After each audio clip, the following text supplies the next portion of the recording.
Good morning, everybody. We'll wait just one more moment while everybody's loading up, and then we will go ahead and get started with our forum. So we'll wait just a few more moments.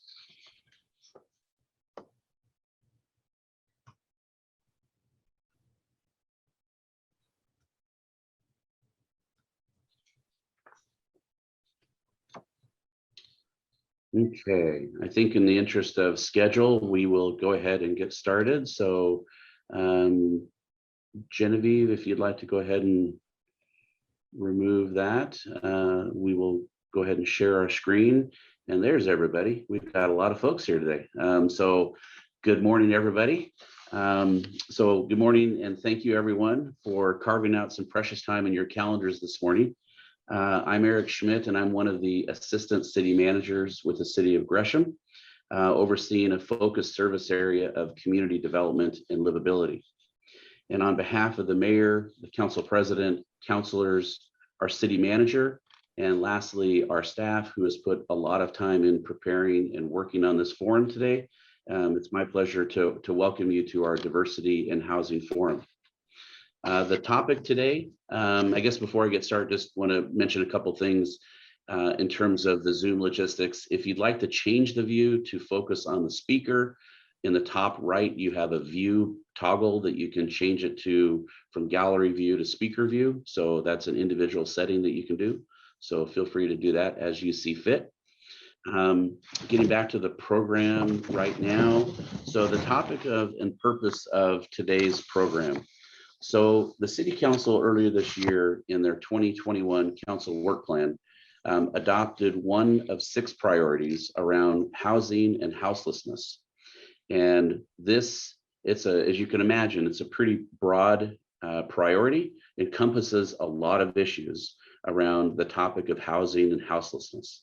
And today's forum is meant to help inform that body of work as we go ahead and work with council and our community about how we move the topic of housing forward.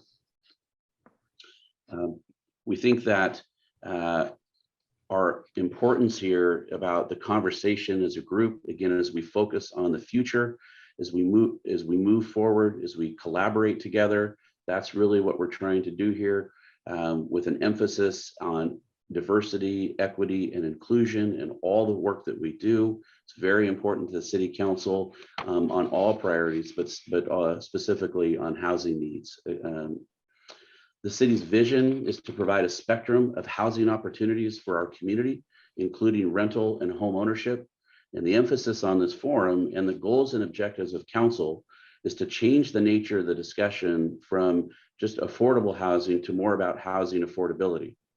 And so we look forward to this discussion today. This is an exciting time for the city. We have a new mayor, council, a new city manager. We've recently also received clear direction, again, on diversity, equity, inclusion. We have clear policy direction.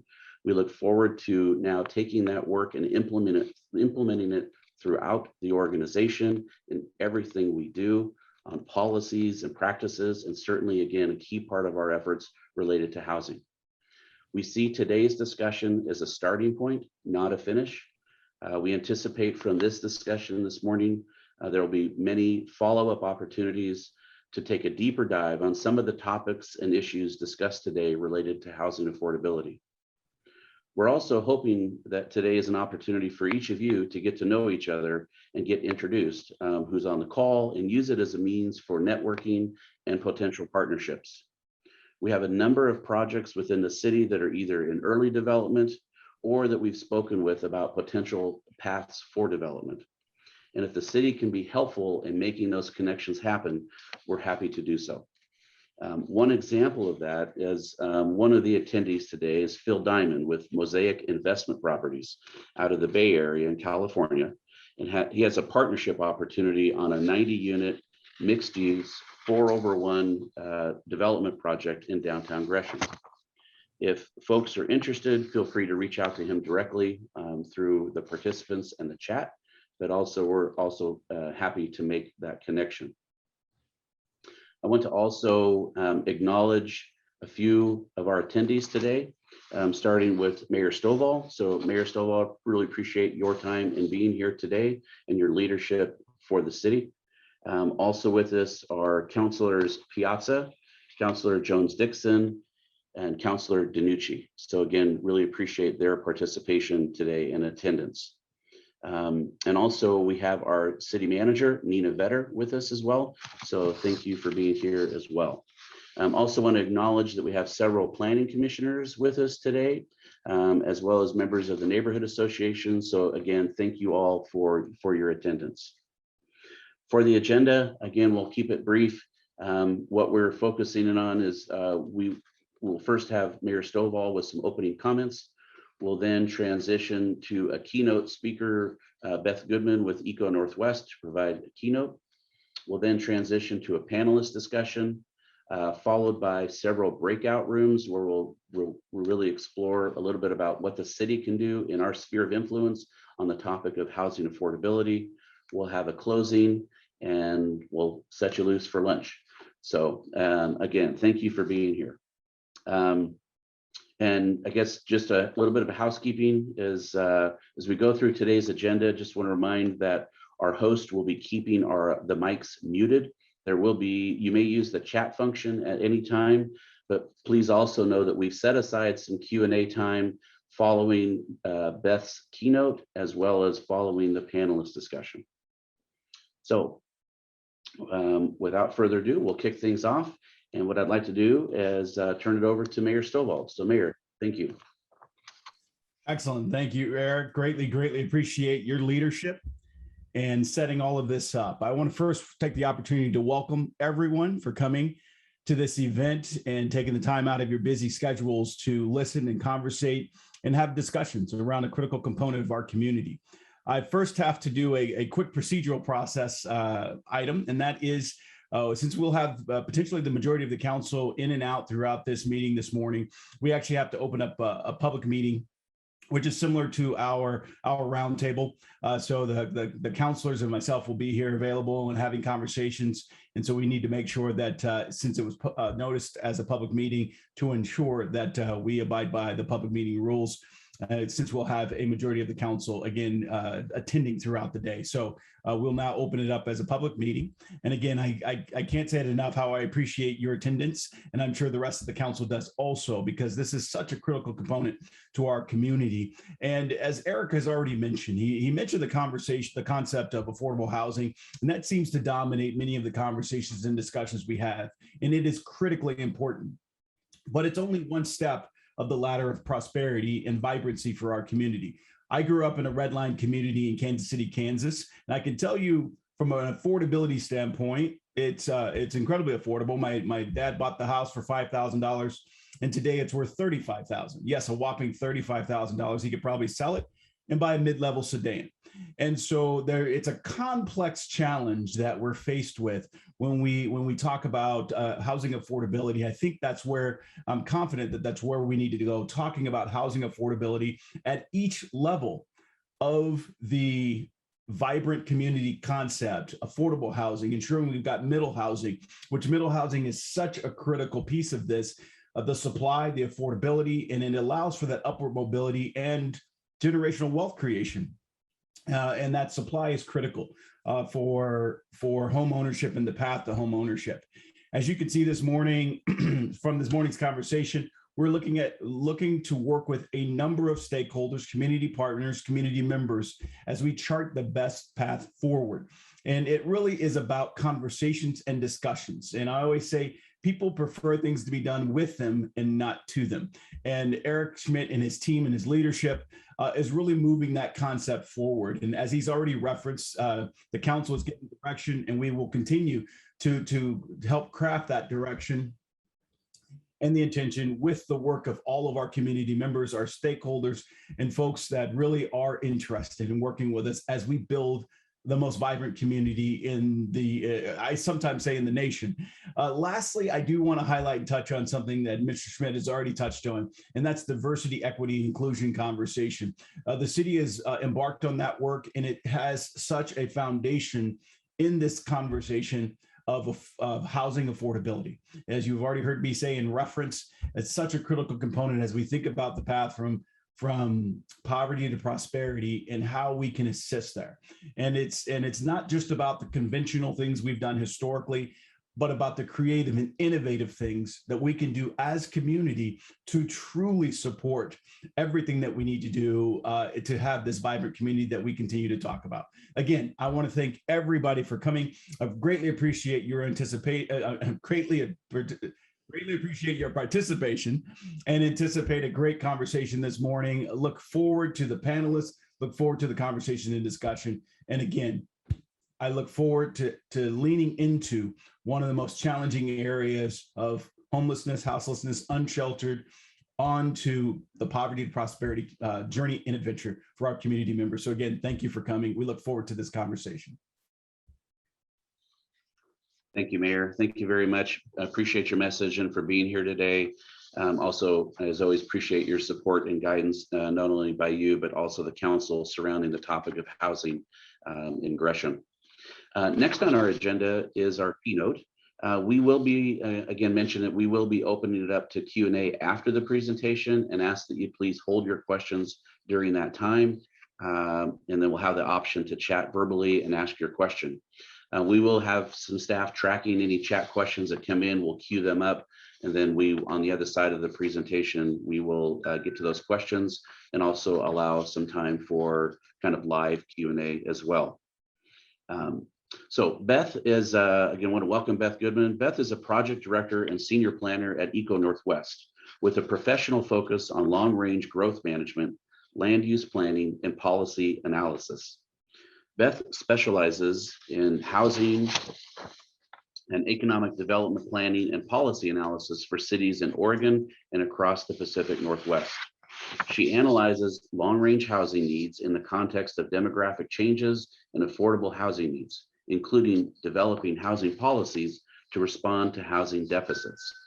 She analyzes economic development growth potential, land need for commercial and industrial growth, and development of policies to encourage and stimulate economic growth.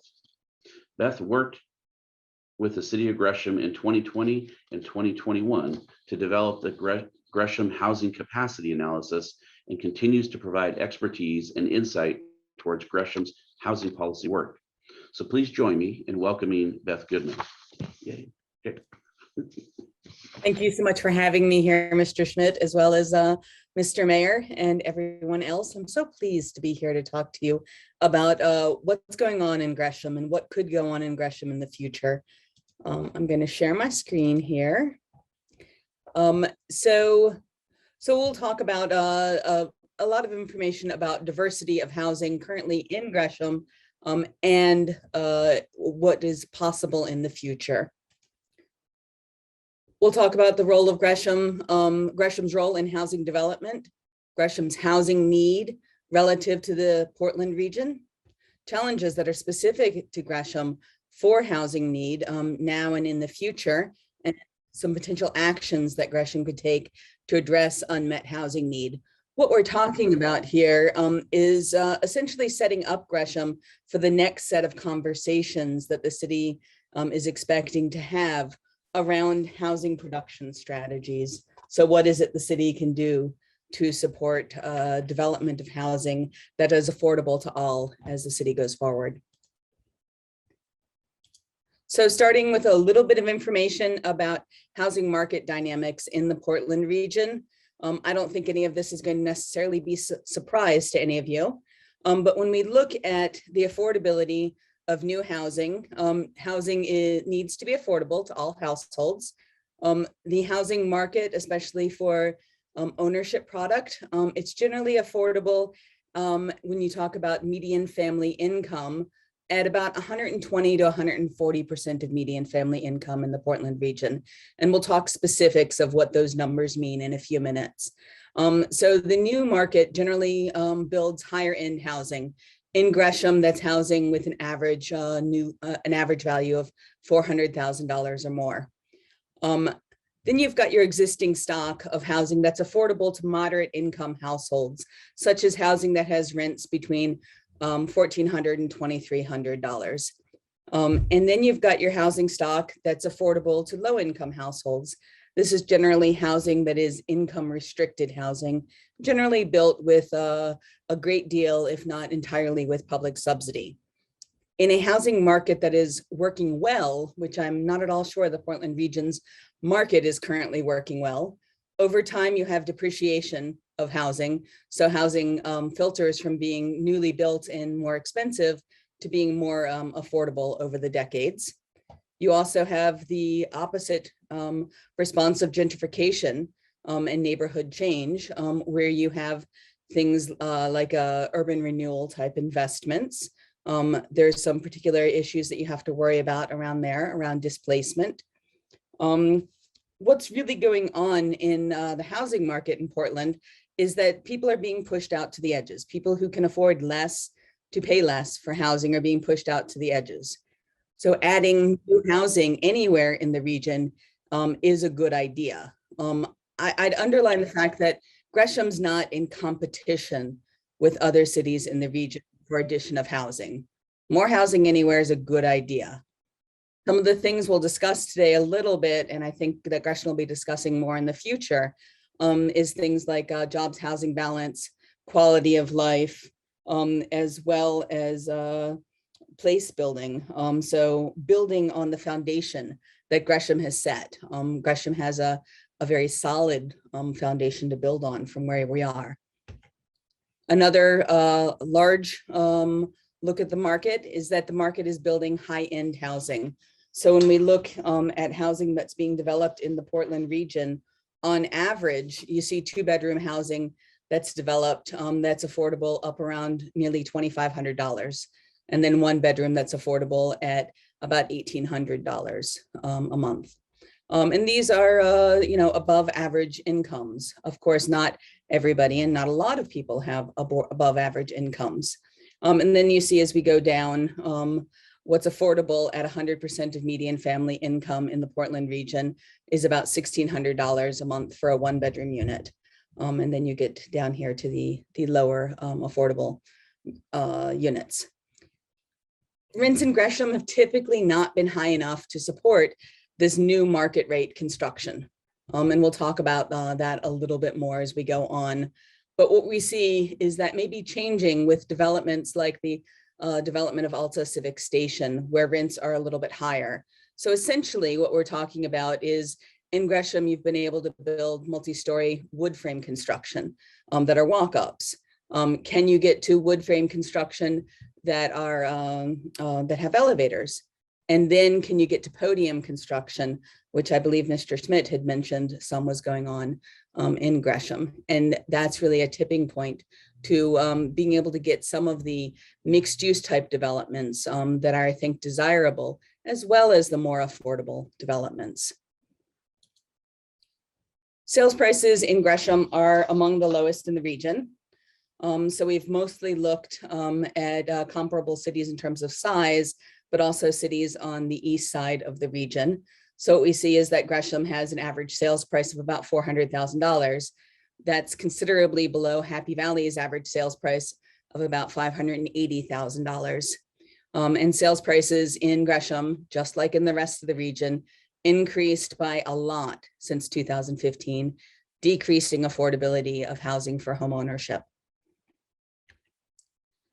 Again, when we look at rents, we're showing you data here from the census in our graph, which what that mostly does for us is that places Gresham's rents within the region as among the lowest in the region. When we look at average asking rents in Gresham, we see that they're above what the census reports. We can expect that other cities in the region, their rents are also above what the census is reporting. The big point here is that rents are also lower in Gresham. So when you talk about housing need in the context of all households needing housing, one of the determiners of what a household can afford is, of course, income. So when we look on average at median household income for a lot of our comparison cities, Gresham has among the lowest median household income, your affordable rent at about $1,300, and the approximate affordable housing price to a household earning that median household income at $200,000. That's half of the housing price that we see for the average housing price of $400,000 in Gresham. And so what we're seeing is that median household income is generally sufficient on average to pay median rents, but it's not sufficient to pay housing sales prices. We'll talk in a few minutes about the other side of the coin from housing affordability, which is economic development. We won't touch on that a lot, but I'd just like to put a point in here that economic development is in fact the other side of the coin. If you can get better paying jobs, then people who live in your community can afford to pay more for housing. We've given you some comparison with other cities in the region, and Beaverton and Portland are the ones that also have the comparison of affordable sales price to what the actual sales prices are is around 50% or a little bit less. When you look at our example of Happy Valley, who we'll pick on a little bit in the presentation, their median household income is very high at $125,000. And those households can nearly afford, they're not actually at being able to afford, the average sales price in Happy Valley. So we'll be looking at why this is happening as we talk through things a little bit more. So when we look at the population in Gresham by race and ethnicity, that's one of the considerations that you look at in equity. What we see is that the majority of population in Gresham is white alone. The largest community of color is Hispanic or Latino of any race. And then you also have communities who are Black or African American, 2 or more races, and then the other groups, I won't read them off all here, in Gresham. The point here is that Gresham is one of the more diverse communities in the Portland region and has a large community of color. So when we look at ability to pay for housing, we see that it varies by race and ethnicity. This is not unique to Gresham. This is an average that we see across the state.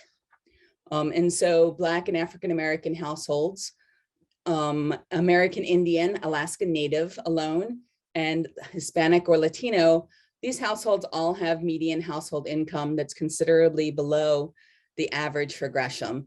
And so they're not necessarily able to afford the monthly rents with those incomes, and they're certainly not able to afford housing prices.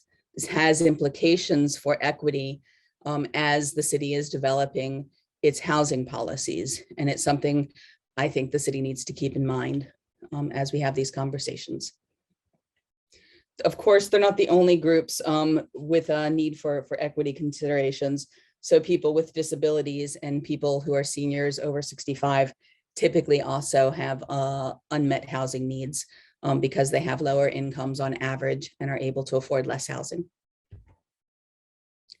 So talking about housing affordability, looking at cost burden, a household that is paying 30% or more of its gross income for housing costs is said to be cost burdened. Housing costs for rent include rent, and they include certain utilities like electricity and heat. Housing costs for home ownership include the mortgage, the interest, insurance, and those same certain utilities. A household that's paying 50% or more of its gross income for housing cost is said to be severely cost burdened. So Gresham has one of the highest rates of cost burden among all households in the region, at about 44% of households being cost burdened and 21% being severely cost burdened. You might ask yourself, why is that? It goes back to what we were talking about a few slides ago. When you look at the Portland region and housing costs in the Portland region, people who have lower incomes are being squeezed to the edges and squeezed out of the region. And Gresham is one of the more affordable communities. So Gresham is more affordable and than say, I'll pick on Happy Valley again, Happy Valley. So a larger share of its population is cost burdened because there's opportunity to be cost burdened, if you will. People need a place to live even when it's not affordable. When we look about cost burden by tenure, we see it's a much larger issue for householders who rent than for owners. So 64% of Gresham's householders who rent are cost burden, and 34% of them are severely cost burdened. They're paying 50% or more of their income for housing costs. They really can't afford their housing costs. What you see again is that renter cost burden is higher in Gresham than most of the other cities in the region.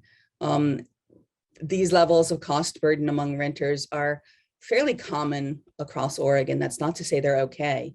It's just to say that that's the way it is across Oregon. So if we shift gears just a little bit and talk about housing affordability in the context of the Portland region, the median family income of $92,100 in the Portland region in 2020, and just look at what is it that households can afford simply based on their income. So what we see is here, households earning less than $46,000, that's half of median family income. They can afford rents up to $1,100 a month. Households in this range, when we look at the housing that they can occupy and that they can afford, not what they actually occupy, housing isn't produced by the housing market in this income range. So it's nonprofit housing developers, the state, sometimes federal funds, entirely subsidized development of housing in this income range. It's simply not financially feasible to develop it. I'm going to skip over to the above average at 120% of median family income with incomes of $110,000 or more per year. You see affordability for for housing is right in the range where median sales price is in Gresham. The housing market is certainly producing housing that's affordable at this income level. The housing market doesn't need a lot of incentive to continue producing housing that's affordable in that income level. What they need is not to have barriers to development of housing that in that income level. So then when we look here in the middle, housing that's produced that's affordable around 100% of median family income, oftentimes it's financially feasible to develop housing that's affordable there by the market. The market's generally producing housing that's affordable, say multifamily housing, other types of housing that's affordable in that range. It's this 50 to 80% of median family income. The market often needs some subsidy to produce that housing. Otherwise, that housing isn't newly produced, but it's filtered down from housing that used to be affordable, that's older now, and has become more naturally occurring affordable housing. So when we look at median sales price at $401,000, that's affordable at about 109% of median family income. When we look at average asking rents of about nearly $1,300, that doesn't include utilities in this case. That's affordable at around 60% of median family income when you add in utilities. That's about what you'd expect. What you don't expect, this is information about income distribution among those different categories of income. So households earning less than 50% of median family income, households earning more than 120% of median family income. Gresham's income distribution is different than the regions. So Gresham has a lot more households that have income of less than 50% and especially less than 30% of median family income compared to the 3-county Portland region. And it has more households that have income in those ranges, and it has fewer households that have income above 120% of median family income. And so this is illustrating the fact that Gresham has had a lot of households, people who live in Gresham with lower incomes. Is that going to be the case in the future? Does Gresham include this much need for low-income housing in the future? Well, I think that becomes part of a larger discussion amongst the region about housing need. So I'm going to cover this very briefly, but Echo Northwest worked with Oregon Housing and Community Services and the Department of Land Conservation and Development to develop a regional housing needs analysis methodology for the state. It was part of House Bill 2003. This took about a year to develop, and I'm going to try to explain a few of the things in about 2 minutes. So there's a lot more information and a lot deeper understanding you have to have a lot of context for this. Broadly speaking, what we were looking at was coming up with a regional approach to understanding the need for affordable housing, focusing on the regional income distribution to result in an equitable distribution of affordable housing across the region. So we've said a number of times here that Gresham is different than Happy Valley. And I would assert, and we'll show you some information that helps me assert, that some communities such as Happy Valley, Lake Oswego, West Lynn, have not necessarily had that equitable distribution of affordable housing, whereas Gresham has had more of that affordable housing. Broadly speaking, the preliminary methodology that we developed showed that more than 40% of new housing across Oregon needs some level of subsidy. That's an enormous amount of new housing. There's going to be upcoming conversations that will focus on revising the methodology, especially in the Portland region, because we developed one methodology for the entire state. And as we know, Portland, the metro region, is different from the rest of the state. And we'll be looking at getting input from other cities and stakeholders to revise the methodology. And we're encouraging Gresham to have a seat at the table for that. The legislature may incorporate the regional housing needs analysis into statewide housing policy. That decision has not been made yet. So this slide is the culmination of all of that work, and it's far too much to explain in 1 minute. But what we see, what I'd like to focus on is the housing production. This is new construction over 2017 to 19 in the Portland region. So the regional housing needs analysis estimates that about 30% of new housing in the Portland region needs to be affordable at less than 50% of median family income. When you look at Gresham, 8% of new housing that was developed over the 2017 to 19 period was affordable in that range. Beaverton, 19%. Our other communities here that we're looking at, including Lake Oswego, much less than 8%. And in fact, Lake Oswego produced no housing that was affordable in that income range. And then I'm going to hop up to the 100% and more of median family income. What we see is that the regional housing needs analysis estimates that about 45% of new housing will need to be affordable in that income range. And we see that Gresham's producing about that amount of housing. Some other cities over that 2-year period, which is a very short period, were producing less. Lake Oswego, nearly all the housing that was produced in Lake Oswego over that 2-year period was affordable at 100% or more of median family income. This is illustrating the fact that there really is an uneven distribution of housing development that is affordable across the region.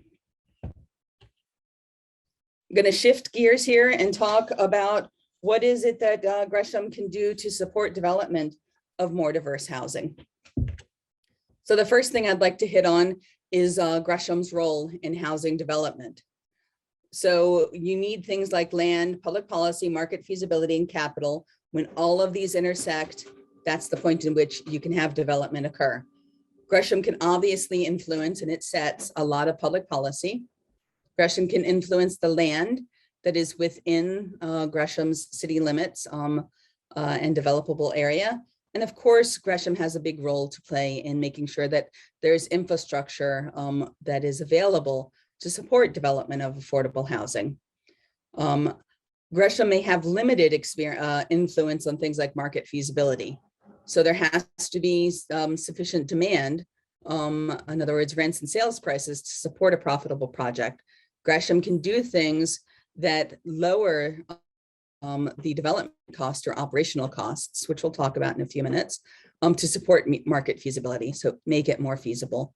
There's little that Gresham can do to affect capital, except in some cases, making low interest loans, for instance, for rehabilitation of housing that's naturally occurring, affordable housing available. So there's a little bit Gresham can do around capital, but Gresham doesn't build housing. It doesn't control the whole development process. This is a shout out to equity.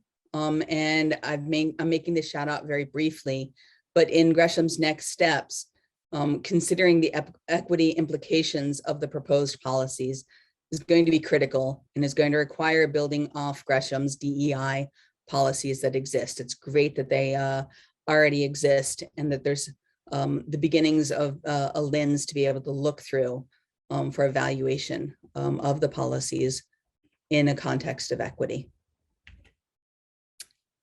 So we're going to talk here in a few moments about some different strategies and approaches that Gresham can take to affect development of new housing, to support it, but realize that strategies have different levels of impact. So on the most impactful side, you've got things like land acquisition and disposition, allocating funds through things like urban renewal or direct funding. The Metro bond is, of course, an example of that. Waiving or reducing upfront or ongoing charges for development. These are all ways that Gresham can directly influence the market feasibility of the development. Things like producing informational resources, leveraging partnerships, removing regulatory barriers. Those are all critical, but oftentimes on their own for development of the most affordable housing, they aren't, they're necessary, but they aren't sufficient in and of themselves. So I'm not saying that partnerships aren't important, but partnerships may not get the city there without some other money or other approaches in the game. So there are a lot of approaches to address unmet housing need, and there's a lot of unmet housing need at different levels. So looking at development of income restricted housing, that's housing that's affordable at less than 50% of median family income, supporting attainability of home ownership that's affordable to lower income households. Those households may have income below 60% of median family income. They may in some cases have income up to 80% of median family income, but generally speaking, housing prices are beyond what they can afford. One of the best approaches to making sure that there's enough housing that's affordable is preservation and rehabilitation of existing affordable housing. Again, avoiding displacement of existing populations and diversifying the housing types developed, such as missing middle housing types. Everybody's talking about missing middle, and that's an important piece of the puzzle, as we'll talk about, but it's not sufficient on its own. So Gresham will have to identify what specific solutions it wants to address its housing needs as part of the housing production strategy that the city is expecting to embark on in the upcoming months. So looking at some ways that Gresham can support income restricted housing, you've got things like partnerships with developers, using existing funding, identifying new sources of funding, such as funds coming through the state. Maybe Gresham wants to have its own housing bond. I'm just throwing that out there as a possibility. Looking at using urban renewal TIF district to support development of income restricted affordable housing. Financial incentives such as property tax exemptions or review of system development charges to identify opportunities where they could be lowered or otherwise changed for this kind of low income housing. Disposition of surplus publicly owned land, that's an important piece. So then looking at affordable home ownership, some of the opportunities involve working with the land trust. Everybody loves to talk about the good work that Proud Ground does. There are other land trusts out there as well. Looking at different housing types to make them affordable. So things like townhouses, they may not be affordable on their own at this level without some level of subsidy, but they may be more easily made to be affordable. Multifamily development and condos. Some of the multifamily development may well have been made easier by Senate Bill 458, which made some changes to how condos can be owned, allowing them to be owned in a fee simple way, which may decrease the costs for development. Looking at preservation of existing affordable housing, naturally occurring affordable housing is another word for it. So there are a lot of approaches to this. Starting off with the idea that avoiding displacement is in fact essential. So tax exemptions or low cost loans or grants for acquisition and rehabilitation of housing in this category to ensure that over the long term, it stays affordable. Renewing property tax credits with properties expiring tax credits, so low-income housing tax credits, that kind of thing. So is there a way to recapitalize these units and renew their tax credits so that they stay subsidized affordable? And then diversifying the housing types. So talking very briefly about missing middle housing types, they're typically less expensive than single family housing when newly built, but they still may not be available. When we were looking at this at missing middle in the Portland region, we were finding that generally speaking, some of the housing types were coming in, they're all coming in between 200,000, 220,000 and 460,000 in terms of theoretical market feasibility. That'll of course be tested as more of these housing types are built within the region. And things like duplexes, triplexes, fourplexes were among the types that were likely to be closer to affordable at middle incomes, but not necessarily. So policies that can support production of missing middle housing types at middle income prices include things like financial incentives to lower development costs. So things like the tax exemptions that we just talked about, density bonuses, and reduction of parking requirements. I know everybody loves to talk about that one. And then let's not forget that another piece of this really is about economic development. And Gresham has a robust economic development program and redevelopment program that focuses on development or growth of traded sector jobs as well as entrepreneurships. So what we've given you here is a few examples of, at the average wage of a job in Gresham, a household with 1.5 workers could essentially afford the median sales price of housing in Gresham.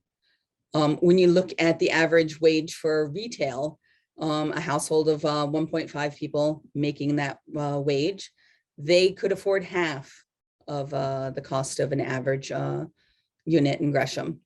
But then when you look at manufacturing, those households, again, with 1.5 workers, they're able to afford more housing. They're in less dire straits than any of the other groups. So keeping your eye on economic development. Speaking of that, let's talk very briefly about the fact that many factors influence housing affordability and desirability. Don't forget that that's an important piece. So when we look at things like infrastructure, transportation, public safety, schools, these are all things that the public does. Some of them are things that the city does, but not quite all, not schools, obviously. Things like culture and shopping opportunities, medical care and social services, parks and recreation, which is also something that cities do.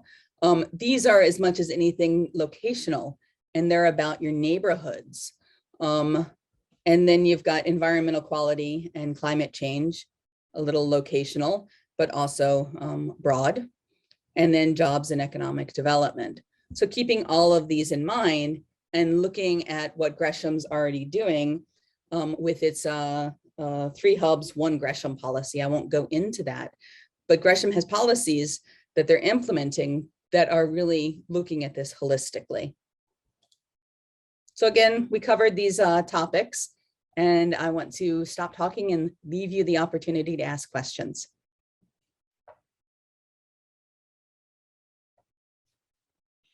Thank you, Beth. Yeah, thank you very much, Beth. Really appreciate your partnership on this and the wealth of information that you provided today. and this morning. Really appreciate that. Kristen, you have your hand up. Did you have something? It looks like we have a couple of questions in the chat if you want to get started with those. Okay, thank you. Yeah, no, I note that there's a couple of questions around whether or not there's been any discussions on expanding the metro urban growth boundary, and then also a similar question or related question around about expanding regional transportation to support expansion of the urban growth boundary. And so I think I guess, Beth, anything that you might be able to add any insight to that? Sure.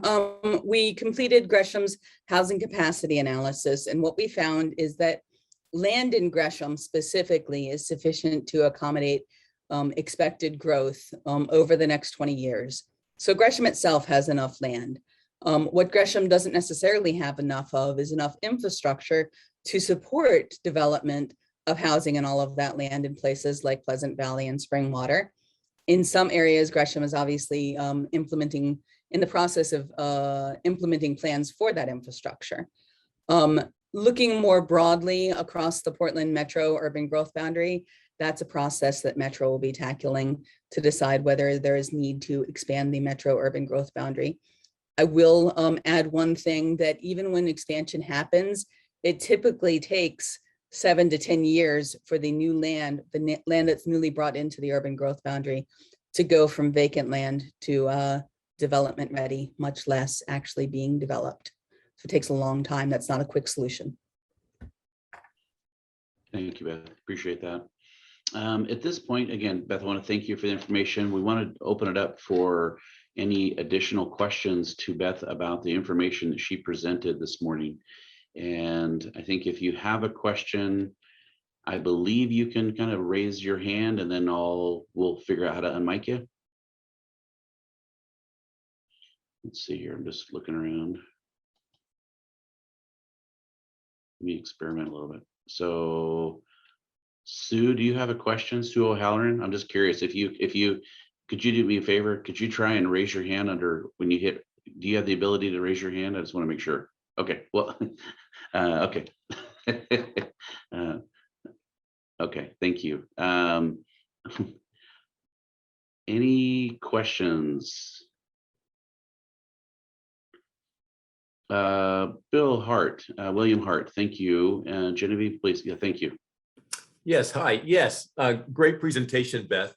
One of the questions I had was, when you look at comparing home ownership with Gresham and maybe, tracking that over the last 5 or 10 years or so, how does that measure up compared to other comparable cities of Gresham relative to home ownership increasing or decreasing, just relative to Gresham versus other cities about the same size? So Gresham's rates of home ownership have stayed about the same over the last 2 decades. They haven't fluctuated significantly. And if I'm remembering correctly, and I may need to check this to make sure I'm correct, home ownership rates in Gresham are a little below the regional average. There's a larger share of renters, in other words. When we look at change in housing prices over the last 5 years or so, Gresham has held about the same place amongst the cities that we looked at. So comparatively more affordable than the other cities that we talked about. Okay, great. Thank you. Thank you, Bill, for the question. Other questions? Sue O'Halloran, thank you. You do have a question. Well, actually, not so much as a question, but sort of a comment, thinking about the fact that we do actually have a fair amount of land, but what has been really a barrier for a long time is actually the difficulty in doing infrastructure. And so it has actually put us behind, particularly if we want to think about affordable housing or moderate cost housing, because that's where the dollars really prohibit if you're having to do infrastructure. So to me, that's one of the things that we actually have to try to figure out. So honestly, not really a question so much as a comment, just thinking about history here. Thank you, Sue. Appreciate that, and well noted for sure. In terms of the need to provide adequate infrastructure for development. I know in my time here at the city, and I think to Beth's point about urban growth boundary expansions and how long they take to actually come to fruition. When I first started at the city, like over 20 years ago, Pleasant Valley was just coming online as one of the urban growth boundary expansions, and they were working through the Pleasant Valley plan, and here we are 20 years later, kind of thing. So it does take a while. And to your point, that's also, even though it's been a great development, it's really been really at the hands of the developers that have really forced that conversation forward because of the need. So hopefully noting your comments too, I think it's something for the city to think about as we go forward, and for mayor and council to think about ways that we can help provide that infrastructure. So thank you. Additional questions? I'm just scanning to see if there's any hands that are popping up. Gail Cervani. Yes. Do you have a map showing where all of the undeveloped land is that could be used for housing in Gresham? We do have that map. We do have that map. If you'd like me to bring it up quickly, I could. It would just take Yes, please. Okay, give me one moment to bring it up. Thank you for your question, Gail, and thanks, Beth. And also while you're doing that, Beth, I'm just wondering if by using public funds to pay for housing, isn't that propping up the price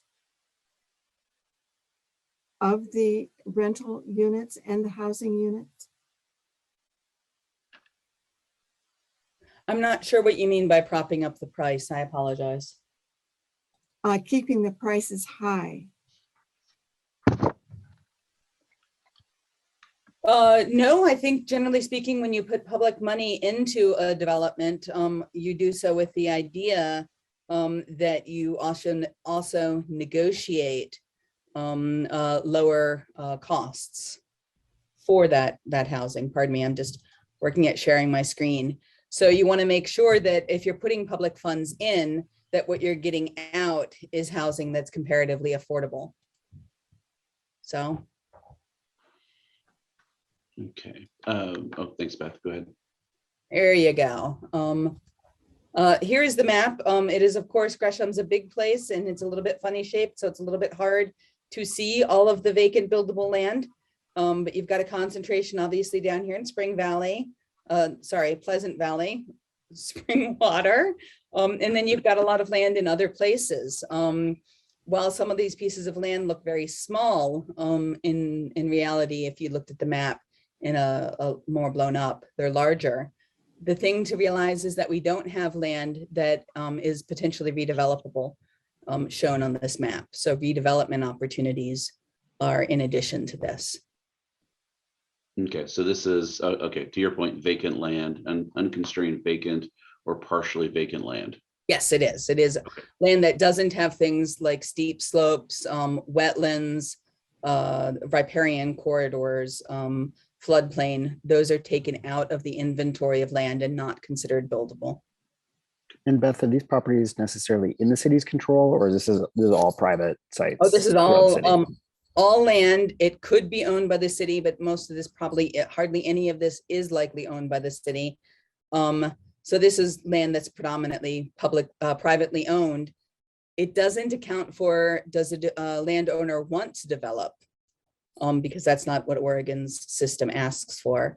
This is simply all land that is vacant or partially vacant and unconstrained. Thank you. It'd be really interesting to have an overlay of this showing city-owned properties that would be developable. Certainly, and I think the city-owned properties that would be developable, you have to come to that based on a conversation among stakeholders within the city to decide what is surplus. Because publicly owned land, such as parks, even though it's vacant, it's not really vacant, it's got a public use. Those aren't shown on here. Thank you. And I think Brian, to your comment, we are also tracking that in terms of the city-owned properties, and we'll be presenting that information for part of a council discussion as well. I mean, to think about opportunities as we go ahead and to see if there is a desire for any disposition of any of what they might deem as surplus property. So Thanks, Eric. thank you. Again, thank you, Gail, for the question. Appreciate that. And I see a request to send that document as a PDF out to everyone. So we will add that to our list of deliverables, and happy to share that information. I think John Bilso, do you have a question? Yeah, I did. I noticed that in one of the slides, Beth, the new housing construction by affordability and compared to regional production shared. I don't know what the page number on that is, but you were saying that Gresham has a significant portion of households incomes below 50% or 50 to 80% compared to other cities like Lake Oswego, which don't have any of that low income housing. So I'm kind of wondering, is there a reason for that? I know Lake Oswego has probably less land because most of their land is a private lake, but also areas like Portland, I kind of think you could subdivide it more and find similar situations. Do you have comments about that? So is this the slide that you were looking at, that you were talking about? Correct. Okay, so this isn't looking here at buildable land at all. This is just looking at new housing construction. So Lake Oswego, obviously, I'm picking on Lake Oswego now, obviously has land that could be used for development of housing. And where it has been used for development of housing, that's all been in housing, or nearly all in housing, that is affordable at above 100% of median family income. And so why is more of the lower income housing happening in places like Gresham? Well, let's pick on Beaverton for a moment. Well, Beaverton has very specific policies that are resulting in development of this housing that's affordable at below 50% of median family income. They've taken a really hard run at policies that subsidize housing, that can get housing developed in this income category. And I would say that Beaverton is clearly having some success there. They're certainly producing more housing that's affordable in that income group than any of the other example cities that we have here. And so I think a lot of this, at least in part, comes down to public policy and preferences among the cities. And part of the idea of the regional housing needs analysis, frankly, I think that legislative intent came out of looking at cities like Lake Oswego that were not making the choice to support development of lower income housing or housing affordable to lower income households. And is there a way to, force that choice through a more equitable distribution of affordable housing? And that's a very good question. And how far along are we on getting an answer to that question? We've got a methodology. The methodology needs to be refined. There needs to be regional discussions, especially among the cities and with Metro, to further refine the methodology. And then the legislature needs to decide whether this becomes part of Oregon's housing policy. Does this become part of the Goal 10 housing needs analysis process? Does this replace part of what we're doing currently? And if it does, then what does it mean if a city doesn't meet its housing production? They're not really called goals or targets, but that's how I think of them. Essentially, we looked at what California was doing with its statewide housing program. And California, one of the big notes for California, one of the big problems in their program is that cities they miss their goals over and over again. And there is no repercussion for that. If we want this to work, then there has to be both carrots and sticks, in my personal opinion. And I'm not the decider on this, so. Thank you, Beth. If you could maybe stop sharing thank you, just real quick. Shannon, you had your hand up, please go ahead. I did, Eric. I wanted to note that there was a question in the chat about the impact of infrastructure and how that plays into SDC changes. Not sure if we have time to cover it now, but wanted to note it was in the chat. Okay, yeah, I do want to be mindful of our time, but I appreciate that comment. We can certainly add that to our discussion on the other side of this. That sounds great. Absolutely understand that question, and certainly there is a tie-in. Want to be mindful of time. We'll have time for one more question. Gail, I see you have your hand up, but I just want to also make sure if somebody hasn't asked a question yet, to give them an opportunity real quick first. And not seeing anybody. So Gail, go ahead. You've got the last question.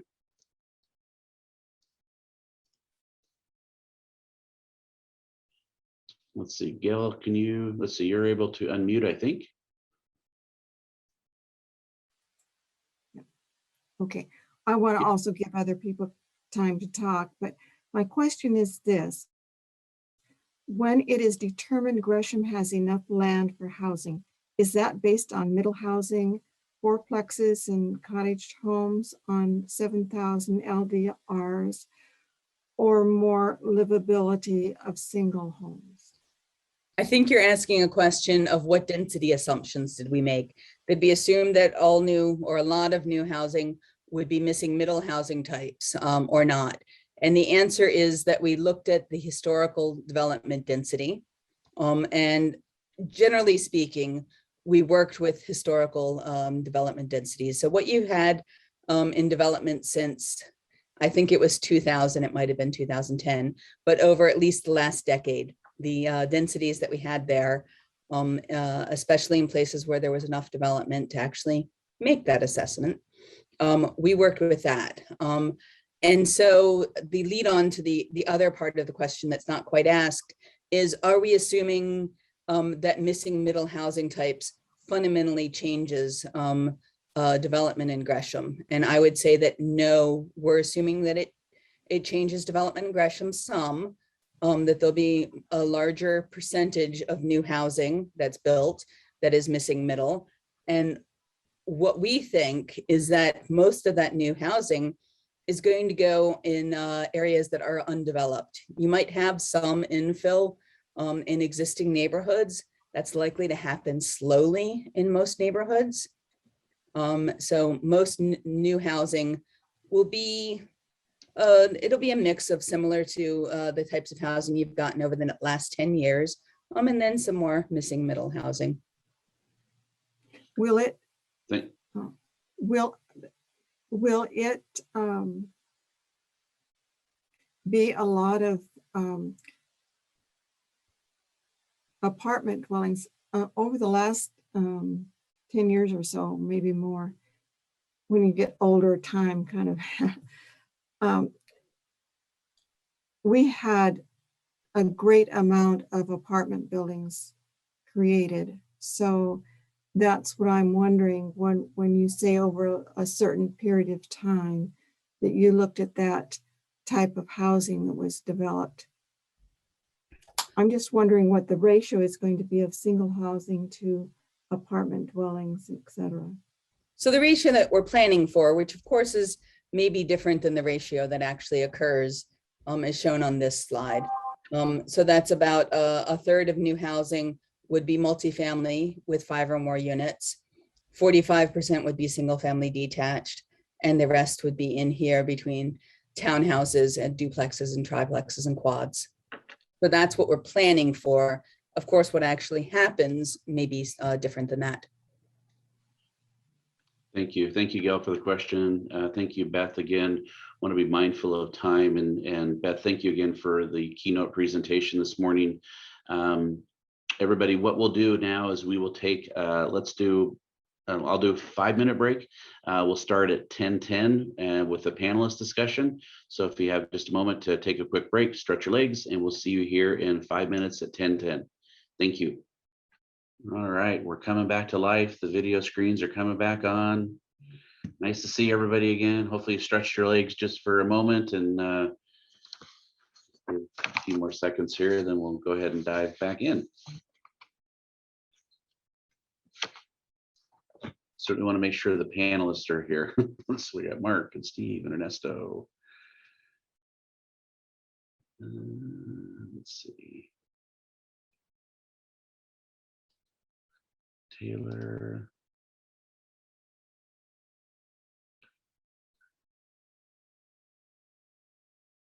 And Nate, are you back with us as well?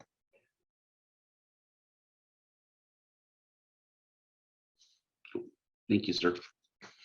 Okay. All right. Well, welcome back, everybody. So hopefully you found the information presented with Beth informative and a helpful place to start in the discussion of diversity in housing within Gresham.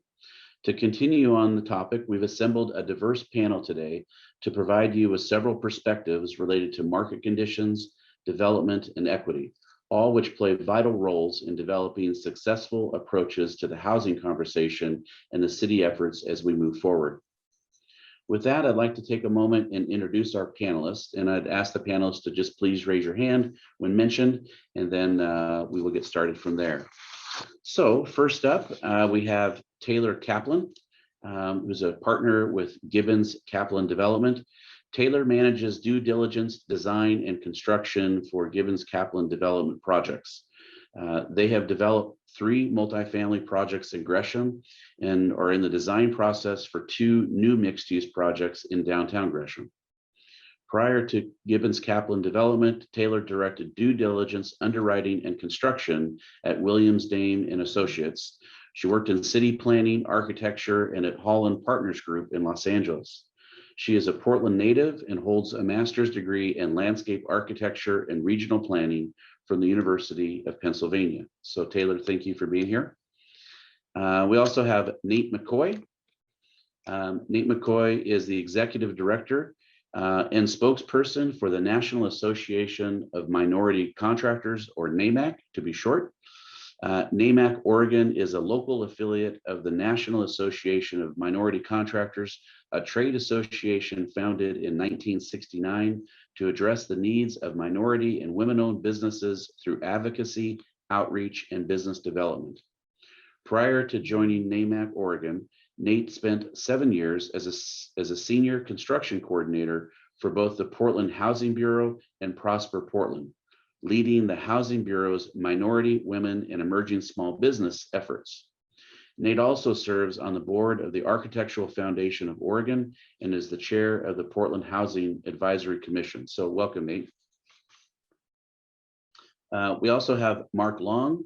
Mark Long is the Chief Executive Officer for the Oregon Home Builders Association and has over 32 years of experience working for the state of Oregon. In 2003, he took over the helm at the Building Codes Division, serving 17 years as the administrator for the state building codes. In his time at the Oregon Home Builders Association, he continues to serve the housing and business industry, as well as assisting with the work of the local home builders associations. Mark is committed to ensuring home ownership is available and affordable to all Oregonians. So welcome, Mark.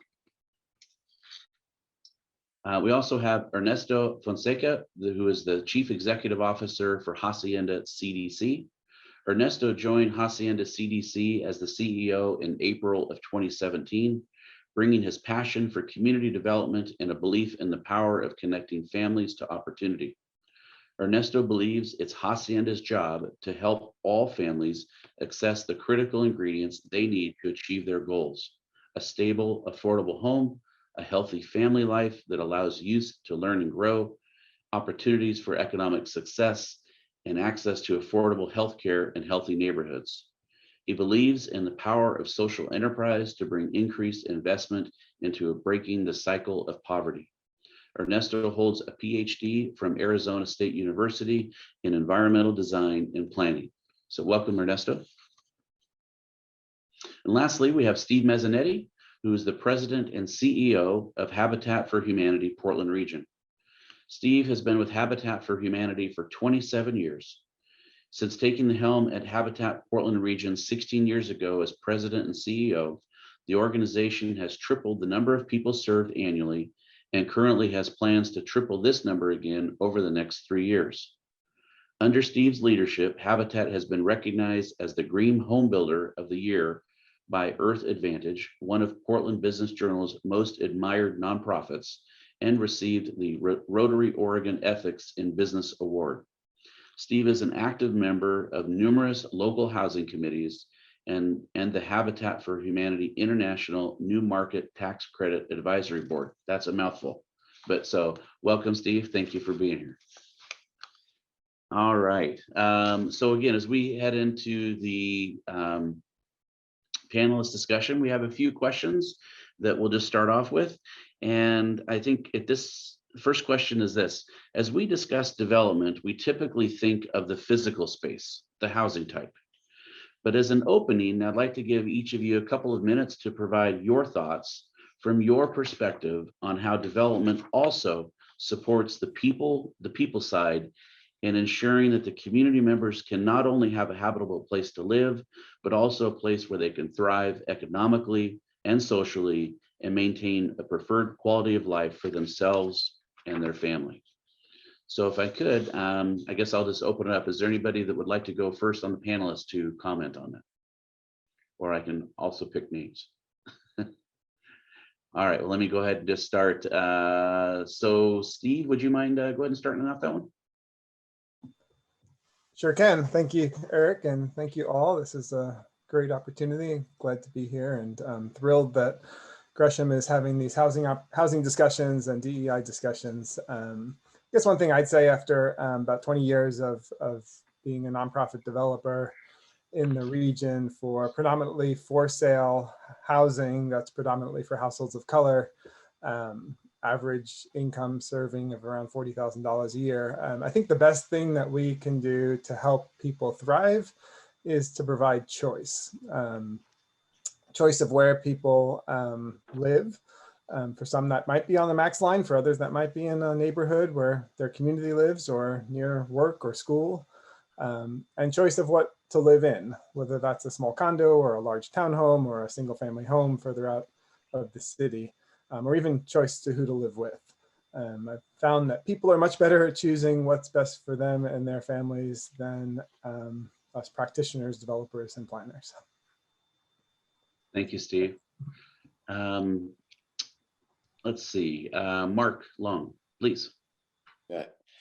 Well, thanks, Eric, and thanks, Mayor Stovall and Eric and the team for putting this together. Really appreciate it. And we appreciate Gresham's willingness to listen and be available to all of us. So just thank you. As it relates to this, I think Beth covered a lot of, broadly, it's access to infrastructure, public safety, schools, medical services, environmental, parks, etc. Steve took what I was going to say. That's the benefit of going first. I really think we need to make sure that we maintain those options and those choices of the product types, as well as the locations, as many as possible, up and down the price points. It doesn't really, whether we're working below MFI in the 40 to 50% level or up to the 100 to 120% level. I think we need to maintain all different types of housing products and choices for folks and let consumers make those decisions. So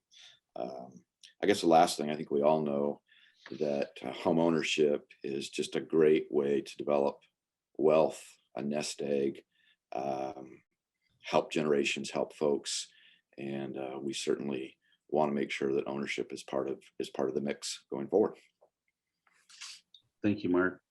Nate, go ahead, please, sir. Thank you. I want to also share in thanking you, Eric, our mayor of Gresham, as well as everybody tuning in today.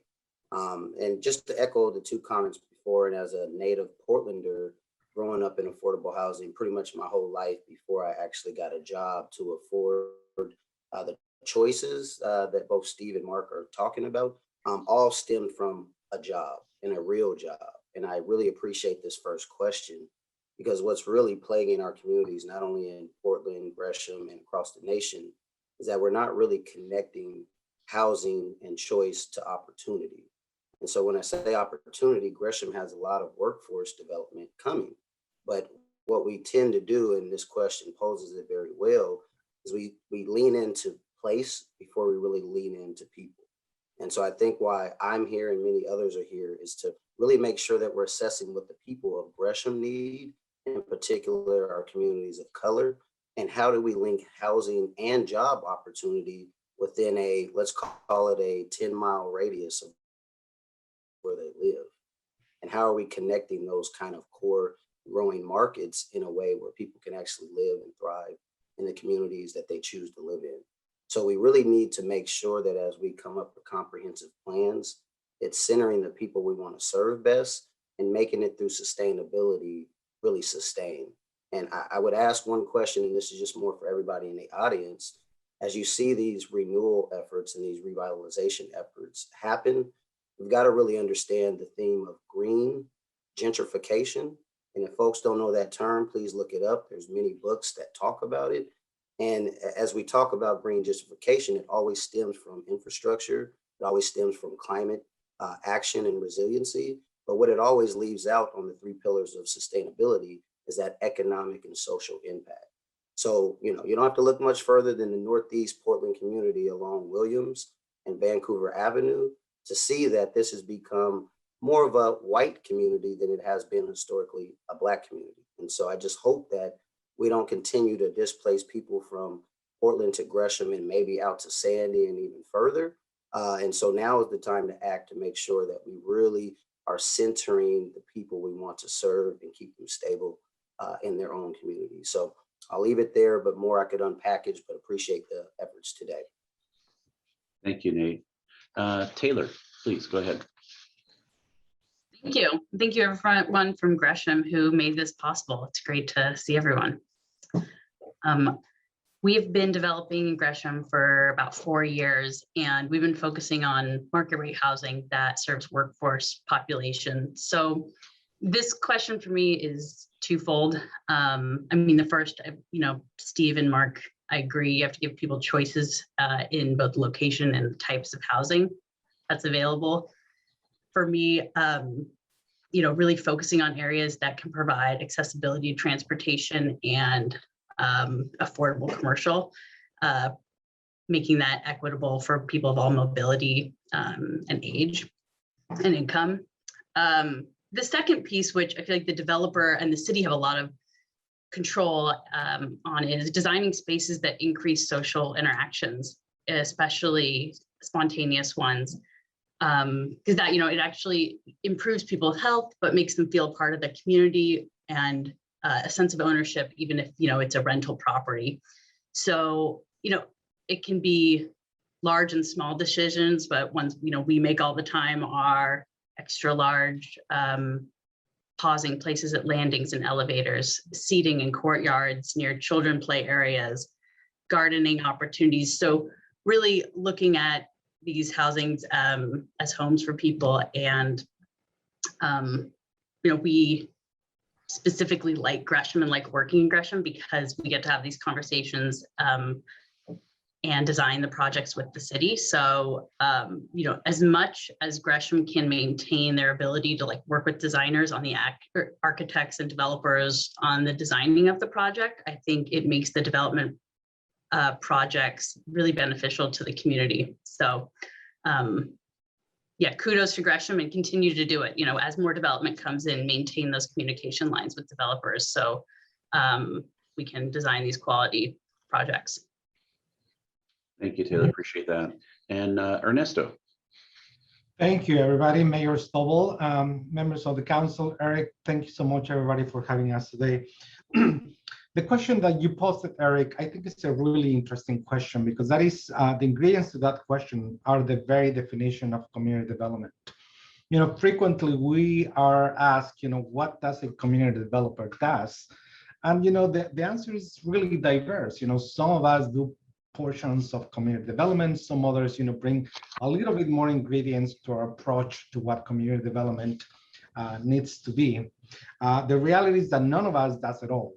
But let me start with housing, which is, the main point of this particular conversation today. There is no doubt that housing is the base for anybody to find that stability, to find that place to grow and to shelter. But housing by itself is absolutely not enough. And we have, adopted this mindset and this particular, philosophy that housing is not enough, and therefore we have to provide other tools for families and individuals to succeed and to thrive and to grow into the economic ladder. What are those ingredients? They vary very much so depending on where these families are coming from. But overall speaking, education, healthcare, economic opportunity, and also small business development. Education, or higher education for that matter, is not necessarily for everyone. So we have to provide some paths for individuals that don't go the path of, they don't want to go the path of employment or education, higher education, but instead they want to do the entrepreneurship path. So Hacienda, we do affordable housing development. We are building a beautiful community right now with CDP in Rockwood. But at the same time, we are bringing to all of these projects a host of different services. Youth and Family Services, for example. Youth and Family Services is going to be providing resident services as well as after-school programs and enrichment opportunities for people of all ages to engage in the different activities and the day-to-day life of Rockwood Village. At the same time, we're going to bring in the Economic Opportunity Department to offer home ownership opportunities, lending opportunities, and for those, from the great community to try to prevent what's, losing their houses if they already own one. The same with can be said, with the Small Business Development Department, which is the Portland Mercado, and the programs that bring the Portland Mercado to offer these opportunities to the entire community as a whole, with a base in each one of these projects. So to us, the definition of the question that you made is simply bringing housing together as the base, and then bringing other ingredients for families to thrive economically, educationally, and of course, health-wise. So that is, those are my 2 cents, when it comes to community development. I hope that that this opens up a little bit more the conversation on what else do we need to bring, our families up. Thank you, Ernesto. You appreciate that. All right, well, I think that's a good segue to our second question, which is pretty broad, but it basically asks, what are the challenges related to building quality, diverse housing types? And I guess if you think about that question, think about the spectrum of housing, whether it's single family, middle housing, rental versus home ownership. Definitely would welcome your comments and input on everything, but specifically around home ownership. It is a priority of this council, and it's about affordable home ownership. Like we talked about, again, the housing affordability, home ownership. There's different levels of home ownership, right? So how do we talk about that a little bit? And what are some of those challenges that face us? So let me change the order, I guess. Let me go with Taylor. You want to go ahead and start from your perspective? Like, go ahead and have you start. Yeah, please. sure. And thank you. We haven't dug into affordable home ownership, but I will speak from kind of the market rate developer Please. standpoint. For us, a lot of this is kind of a specific piece on density. A lot of the Gresham land along primary arterials and corridors is zoned about 24 units an acre.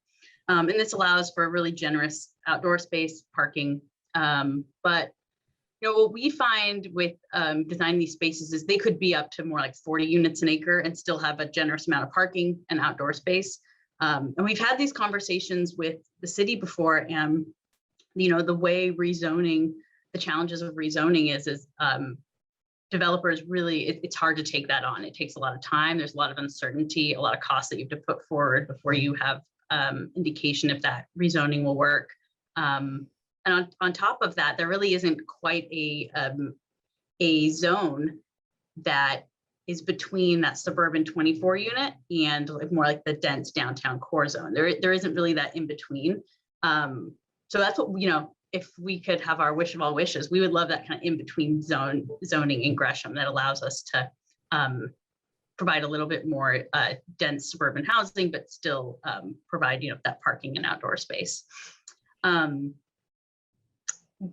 One of the other issues we find when you go to a market like Gresham, where there hasn't been significant ground up development in the last cycle, is that there's a lot of infrastructure requirements that are required out of developers. And while I think we can all agree developers should bear that cost in part, but but if you're the first person developing on a swath of street for, a mile, there's significant cost for undergrounding your power lines, your water infrastructure, possibly widening the street, sidewalk. So all of those costs can make a project not feasible if it's smaller. So it hurts projects under 40 units or so.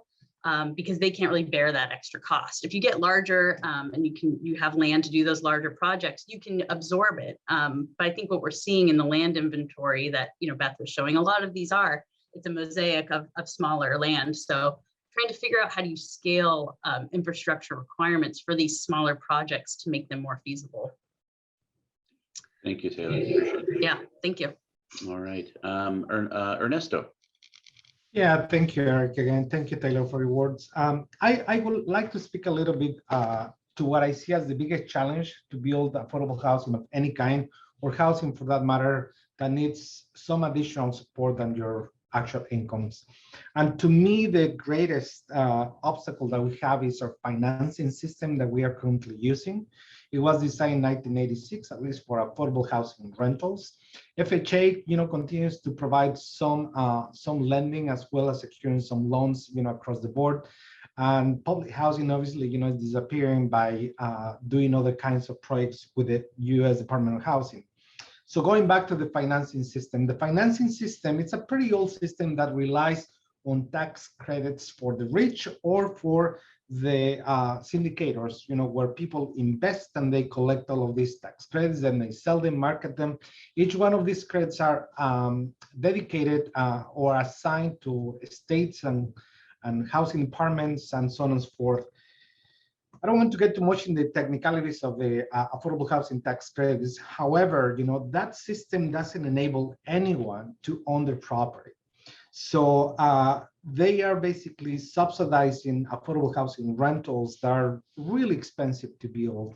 Sue was talking a little bit earlier, why is it a little more expensive?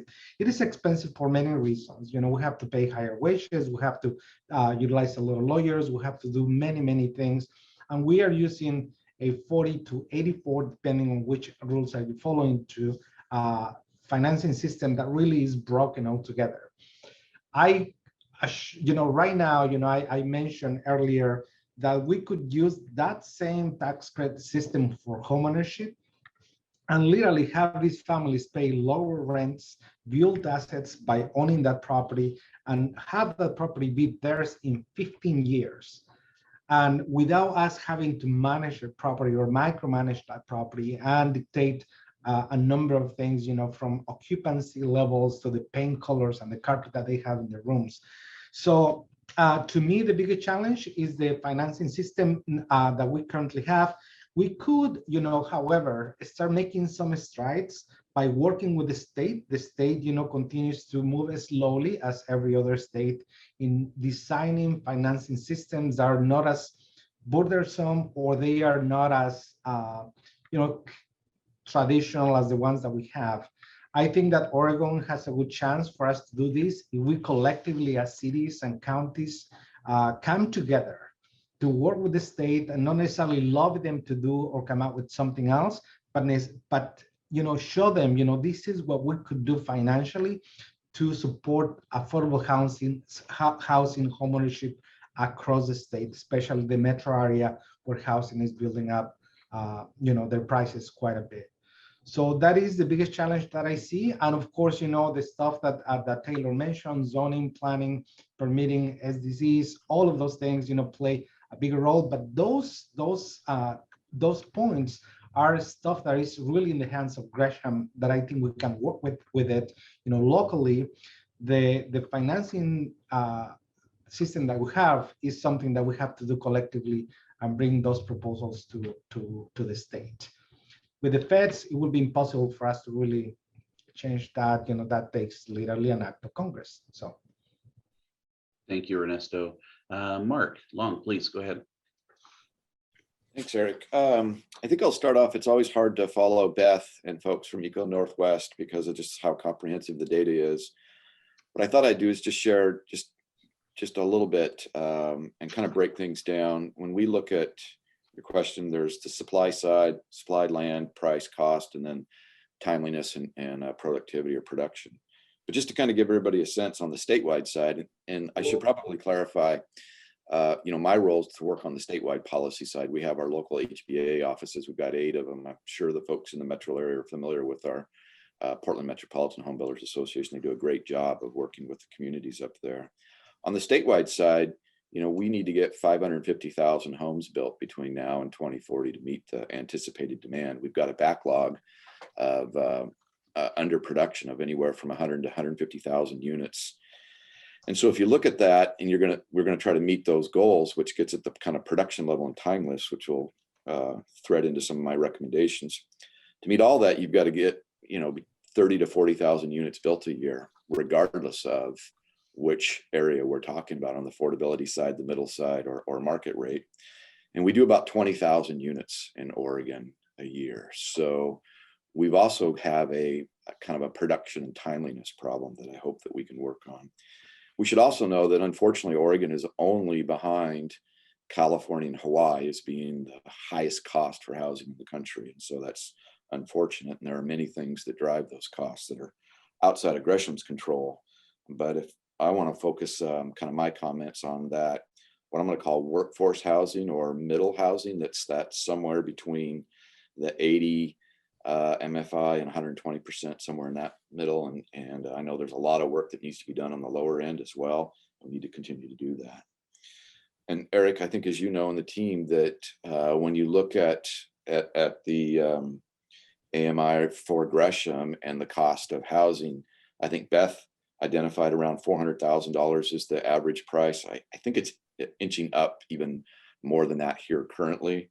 And so there's a significant gap between what the prices are and what folks can afford. So our recommendations are my thoughts are on the cost side and kind of the production side, realizing that the supply side and some of the other issues are kind of outside of the immediate control of state policy, regional policy. And obviously we have significant headwinds right now with inflation, material costs, supply chain disruptions.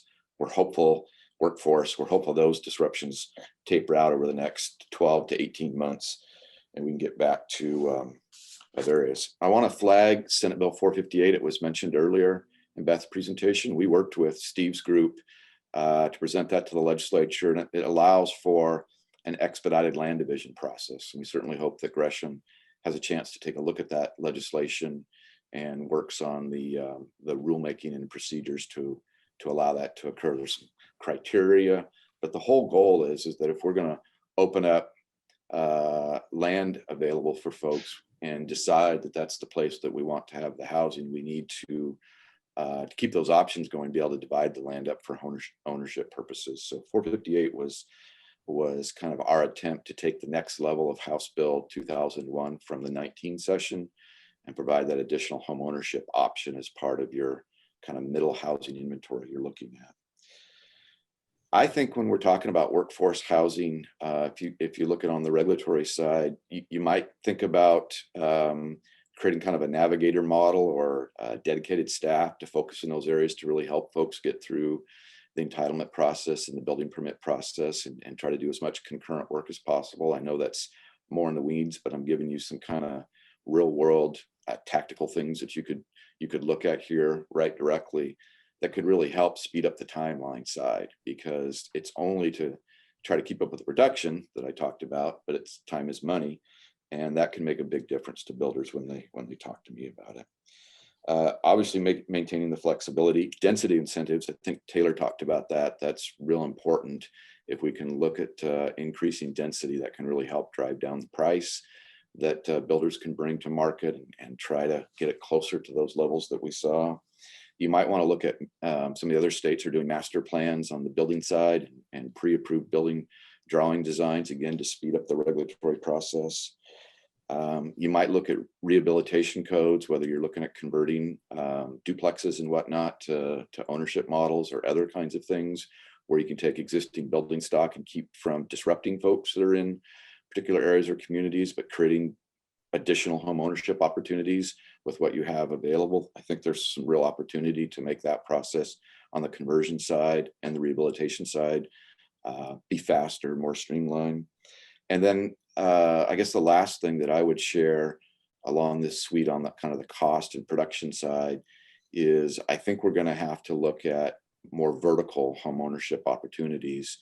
I think Beth mentioned kind of the condos, as you know, Eric and others were trying to identify maybe even a different product type that would look like the walk-up apartments, be smaller in nature, but to expand out past that 4-unit, 3-4-unit triplex quad up to 20-24 unit and create an attractive home ownership model for something that could be vertically placed as well. Just as an additional option. I don't think that's the only thing we should be doing. We should have all different types of housing products for folks across all market rates. But we think that we're going to need to create a mechanism to go vertical. We call it vertical home ownership structures here at the Home Builders. It's basically taking the kind of the townhouse model and stacking ownership on top of it, if you will, and using the opportunity to go up and create higher density, hopefully to bring the price down. So those are the things kind of very specifically, if we kind of get out of the supply side and some of the finance side that I know other folks are going to talk about and get at the regulatory cost side. Oh, I probably should mention SDCs and some of the regulatory costs. If you could take a look at those, that would be useful. We know some of the other cities are looking at using their ARPA dollars to try to buy down those costs for workforce housing and affordable housing. You might, I don't know where Gresham's at on that. We just might take a look at some opportunities there, because those kind of built-in regulatory costs are what's pushing or creating that, in addition to all the other things, creating that gap that we're trying to narrow down to get to the price point to really help folks on the workforce and affordability side get into home ownership. So I don't know if I rattled off a list too fast. If we were taking notes, I'm happy to follow up with each of those, but trying to get you some very specific timely actions you can put in to deal with the productivity or timeliness side and the cost side of the equation. Not the only solutions, but just two areas that we see. Thank you, Mark. Nate, any thoughts that you would want to share on this question as well? Yeah, I appreciate it. I won't belabor any of the points made, but I will agree that Beth did provide a very comprehensive look at where Gresham's at. That certainly needs to tie in with what Ernesto and Mark are talking about around the policy side. I mean, that to me is probably the most important, is to change a system that is broken from the financial side as well as pipeline side. And what I certainly, I'm sure Mark would echo, is that another challenge that has less to do with the housing types that stymies a lot of these development opportunities is permitting and the ongoing pricing escalations of materials for contractors out there. That's a market none of us in this room can control, and certainly is one that is pigeonholing a lot of projects. And so again, borrowing from the work that we're doing in the city of Portland, I'm hoping that city of Gresham is maybe on the cusp of ramping up their permitting processes, maybe more FTE, because as we kind of get somewhat out of an economic downturn, there's certainly a big economic upturn coming. And so I think, we spent a lot of time talking about infrastructure. And I think, as we all know, we tune on to CNN, we see Biden talking about infrastructure package. What we're not talking about as a community is how do we get a workforce ready for these opportunities coming? And so again, I continue to echo that we have to center people first, and knowing, as Beth acknowledged, the kind of income ranges. If you didn't notice, manufacturing looked to be the biggest on the list, which is very similar in a lot of ways to construction. And it affords people a quicker opportunity to live in all this various housing we're talking about. I would put a pin in, and this is back to how, folks in the city of Gresham show up. Condo, land trusts, at least in the city of Portland, are models that exist. Not quite sure how those models work for communities of color. So it would be a very intentional conversation with the community to see if that is are models that really work for them around their cultural experience.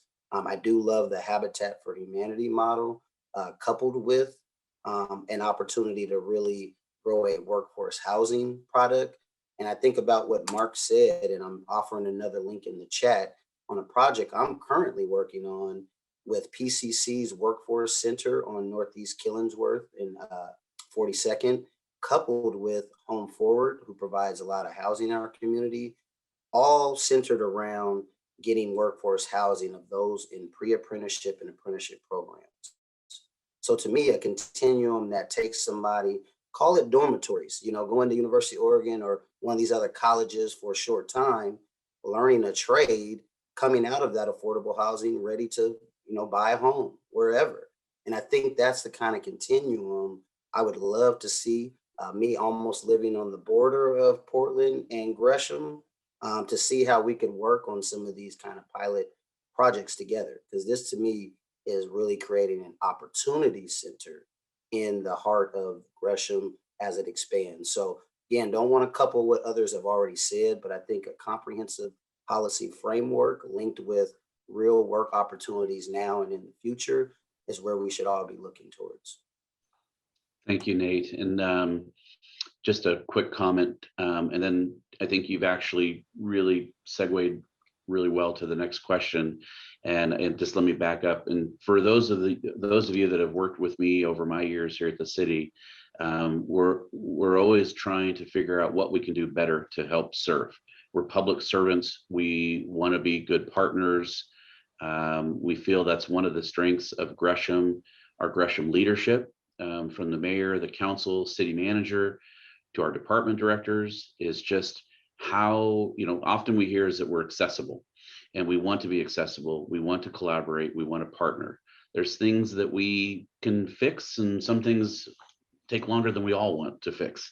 But as long as we can have the conversation and keep trying to move the conversation forward, that's what we want to do.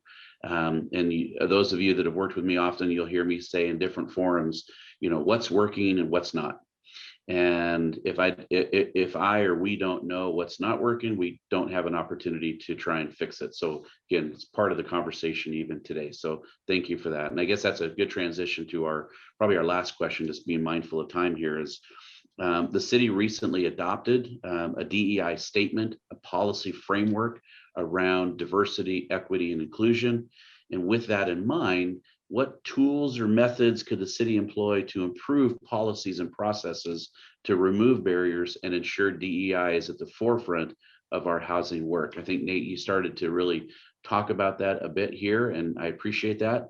And again, not only from a DEI perspective, but just those of you like Taylor has worked in the city, and I've heard her comment about density. If there's things that you can think of that's within our sphere of influence here around development code or standards and things like that, please feel free to offer up any suggestions on that as well. So Nate, let me go ahead and start with you and see if there's anything else that you'd like to add to that question. Sorry, Eric, I was looking at the chat. No. Can you repeat it real quick, and then I'll address it. Again, I think you really started to hit on the topic of around equity and inclusion and how that work is at the forefront. And again, like you talked about, putting people first, right? Putting those in mind. We've talked about even a little bit beyond this conversation of around a more probably a kind of a renewed approach around economic development and how that really ties into housing as we go forward. But just from your perspective, your lens, is there anything else that you'd want to share in terms of things that we can do to make sure that DEI stays at the forefront of what we're doing, but also in general, if there's any other processes or suggestions that you have for the city? Absolutely. There's one real big one that I would say in any room that I'm in, and it really starts with getting more equitable development by developers of color. And I say that because I know we're amongst some developers I know that are developers of color that don't always get the opportunities, because much like construction, a lot of these RFP processes are based on how many times you've built a project of this type, or how many developments have you done over a course of a decade or more. And I feel like where we need to start heading is setting tables, much like what we're doing with Prosper Portland right now, on setting tables of developers of color initiative is what they call it. And so I would love to work with the city of Gresham, because amongst the 80+ minority contractors that NAMAC represents, some of them actually develop and build. And so we want to really see how we can create that broader ecosystem of working with development consultants, development owners reps, developers in its true sense, as well as developer builders. And so I really think that that should be a heightened preference for, City of Gresham as it continues, and having that show up in the procurement process. And I know I've talked with Metro and the Portland Housing Bureau around their bonds. And many of you have probably seen some of our reports on being very intentional. If we're going to lead with racial equity, let's do it from the highest levels of development all the way down to the workforce. And that's not just people of color, but I know there's some big developers out there that I would love to see, Black and brown and white communities working together. Because as my grandma always used to say, those closest to the problem are always closest to the solution. So we can actually get that where the buying power, these big investors that come into our state and city, like Ernesto was talking about, if they had to partner with local folks, I think you could change a lot overnight. But we get a lot of out of town spec developers that really are just here to parking lot money, really honestly probably don't care much about our city or our state, and they're just looking for another payday. And I just would love to localize what we're doing and making our own ecosystem sustainable. So that would be my only extra push would be, let's get some real Black, brown, white partnerships among the development realms to really help build up our city and state. Thank you, Nate. I just want to add very quickly to what Nate just said, because this is something that we've been pushing for years and years here in the state of Oregon. Many developers, from outside town, they come in because there are the bonds, already out there. So the money's here, they come and then they go. One of the pitches that I continuously say to everyone is that we are here to stay. Whatever we make stays here in Oregon, it stays in our communities. So it would be important for us to keep collectively also pushing for that great investment in developers, local developers and state, based developers. Also, just reinforcing what Nate said in regards to investing in capacity building as well as partnerships with developers of color. And I don't want to forget about women. This world of development, regardless if it is of color or not, is heavily dominated by the guys, right? There is very few women on development. Yes, there are many women that are hired by developers, but the developers themselves or the builders themselves, the owners of these companies rarely are represented by women. I mean, Taylor is probably one of the few. And across the state, you will find many small and big that there is no significant, statistically significant, representation by women. So I just want to bring that up. I have a daughter, and I want to push also for that kind of, not just because of my daughter, but because of all the women that have supported my success. I want to support that as well. So thank you, Ernesto, and agree. And Taylor, I think that was a great to transition to you absolutely in your position. Please go ahead. Thanks. Yes, would love to see more women in construction and in development. We're lucky enough to have, I think on our last projects, we had women project managers, project engineers on our construction team, women architects, and women landscape architects, but that is rare. So that's great. Go ahead. Any other suggestions about, again, ways that we can move forward? Yeah, in our upcoming project, we're building a mixed use project in downtown Gresham. And we're always trying to figure out, market rate developers are always trying to figure out how do you pencil commercial. And you don't want to just build empty commercial space that's too expensive for any, local businesses to rent. That doesn't do anyone any good. And you end up having to underwrite it as, as not income generating. And I know I've seen, I'm not an expert in it, but I know I've seen, Prosper Portland, I believe Beaverton has some incentives to do affordable commercial, and whether that's in forms of grants or tax incentives. But I think that could be a really great way to get some of these commercial spaces built, because, we all see a lot of empty commercial spaces right now. But if we don't build it now, in 20 years, they won't be there. So I'd love to figure out ways to get more of that in there. I think there's a lot of market rate developers who would be excited about getting some affordable commercial in their building if the incentives and policies are calibrated correctly. Okay. Thank you, Taylor. Steve, any comments that you have on this question? Yeah, I think it's been said in a number of ways, but can't be said enough that I think one of the most important things we can do around racial equity is to help more renters buy homes. We heard from Beth that 1 in 3 renters in Gresham is paying more than half their income to rent, probably even higher for households of color. That's not sustainable. That doesn't work. That's going to lead to displacement. Home ownership is one of the greatest strategies towards anti-displacements, because when the neighborhood improves and you own your home, you actually have a value that increases, not just rent that increases. So there's obviously a lot that was said around all the things we need to do there, but I think really targeting examples like the preference policy in Portland that really targeted populations for home ownership. We need to work both on the developing affordable unit side, like we've been talking about, but also working with households to get them home ownership ready. But I think real intentional efforts there, as Ernesto mentioned, the affordable rental housing financing is out of date. Well, that doesn't even exist for home ownership development. So we really need to look at how do we finance that work. A lot of the discussion around the costs of infrastructure and SDCs and all the upfront costs. We see about $100,000 per unit in upfront costs that has to get financed first, which obviously even adds to the cost of all that. So picking away at that and the cost of land, I think, are some of the key strategies. Thank you, Steve. Mark, any comments that you have on that last question? Well, I guess I just want to kind of echo the things that Nate talked about. And I guess I would just add that, a constant attention to looking at reducing barriers. I think reducing barriers is good for everybody. And especially when you're trying to start off or get into either purchasing a home or get into on the workforce side, contractor side that Nate was talking about, reducing some of those barriers, I think would be pretty advantageous.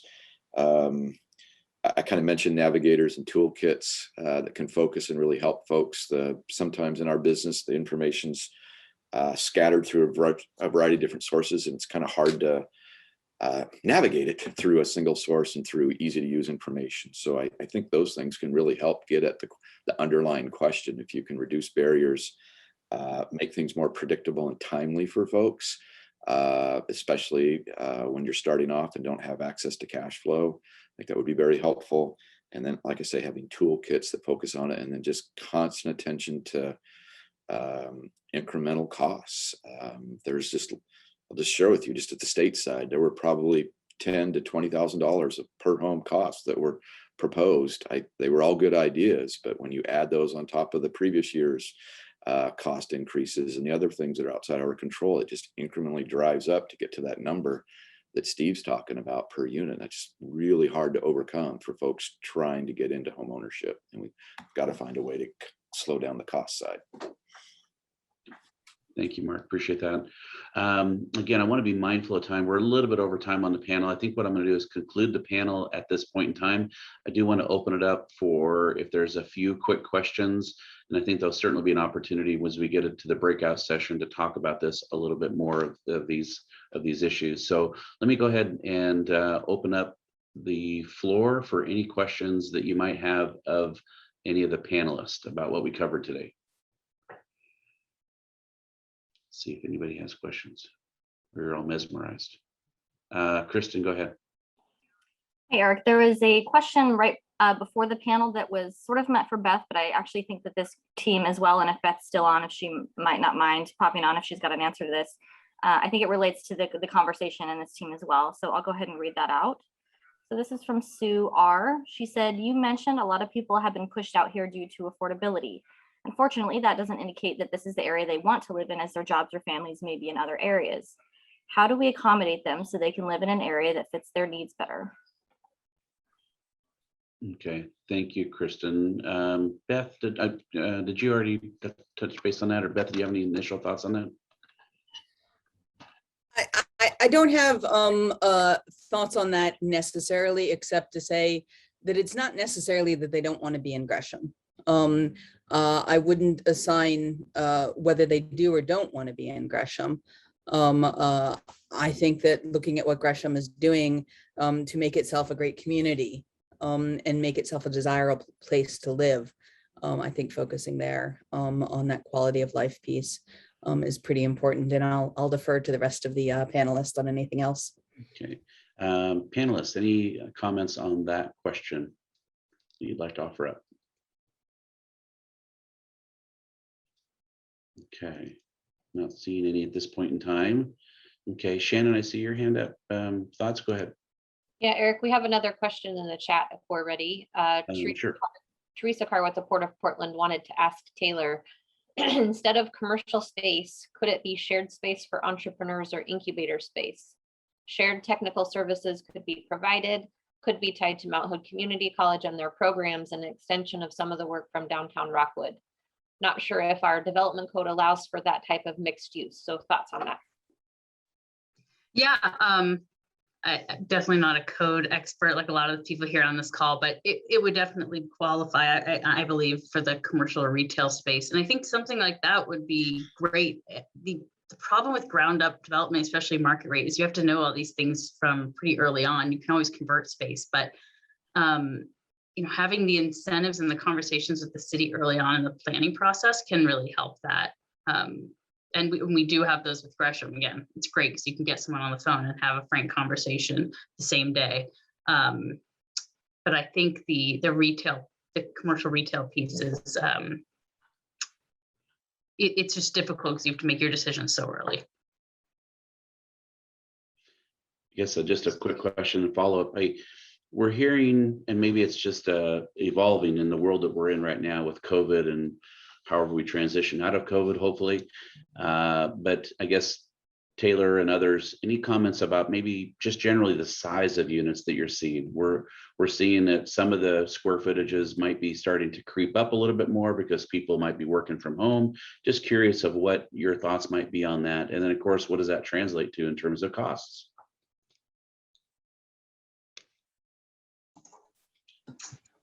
I'll start just by sharing. We have always had high demand for larger family-sized homes, 3, 4, even 5-bedroom homes for larger multi-generational households, and that continues to be a need. So almost exclusively what we're building, attached unit type townhome style, but larger family housing is definitely what folks are looking for. Yeah, and I know I think Ernesto in the Rockwood 10 or Rockwood Village project, you have a very broad spectrum of housing opportunities there, and I think you have 3 and 4-bedroom units. Yes, we actually have studios, 1-bedrooms, 2, 3, and 4-bedrooms. Okay. Altogether, you know, we were trying to cover as much as we could. We did a very extensive study with the Center for Public Interest Design at Portland State University to understand the housing needs, at least for that particular community. And what we came up is with those percentages. I can send that over, you know, later today. I don't have them on top of my head, but family housing is definitely, you know, on top. But also there are a lot of young families or individuals that are looking for, you know, that started house or that transition house, you know, that will be there for a few years. So studios and 1-bedrooms are also very significant for the young, and also for those that are, you know, already retiring, some couples and singles that are at the end of their careers or they are already retired. So that housing is significantly important as well. Thank you. And I'm just going to chime in again. I think, you know, in Gresham, when we look at average rents in our comparable set, we see that Gresham does have some larger units. One of the things that helps that is a lot of the Gresham zoning code is on a unit per acre versus an FAR. So, you know, developers are incentivized to build larger units and to build family-sized units. So we find we love building 3-bedroom units, and there's a large market for them in Gresham. If it was an FAR-based zoning, we don't build as much. We still include them. So yeah, thank you. Appreciate that. Thank you. Okay, just to open up, is there anybody else that has a question? And if not, we will conclude the panel.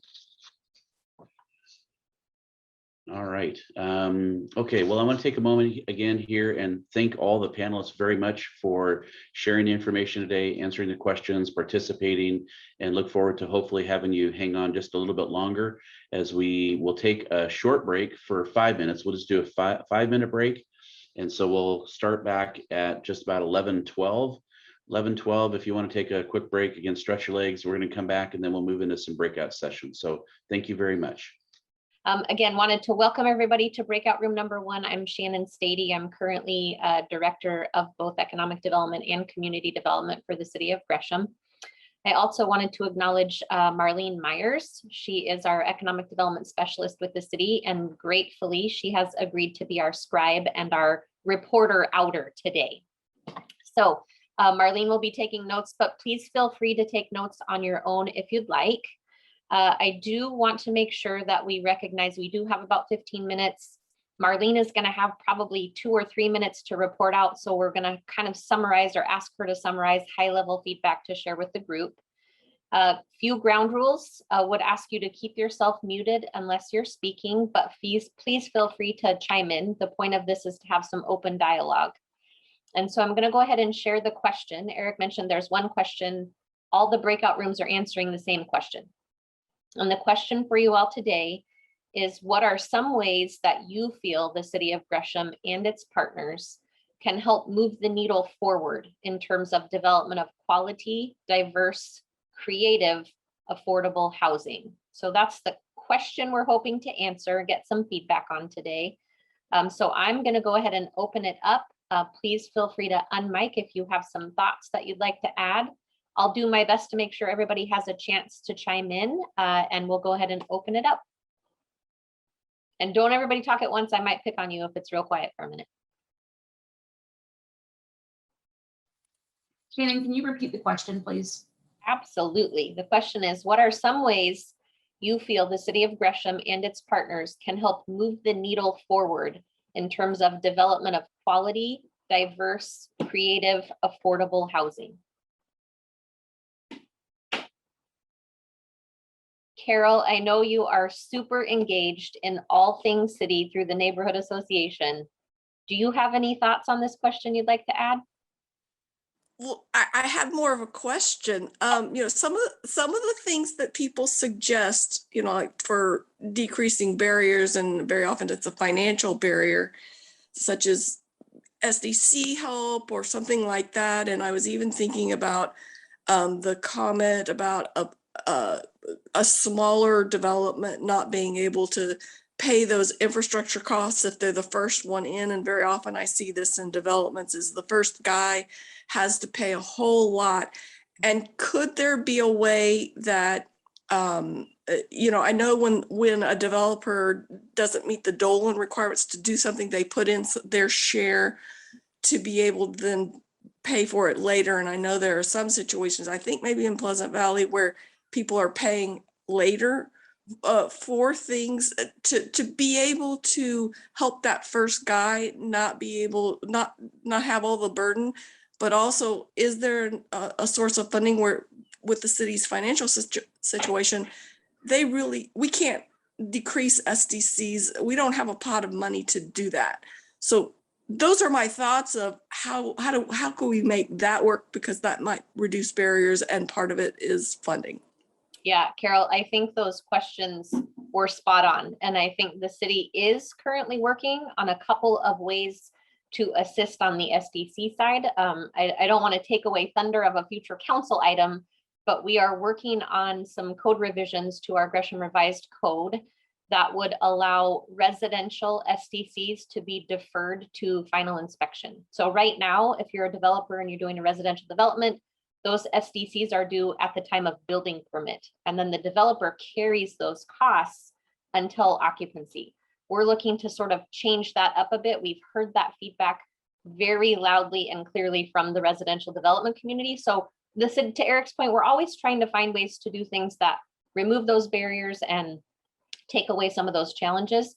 But to your point, Carol, I think it's spot on. The city doesn't have a giant bucket of money to sort of help with that. So I think that's the $1 million question. Thank you for those comments. And thanks for letting me pick on you first. Anybody else have thoughts they want to share? Yeah, Sarah Lay, go ahead. So it's going to sound really weird because I'm a planner, but reduce, and you've all heard this before, but I want to say it in front of everybody. Reducing the amount of code we have about certain things to take it down to, this is what the bottom level of a good development looks like. And that's it. Not having anything, there are other ways to get better, but just saying this is the bottom level of development and making that clearer and much easier to show that you are meeting will make it much easier for us to review, which will make it much quicker to happen. So I think not having layers of code on top of each other and just having one streamlined code is really important. I also think that finding a way to use affordable housing dollars to help with financing for actual development. So getting better quality development because we are willing to put in some of that financing money or leverage that financing money so that we can have a say in what kinds of things go into that affordable housing, but using it for financing rather than anything else. So maybe we back, we put in some, we do some backing so they've got more like down payment dollars, that's not the right word, but and also doing that for different levels. So not just big affordable housing projects, also being able to do that for a fourplex or something like that, where we're going to have some say, but we're going to get more for the community out of it. Awesome. Thank you, Sarah Lay. So I'm checking the clock quickly because I know the time is just ticking down as we speak. Aubrey, do you have anything to add to this question? Thank you, Shannon. You know, Beth really highlighted a lot of the things, quite honestly, in her presentation this morning. Some other ideas that come to mind, just to bring it to the group, is, and it was unfortunate that the PDF of the map was shown, but it was primarily focused on privately owned land. And so one contribution I would offer is any publicly owned land is a good way to start. Sure. Because that is an asset in which the city has control over, and therefore can be a lot more flexible in what you're able to negotiate. So that's a starting place. I appreciate that, Aubrey. We are actually putting together kind of a master list of city-owned facilities, including vacant land. And so I think we're headed in that direction. Thank you for that. Teresa, go ahead. I have lots of ideas, as you can imagine, but I think Nate hit on this, is the policy discussions. You know, I think the city of Gresham just needs to take, well, I know that you're involved in the discussions, but taking a more active role, and then also including your partners on what your positions are.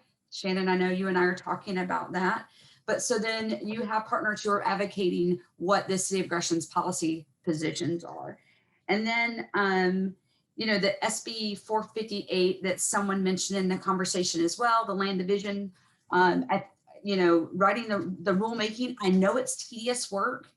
I mean, because I've been on the other side of that with folks at the port, but absolutely being at that table. And I agree with Aubrey.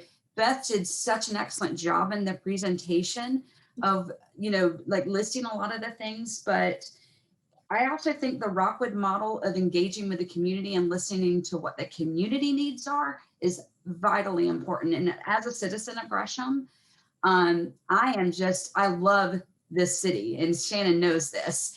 And I am so appreciative of being able to pick up the phone. I know someone mentioned that in the panel, and being able to talk to someone at the city, someone that, and having a substantive conversation. And that needs to continue as well. As we grow, we need to continue having the city be responsive and being available. That's my citizen, not my port hat, but port too. Thank you, Teresa. I appreciate that very much. So we haven't yet heard from Nate or Pat or Councilor Piazza, and we have about 5 minutes left. Do any of them have some comments? Really quickly, before Nate jumps in, I just go ahead, Aubrey.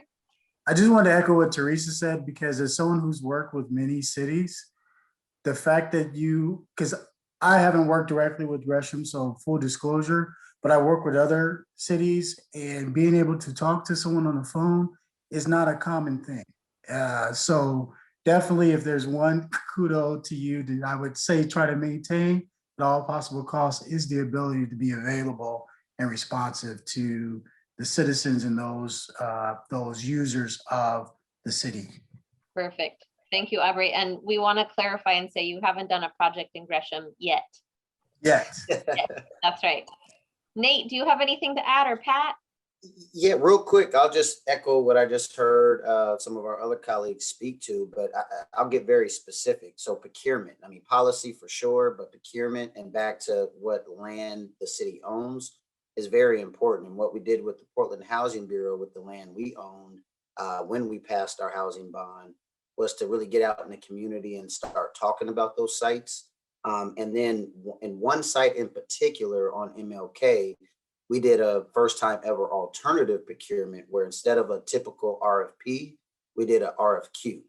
And I think that just has to happen because you need to make sure, back to local, who's a part of this community or even just servicing that community, even if you don't live in Gresham, is very important, as you all know. So just again, wanted to echo that because I think I'd love to be one contributor in that space, knowing that we're working with the city of Gresham already. So I appreciate all these other comments as well. Yeah, thank you, Nate. I appreciate that.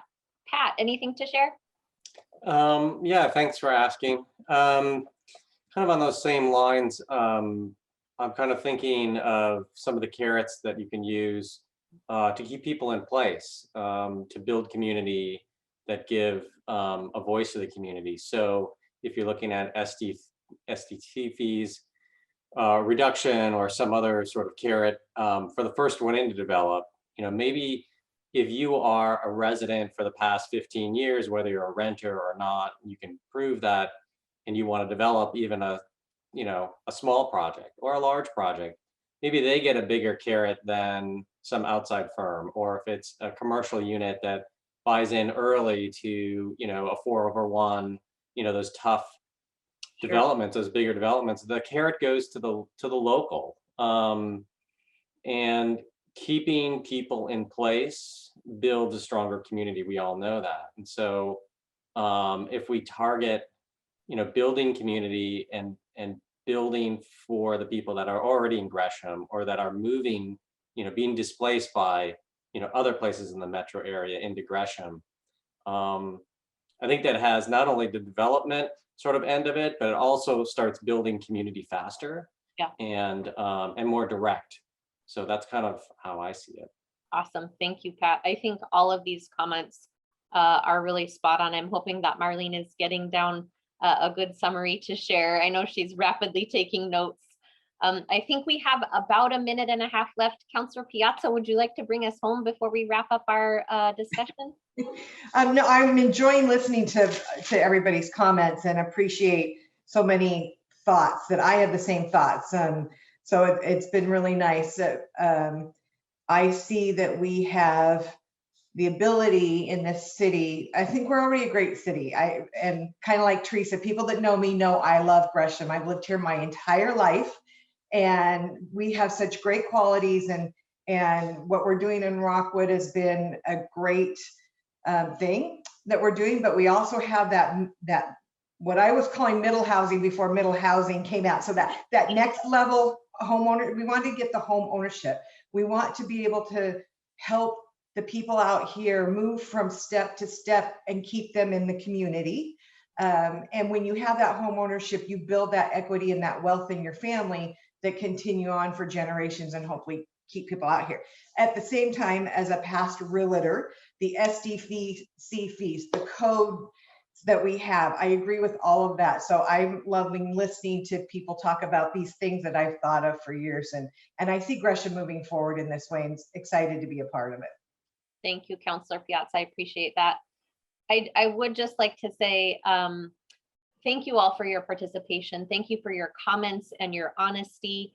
As Eric mentioned at the beginning, this is a time for us to really think about how we start the conversation. So we will be looking very much forward to all of us engaging in future conversations and hopefully taking deeper dives of all of these topics about how the city can move that needle forward. So I'm getting a note here that says breakout rooms are going to close in 41 seconds. So in the last 41 seconds, does anybody have anything they'd like to share? If not, I'm just going to say, Nate, I'm going to circle back with you. Aubrey, you're on my list. Pat, great comments. Teresa, I talk to you every day, so we'll just keep the conversation going. Again, thanks to Marlene for taking notes. Beth, thank you so much for your presentation today. Nate, thank you for participating on the panel. Looking forward to the conversations, folks, and I'm going to take us back to the main room. Thanks, everybody. As you're coming back, what we definitely heard is we didn't have enough time. So what we're going to try and do is to go get you back for another 5-ish minutes. I'm trying to keep you somewhat on time here. So we're going to see if Jen can work some Zoom magic. I can send you all back for approximately, would you like 5 minutes, 6 minutes? Give us 8 minutes. Okay, we'll do. And you can always let me know. Okay, sounds great. Thanks, everybody. We get an extra 8 minutes. 8 minutes. I love it. Okay, so we've sort of talked about the question. You all heard a lot of really amazing information today. Beth's presentation was jam-packed. It probably could have been 2 days worth of discussion, I'm thinking. Nate, you offered up some really great thoughts and ideas around the workforce training piece and connections between employers and folks in our community. Are there any other thoughts that you all would like to share just generally so that the city can capture some of that information? Beth, go ahead. So one of the things that I didn't talk about because there just wasn't enough time, they're connected to each other. Finding a funding source, and it's not going to be one funding source, but probably many funding sources. But then community support, which really means community engagement. And there's a way in which I think that we as Oregonians, you as, I can't think out how to say Greshams, need to figure out how to have some of these conversations so that people understand that it's their children and their neighbors, and they make those connections. That probably is already happening. But why is it that we collectively should support affordable housing affordability, especially since it's going to take some of our resources together? One of the reasons that I think Beaverton has been as successful as they have been about building some of the housing is they've done had some of those discussions and that listening, and are really helping people understand the equity considerations, and they've prioritized that so high.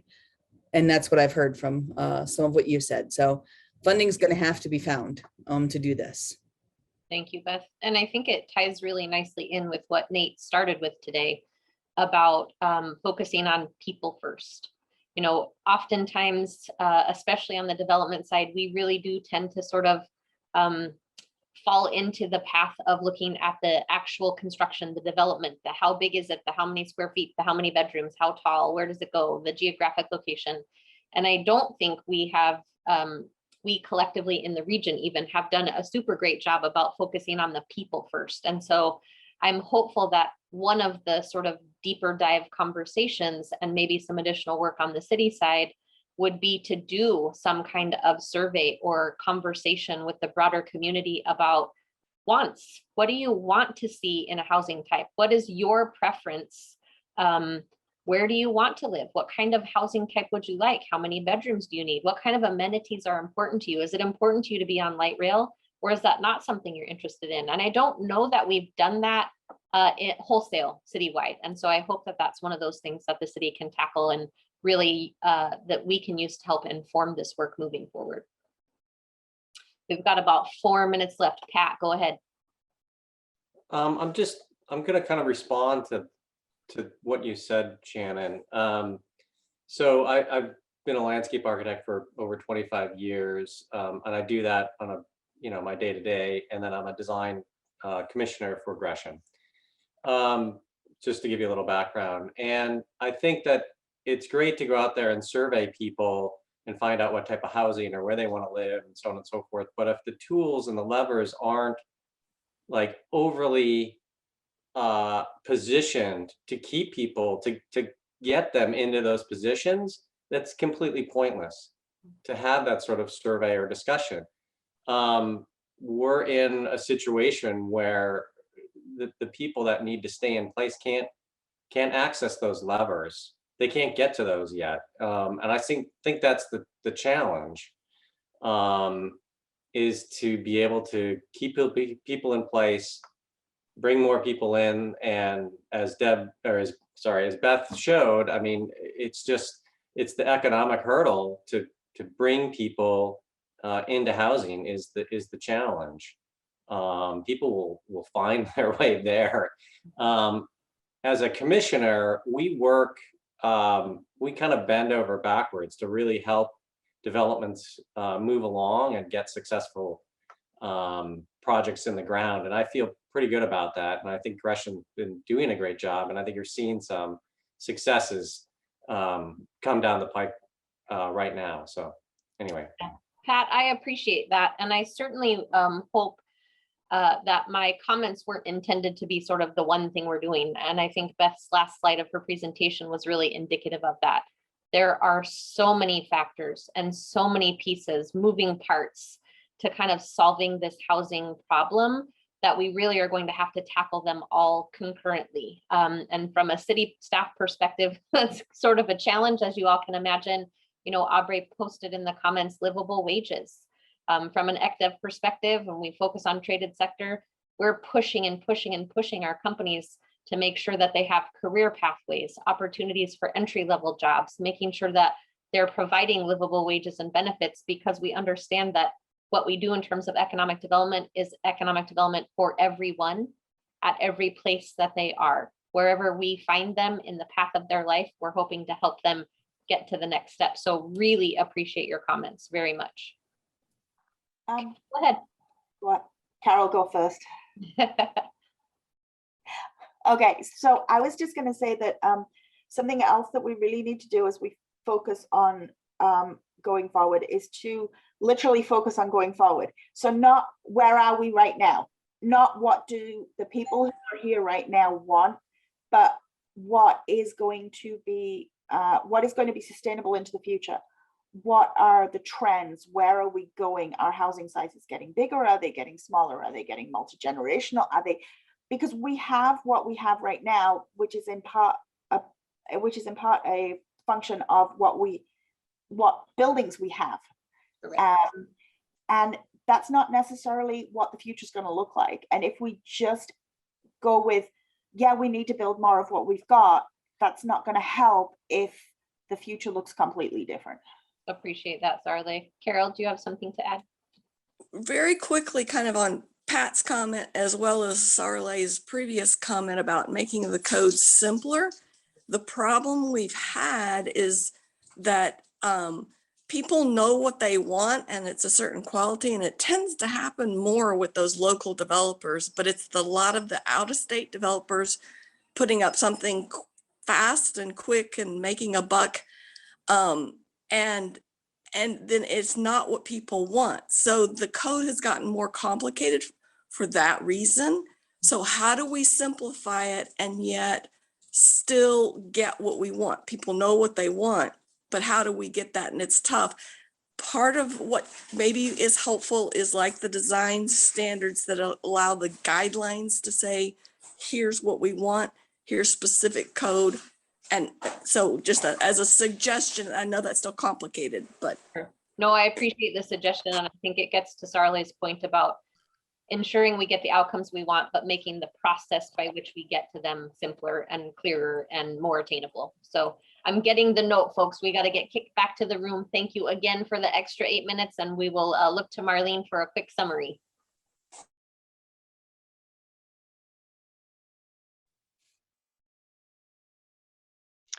All breakout rooms will be closed in 15 seconds.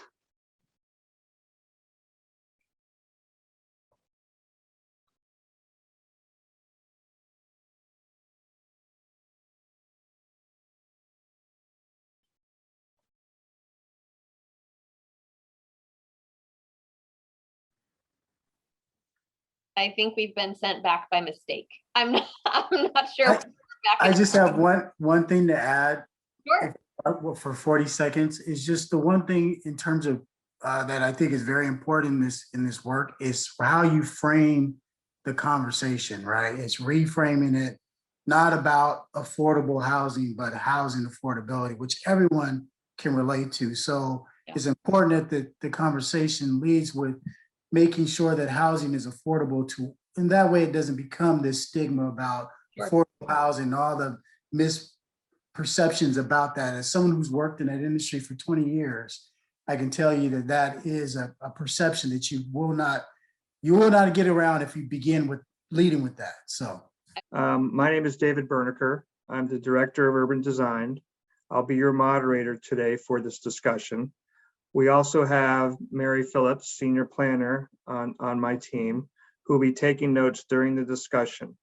But feel free to take your own notes. After our session, we will be moved into the main room again, where each of the group scribes, in this case Mary, will share the highlights of the breakout room discussions. Just some basic ground rules for the conversation today. Again, it's supposed to be a conversation, so unmute yourself so you can participate. I will ask you please to be respectful and mindful of not speaking over one another so everybody can be part of the conversation. If you are not speaking, please do mute yourself to limit the background noise. If you prefer to post comments in the chat, feel free to do so and I'll read them out. Susan Joy, I'll ask you to make sure I don't miss them. And so now we'll put the question into the chat. It might already be there. And it kind of builds off the panel discussion, and it's general, but I think it's really good. So the question is as follows. What are some ways that you feel the City of Gresham and its partners can help move the needle forward in terms of development of quality, diverse, creative, affordable housing? And for example, are there specific incentives or actions, and we just talked about that, that Gresham could take to achieve the desired outcomes discussed earlier? So we have 15 minutes to go. We'll get a quick notification that we're flipping back. And again, I would sort of open up the floor to folks to weigh in on what they might think.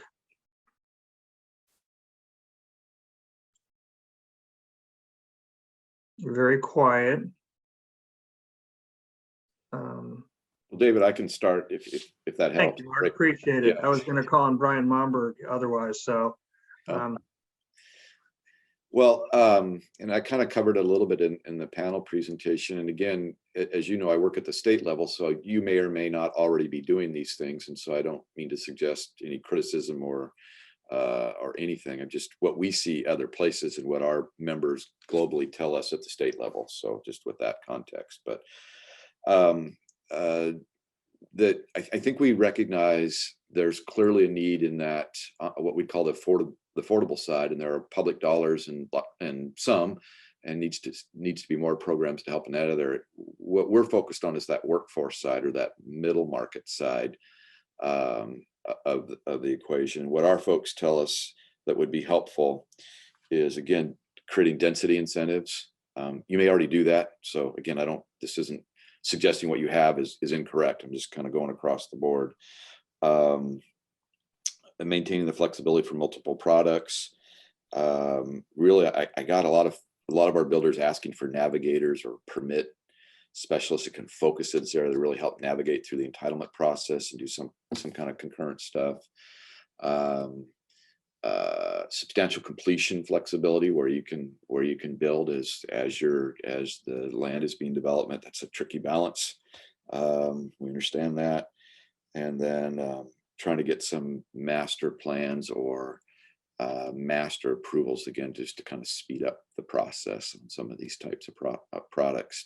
Could be, it's hard to get 100% pre-approved, but get it quite a bit through the entitlement process and building process, or the kind of the technical detail things that our builders tell us that would be helpful, in addition to all the other things that we've talked about, which is kind of more specific things that Gresham could do if you're not doing in this area to really attract builders into this workforce housing side.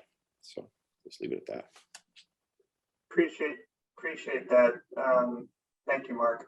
And again, folks can weigh in. Mary, before you weigh in, let me ask a quick question. When you talk about those master plans, you're talking about having a set of approved set of design guidelines, drawings, what have you, that you could sort of plug and play, if you will. Is that kind of the thought? Okay, and I see you shaking your head. And I guess my question to you is, I've actually worked on those in a past life in California, in Oregon, but for a city in California.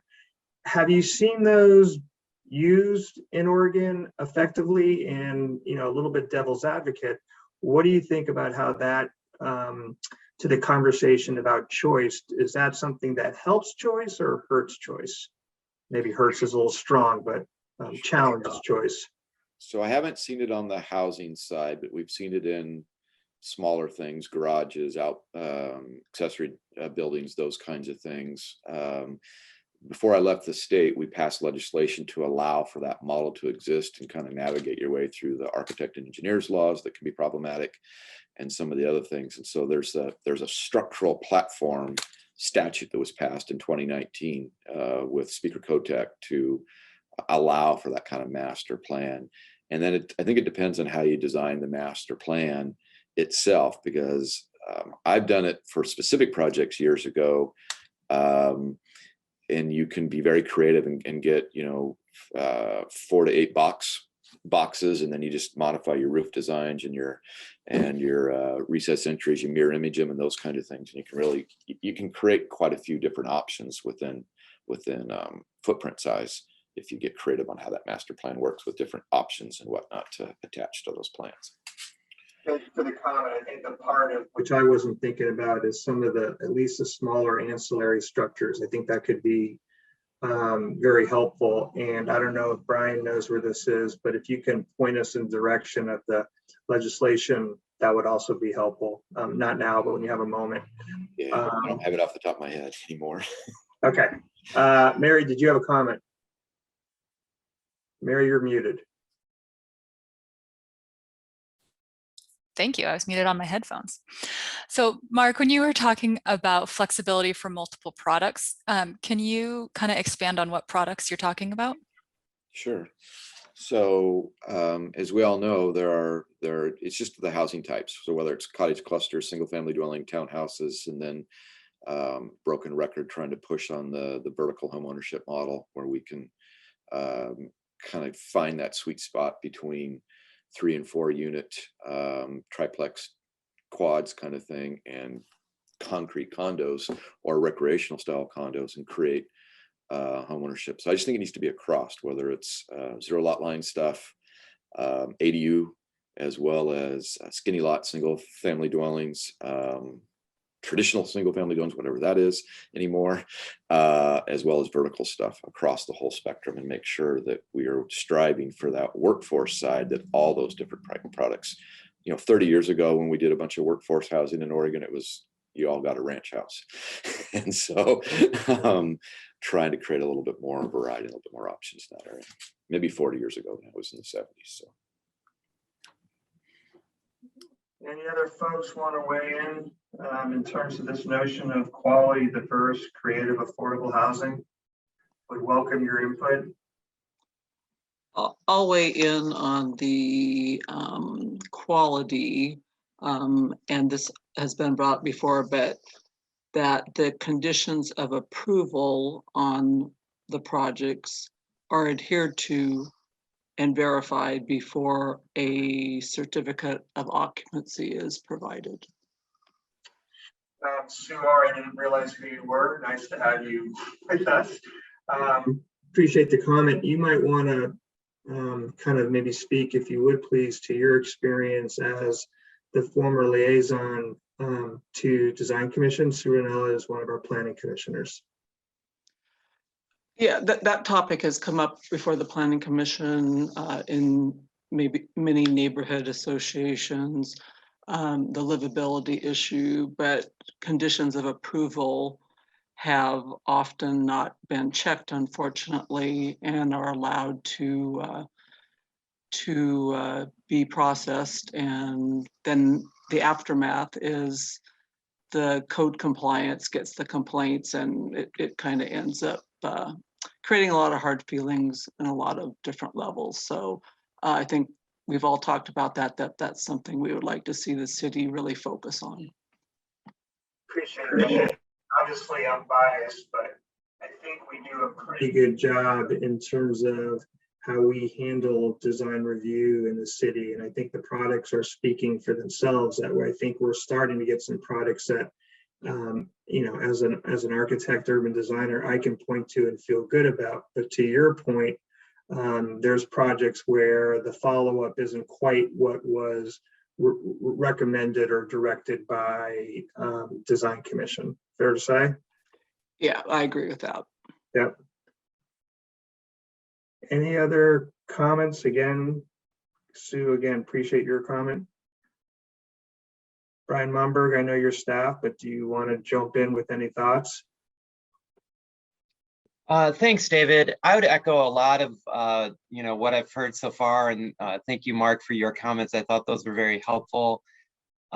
In terms of adding to the conversation, a couple things that I might mention for us to be thinking about. I think one is just, you know, as we heard this morning, there is a fair amount of supply of family size units in Gresham, you know, the 2, 3, 4 bedroom. And I think as part of our overall city strategy, the more we can continue to work toward incentives around either rehabilitation or particularly around considering affordability, it's trying to preserve or manage existing units that may be, you know, at the 60 or 80% AMI through what's that's called naturally occurring. I think there are a variety of things we could really think about that we could reinvest in those properties to make them, you know, higher quality of property or rehab, as well as being able to preserve them. I think related to that, there's some state funding as well as some state procedures around properties that may have had an affordability contract that may be getting close to expiring. And I think that's certainly something that we need to keep within our toolbox to think about. I know some of that's already underway within the city, but I just wanted to add that to the conversation around really doing everything we can to support and manage our current stock of housing. And then I also wanted to reflect on just the comments we heard earlier this morning around housing being really a component of ensuring that our residents and our families are having a high quality of life in terms of access to education and jobs and recreation and all of the things that really make the city great, and that discussion around opportunity. And I know that there's been a variety of efforts the city's had around kind of looking at, you know, geographically, what are areas of relatively higher opportunity, or what are areas that we recognize we need to invest in other components of neighborhood livability and to ensure it works well. And I think there may be some efforts we can do as we think ahead to the housing production strategy to kind of think about that geographic component of high opportunity areas. And there's certainly been other cities that have done that around the region, as well as some firms like Opportunity Insights, I know is a national firm that kind of looks at that as how to really ensure that our housing is part of that broader component of ensuring that we have a good quality of life. So I'd be curious to see if we could incorporate some of those thoughts into, you know, our further planning efforts related to where we site particular types of housing. Thank you, Brian. One of the things that comment makes me think about is some of the comments that Mark said. If we're looking at the existing housing stock in terms of going back to the notion of, you know, master planning housing, and that you can start off with a box, and that box there might be different ways to deal with that. And Mark, if I'm not saying it as eloquently as you said it, you know, some of that housing stock, from my perspective, isn't all that attractive, but the box itself probably works. So what can we do to, I think it's an interesting question, what can we do to the skin to make it more contemporary? What can we do in terms of landscaping, connections, things of that nature to tie it, you know, tie it back to other pieces of infrastructure, I'll be parks or transit or whatever. So I don't know if you want to add to that, but it just was, I hadn't thought this through enough. And I think it's a really interesting notion about how do you take the existing and update it. So really quick, it looks like we have about 1 more minute. Uh-oh. So are there any other quick comments people want to be sure that I get to report back for our group? One other thing I wanted to add, this is a little bit off topic, but on topic, and because Eric asked, what are we seeing for housing sizes and types? And I think we're seeing all things. We're seeing some smaller stuff, we're seeing larger stuff. Our builders are telling us folks are wanting to work out of their homes and do businesses out of their homes. I just don't know enough about how that worked within Gresham. It's just another thing for you to flag, David, for your team, that that may be a way for families to get into something and then run some type of business out of their home or whatever. I just don't know how that works with your zoning up there locally. I've seen different cities approach that from different components. I don't know if that's going to survive long-term the pandemic. As you're coming back, what we definitely heard is we didn't have enough time. So what we're going to try and do is to go get you back for another 5-ish minutes. I'm trying to keep you somewhat on time here. So we're going to see if Jen can work some Zoom magic. Yes, I can send you all back for approximately, would you like 5 minutes, 6 minutes? Give us 8 minutes. Okay, we'll do. And you Sure. can always let me know. Okay, sounds All great. right. Thanks, everybody.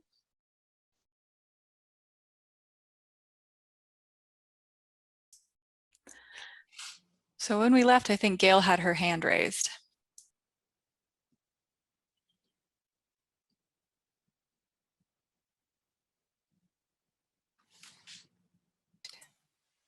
All right, I just wanted to make a quick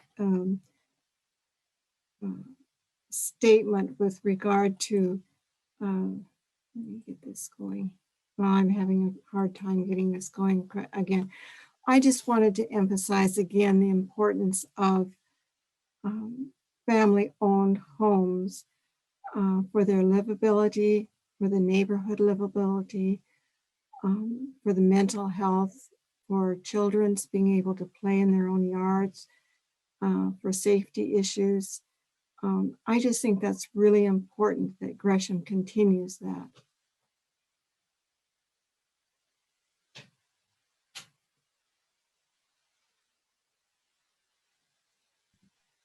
Thank you.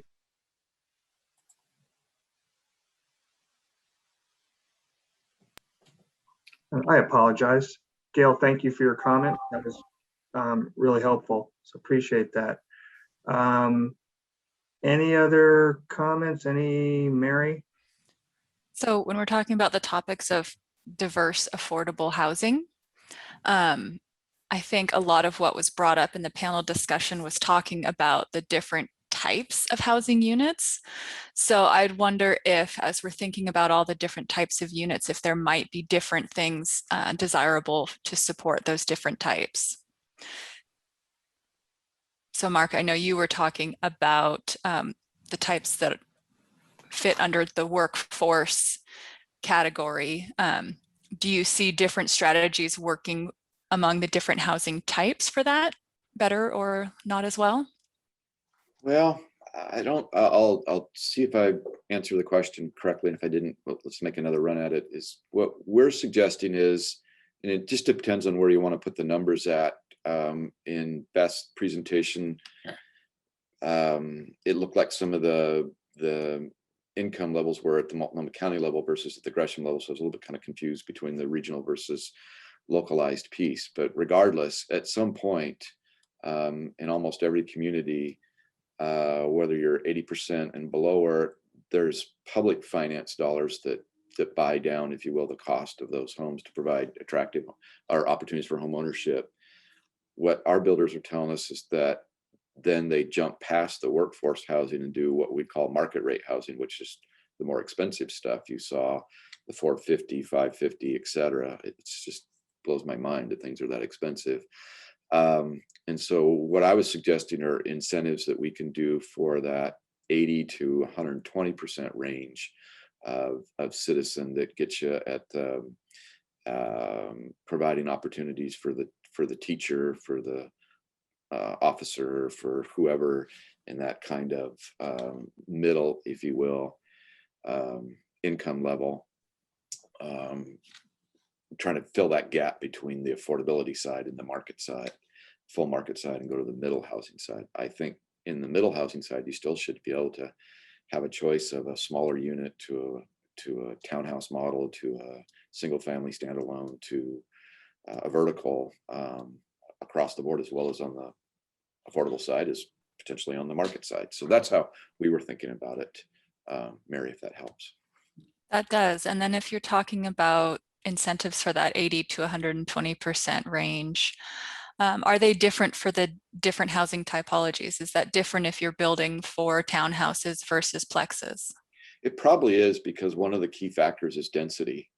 And so if there's density incentives, obviously that's going to be different whether you're going vertical or attached or detached. So I suspect that what they were suggested to me is just, again, try to get the process timeliness, because time is money, try to deal with the backlog, the navigators, the specialists to help move your way through that process, to the density incentives, to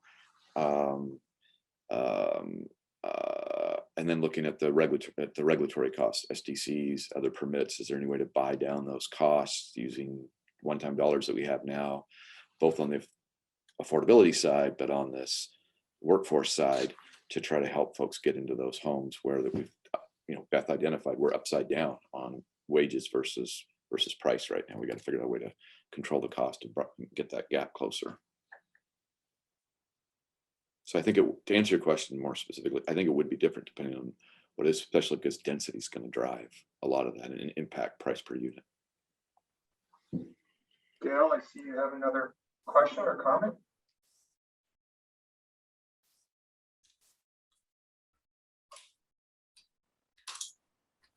You're muted, Gail.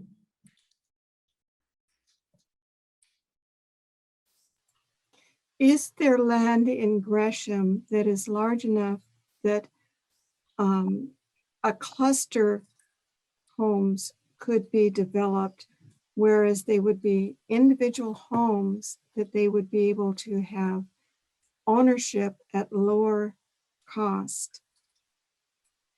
Is there area, and is that a possibility? David, can I take that one? Okay. So part of what's coming out of our code updates that we're working on to comply with the State House Bill 2001 for middle housing is allowing what's called cottage cluster housing types. So those are small footprint, therefore typically smaller scale, single detached units in a cluster. So several together around a shared open space. Is that the type of housing that you are talking about? Yes, that's what I was thinking. Yeah, so part of what's required by the state in our code update is to allow that on any lot greater or equal to 7,000 square feet. And there are a good number of those in the city's residential zone districts. So yes, that is definitely a possibility in the future once we get that code update in place. But what I was wondering, is there an area in Gresham that there could be a community of the cluster homes that like we have large areas where there's just swaths of high-rise apartment buildings all over? Is there a land large enough that where people would feel they're a community of cluster homes that they could develop that way? I believe that the way the code will be updated would allow that. But what the code updates do is allow a larger variety of housing types. So it would be left up to the market and the individual developers to decide what actually gets developed. So yes, it would certainly be possible. There are some large enough areas of vacant and developable lands for that type of development to occur. But it's not necessarily what will occur. That's left to the market to decide. And thank you, Brian. I wanted to give the 1 minute time check. Oh, thank you. And Gail, in some respects, to answer your question, we've had cottage development is proposed in our downtown, which was, I don't remember the number of units, I want to say about 16. And then there's opportunities that Beth talked about and Mary talked about where this stuff most likely will happen. And, you know, it's kind of thought in Pleasant Valley in particular. I was just thinking it would be good for a first-time home buyer to start out there and then build their wealth and go up. You're absolutely right. Yep. Good comment. Thank you. If you wouldn't mind just doing some quick intros, let me go, since it's kind of a Brady Bunch style here, let me just go through and maybe have folks do just quick intros. And so let me first start with our city councilor, Councilor Jones-Dixon. Are you by chance available? Of course, I'm here. Thank you so much, Mr. Schmidt and all. I'm sorry, my camera is off. Just in transition right now. I'm Vince Jones-Dixon, Gresham City Councilor. Got elected this last November, been serving actually since July. I got appointed and then elected. So thank you, Mr. Schmidt, for hosting and pulling everything together. And thank you, Ms. Wilkinson, as well for your work as far as our housing initiatives. Thank you, Councilor. Sue O'Halloran, please. KMO Real Estate, do leasing, sales, development, both on redevelopment, I should say, and development of some smaller housing projects. Do a lot actually working with small business owners looking to get started. So we manage a lot of properties as well. Thank you, Sue. You've been introduced to Taylor, but Taylor, just want to recognize her, so thank you. And Tara, just real quick introduction from yourself, if there's anything else I may have missed that you'd like to add. Oh, thank you for the introduction, Eric. I've been with Gresham for about 4 years now, initially doing development and design review, and now focusing more on long-range planning, and especially on the housing side. Thank you. Phil Diamond. Hello, Eric. First of all, thank you for putting this together. By profession, I'm a real estate attorney. I'm also a principal in Mosaic Investment Properties, which is a managing member of the second Miller project that you mentioned. It's a 90-unit mixed-use development project that we've been working on with you, Eric, and Dave Berniker for the last couple, 3 years, and very happy to be part of this this panel with you today. Thank you, Phil. Mr. Butler, Ashley Butler. Good afternoon, everyone. I'm Ashley Butler. I'm the co-owner of the Brown & Carter Management Group. We focus on helping entrepreneurs scale their businesses through improving operational efficiencies. We also work with large corporations to help them improve their operational efficiencies as well. Thank you for inviting me today. Absolutely. Thank you for being here. Rachel. Good morning. My name is Rachel Cotton. I am an associate at Cascadia Partners, and we have a contract with City of Gresham exploring some housing development incentives. So mainly here as a fly on the wall, just to hear some ideas and get more information. No fly on a wall. We'll get some ideas out of you. Thank you. And lastly, Kristen Childs. Hi, good morning. My name is Kristen Childs. I'm the Deputy Director of Community Development, and I oversee the City Small Business Center and Commercial Business and Development. Thank you, Kristen. So let me go back to the question again. So again, what are some ways that you feel the City of Gresham and its partner can basically move the needle on this conversation around housing affordability? We know that the city, I mean, there's just some areas of influence that we don't have, but in a sphere of influence that we do have, certainly want to hear from each of you about any thoughts that you'd like to share for the city to consider as we go forward. So let me just kind of open it up. I guess I could start. We covered really a lot of different kinds of ideas, talking about diversity and inclusionary, and but 2 or 3 things that come to my mind. I thought it was instructive to remember that there is a real need for housing for larger families. I don't think that's always in our mind. And so Taylor's point about the difference and whether you're looking at an FAR, we should pay real attention to that. I think that's an important point.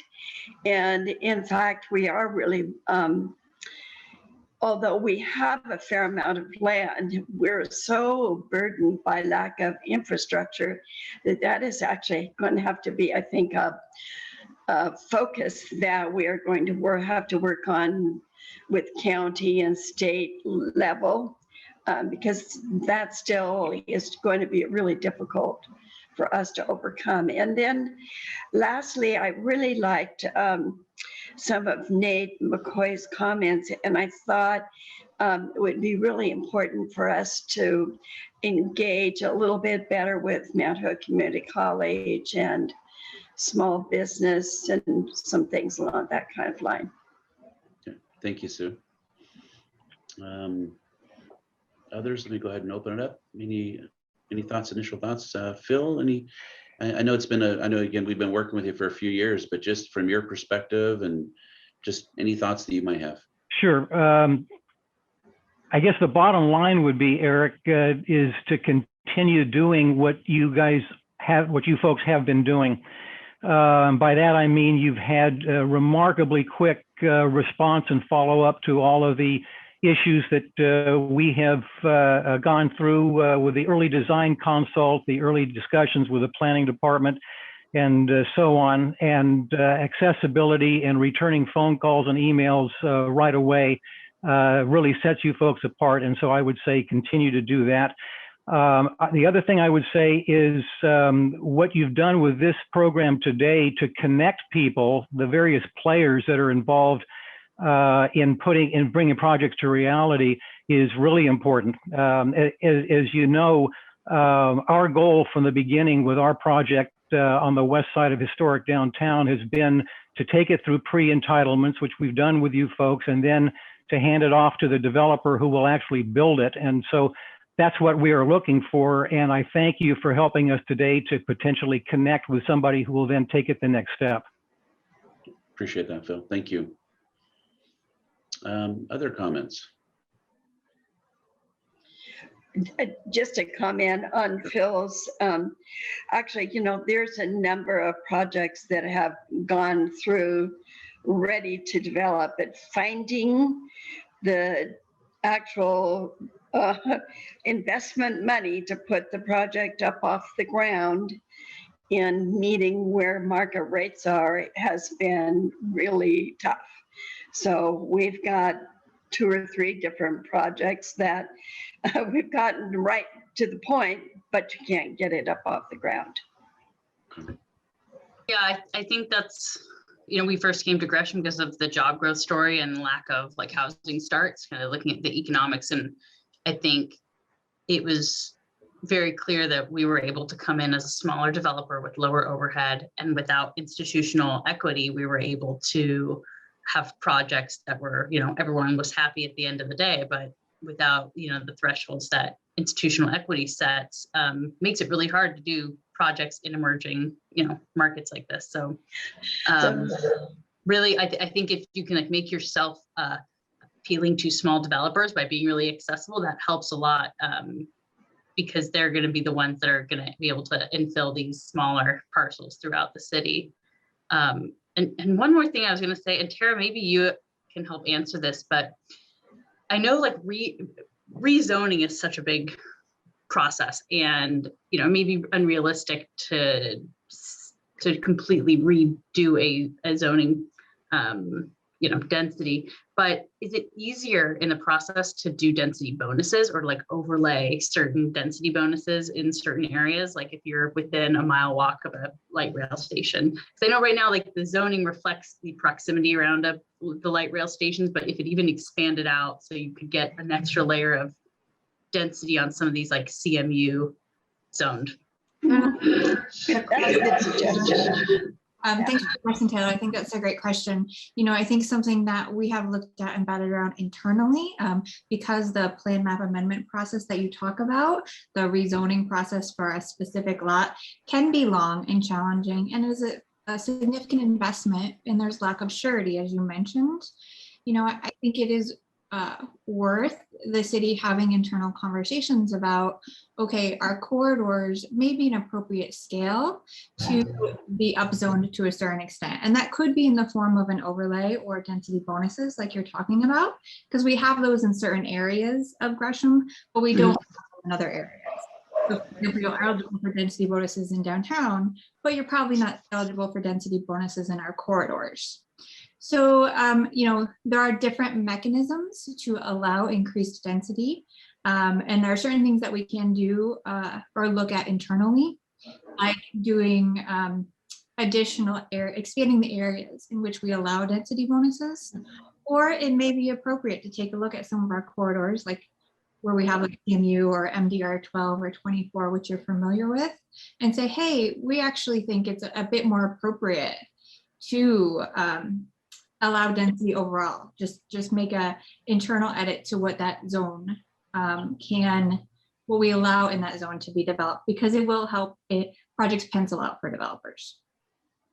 So I Yeah, think that's interesting. Thank you. It's sometimes hard to understand, like, what are the levers that the city can pull in the next 5 years versus long term? Yeah, no, I think it's definitely worth capturing as part of our follow-up on this. I want to be sensitive of time. I'm actually going to see if we can extend our breakout room a little bit. But Ashley, could I see if you have any comments you'd like to offer up, and then certainly Rachel as well? I do have a comment. One thing I would like the city to consider is long-term and sustainability. Once these properties get built and then they get put onto the commercial market, the rule of thumb is to try and push up those rents in order to make more value out of that property. That's really going to price out those individuals in that property over time. So what do we do for commercial real estate investors who want to be in these properties but don't necessarily see the value in them if they can't increase the value and potentially price out the individuals in that market?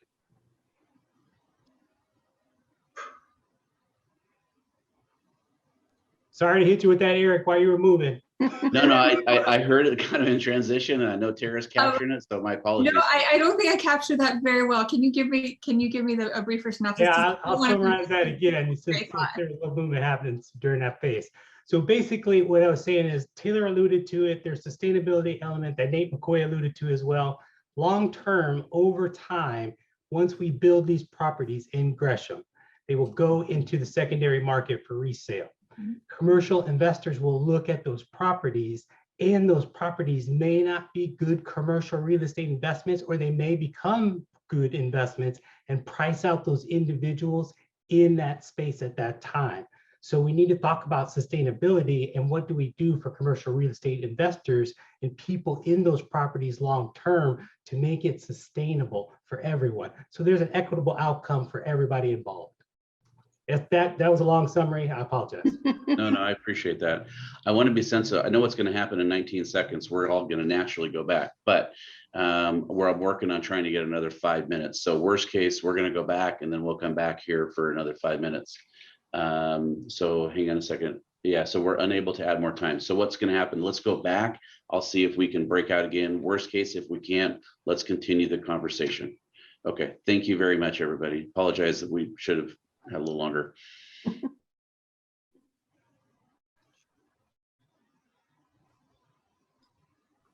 We're slowly coming back. Let's Eric, see. What are we doing? So Jen, go ahead. We were unable to add more time. I would be happy to send you all back to the breakout room if I can. That's what I was wondering, is once we all come back, can you just put us back for another 5 minutes in all of our breakout rooms again? I don't know. We have 20 seconds once everybody is back. It says all breakout rooms will close in 15 seconds. So after that, I will be able to see. Seems like I thought ours closed early. Sorry. Yeah, it's interesting. Everybody from room 3 is back, but everybody else is not. Huh, interesting. Okay. Okay. Welcome everybody. I can open. As you're coming back, what we definitely heard is we didn't have enough time. So what we're going to try and do is to go get you back for another 5-ish minutes. I'm trying to keep you somewhat on time here. So we're going to see if Jen can work some Zoom magic. I can send you all back for approximately, would you like 5 minutes, 6 minutes? Give us 8 minutes. Okay, we'll do. And you can always let me know. Okay, sounds great. Thanks everybody.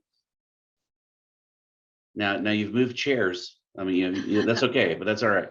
So again, welcome back. So Ashley, thank you for your comments. I think I understand what you're trying to capture is looking at the long term, especially as we have, like you said, if we have a developer that comes in, which could be again another reason to kind of focus on local. If you have a developer that comes in, they build, they leave, what happens downstream, and how do we make sure that we, from a sustainability standpoint, maintain that as we go forward. So appreciate that.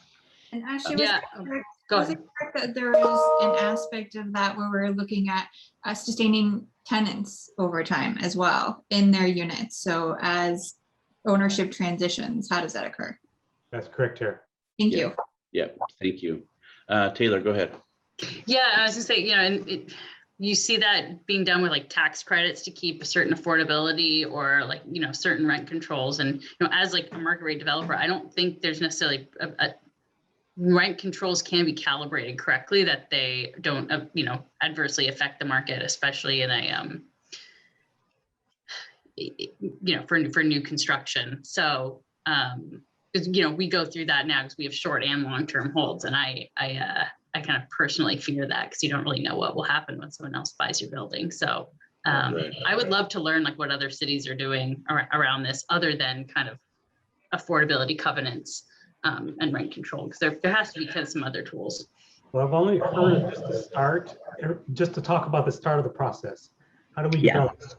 How do we develop? How do we develop? How do we develop? But there is no real discussion about how do we sustain and what does policy look like for sustainment? Because what we really do is we get things going really, really well, and we're great at our country of getting things going, but how do we keep things going without them having some sort of perpetuity of subsidizing associated with them? Because that's not feasible. And so I'd love to really start to have conversations about, yes, it's great to start, but how do we sustain? Because the economics need to really be discussed.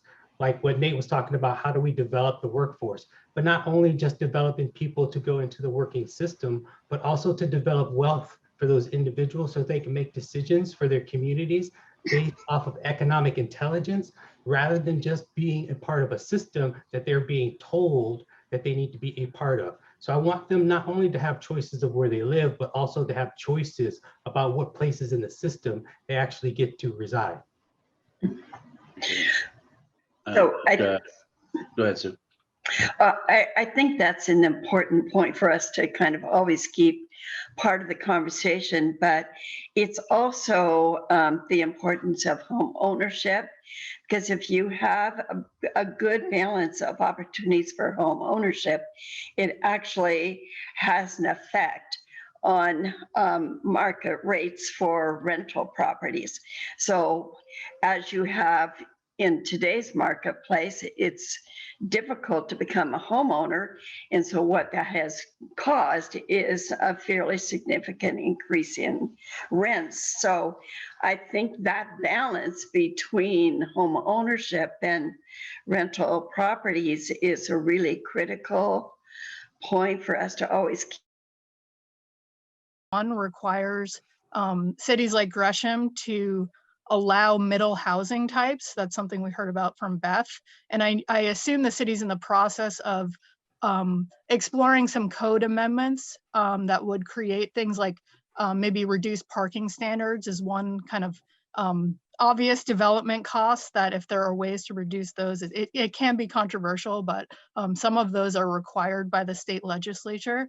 So I think those will be coming to Gresham within the next year, and that will create some of those opportunities that Taylor has been talking about in terms of the zoning and the allowances for more density outside of things like density bonuses.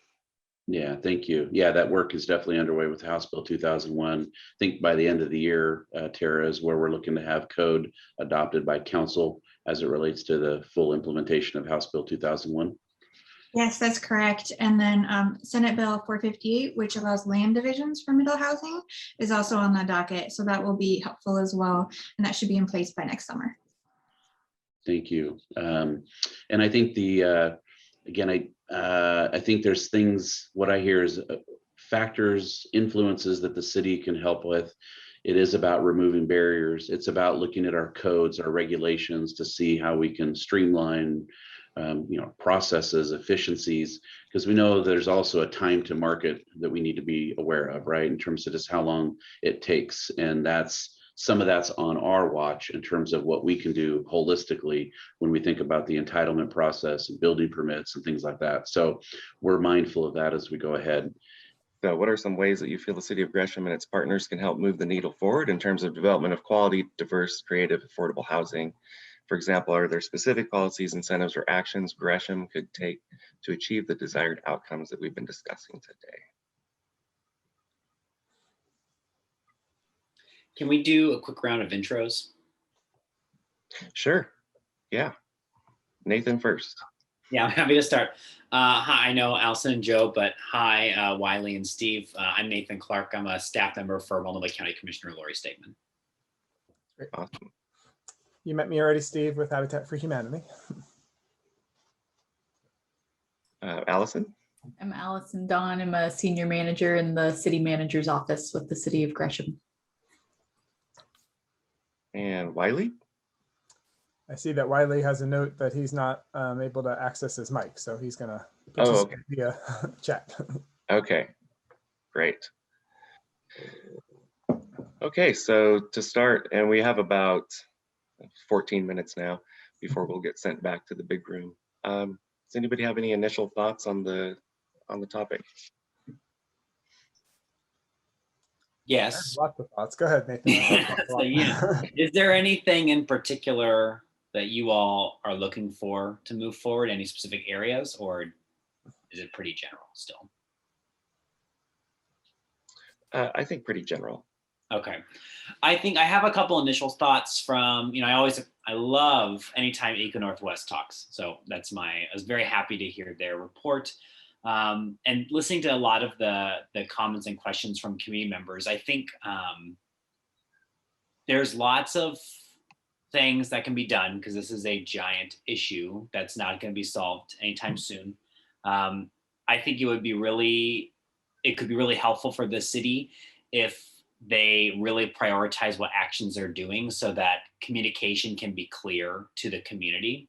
Right? There was the one community member who was talking about, and they seemed a little nervous about if there's going to be more apartments versus single family homes. And I know that that's kind of a big change for some neighborhoods in Gresham and throughout kind of the county as well.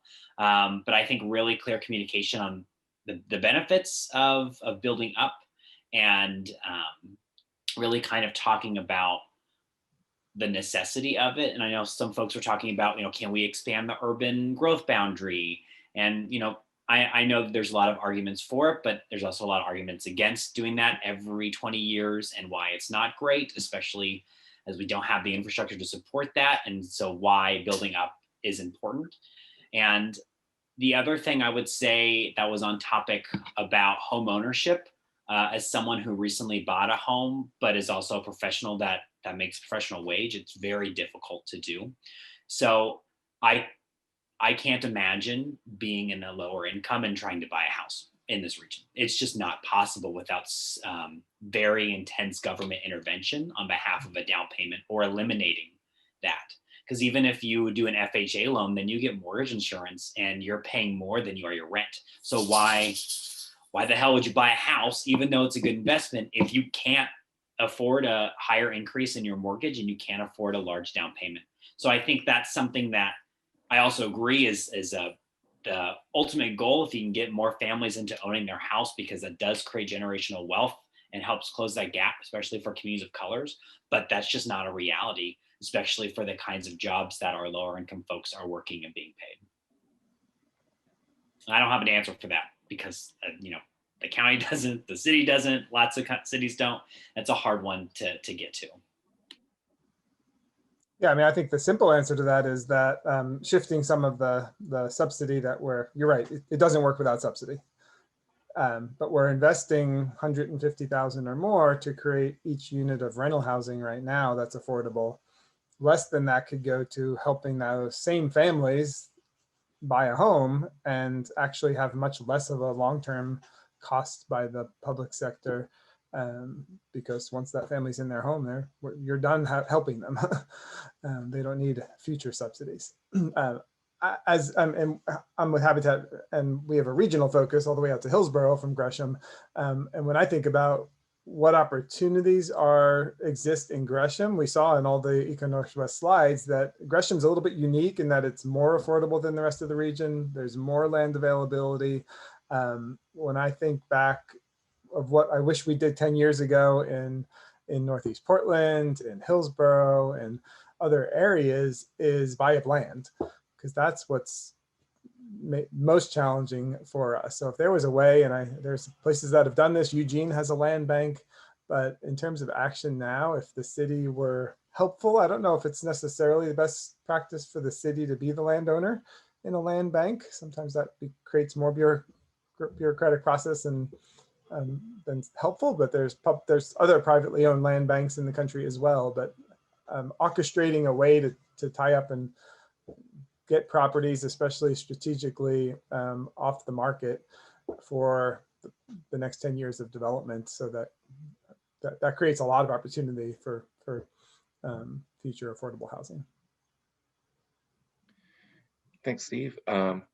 So Wiley type added to the chat, I really like the idea of Gresham selling city-owned land that is deed restricted for affordable for sale single-family housing. If that could be packaged with SDC waivers, it would make it much more viable. Would love to be able to do it without subsidized financing. That would make smaller infill projects happen. Yeah, that's great.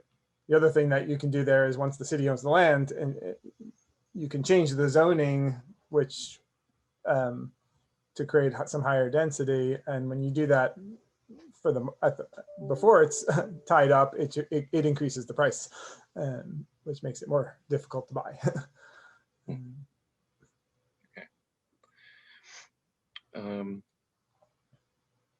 Allison, don't want to put you on the spot, but we have such a small group and you're so much more than a scribe. Do you I don't feel particularly educated in this area, so I've just been trying to listen and learn. You know, that generational wealth question is so important, and this is like maybe too big of a policy question, but I sometimes wonder and read about, is it like it was a policy choice however many decades ago that we think of housing as the way to acquire and retain wealth, right, in our country?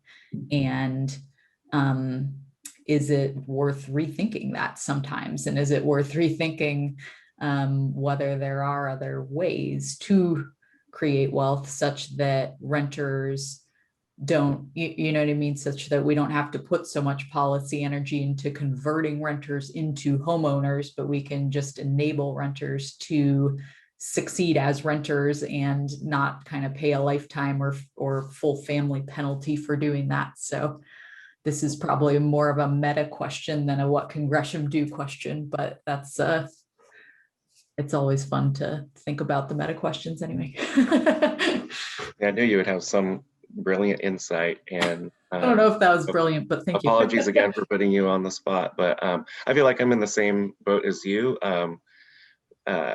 Nathan knows more about what I do at the city, but for the benefit of Steve and Wiley, I oversee our city's homeless services team. And like Allison, still pretty new to learning about the housing side of things. Our team is really focused, it's a small 3-person team that's really focused on chronic street level homelessness.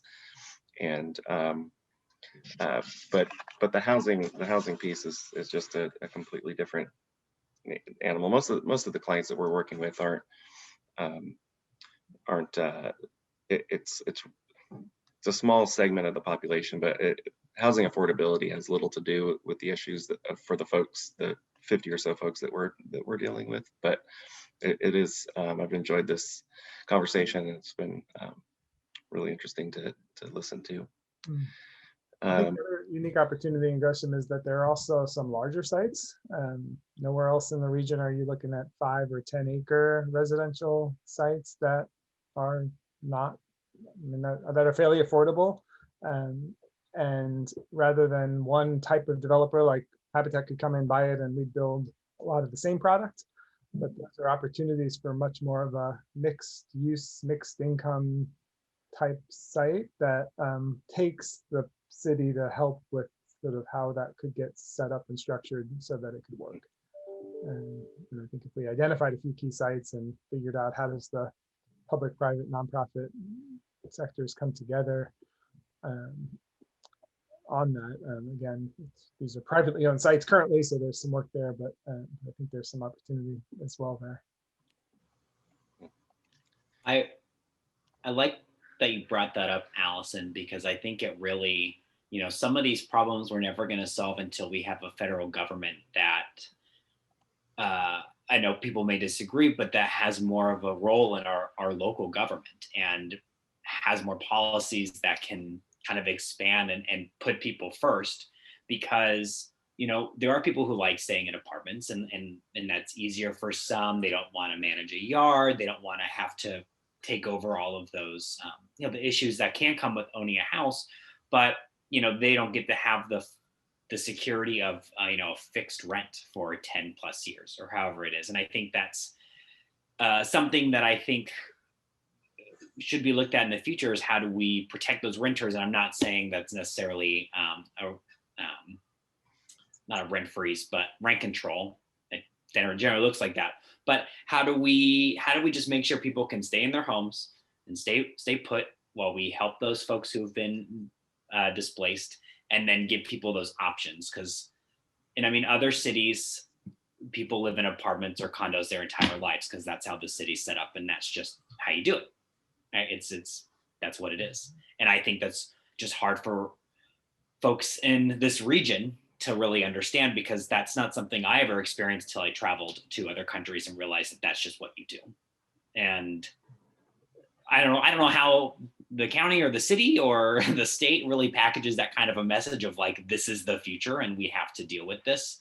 And we also have to build, this is another topic, but we have to build sustainably or else it's going to get worse. When my house is 100 years old, I was very worried that something was just going to break a few weekends ago because it's never experienced kind of heat, right? And I can't imagine some of the apartment complexes in East Portland and West Gresham absolutely probably were going to get damaged in that heat and in the snowstorm and whatever storms we have in the next 5 to 10 years. And that's going to be a drain on those residents who are already living in naturally occurring affordable housing. Thanks, Nathan. The clock at the top of my screen says we've got 1 minute left for any final thoughts.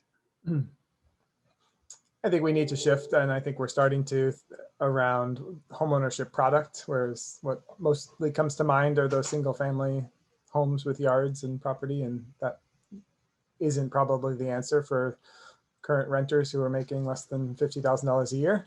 I think we need to shift. I mean, actually, this is a product we just built behind me that's a 6-plex with 6 3-bedroom homes that are stacked 3-3-3, and obviously doesn't need a lot of property. We could put 2 of those on a 10,000 square foot lot, and it creates family housing right in the heart of a transportation hub and so forth. So I think thinking out of the box some, and it's hard to do these projects from a private sector because of the costs for small projects and condo risk management and financing and so forth. But if we can tackle some of that, that helps. Looks like we got our 1 minute warning. Okay, now it's 1 minute. Where is that project, Steve? The one? Oh, it's on Northeast Lombard and Olin, right near St. John's. Okay. Looks nice. Yeah, it's great. This was part of that city's preference policy. So preference was given to families that have lived in historically African-American neighborhoods.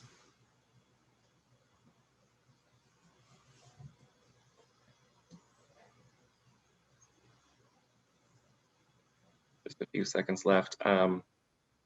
This might be too big of a question for 30 seconds, but flipping the question around, is there anything that the city shouldn't do?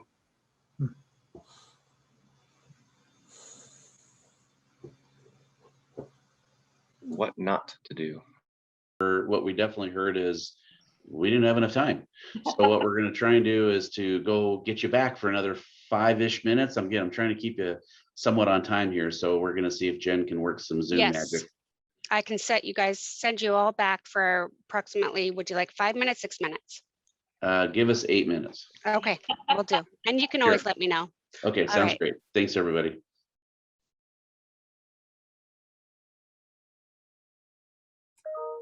We're back. Can you repeat the question, Joe? I missed you all. I just kind of asked the reverse. The original question was, what are some of the ways that the city and its partners can help move the needle forward in terms of development of affordable housing? And I just asked, is there anything that the city and its partners should avoid doing to achieve the same goals? Or what's on the list of what not to do? What are some of the pitfalls, I guess, if any? Steve, I think you're muted. How about that? I guess what I've seen is a lot of good policy that then kind of is poorly implemented, and there's just so much process and bureaucracy and compliance that goes with it, that it adds more costs and it adds more time to projects. So as we get into whatever the ideas are that get implemented, really looking at how to streamline them.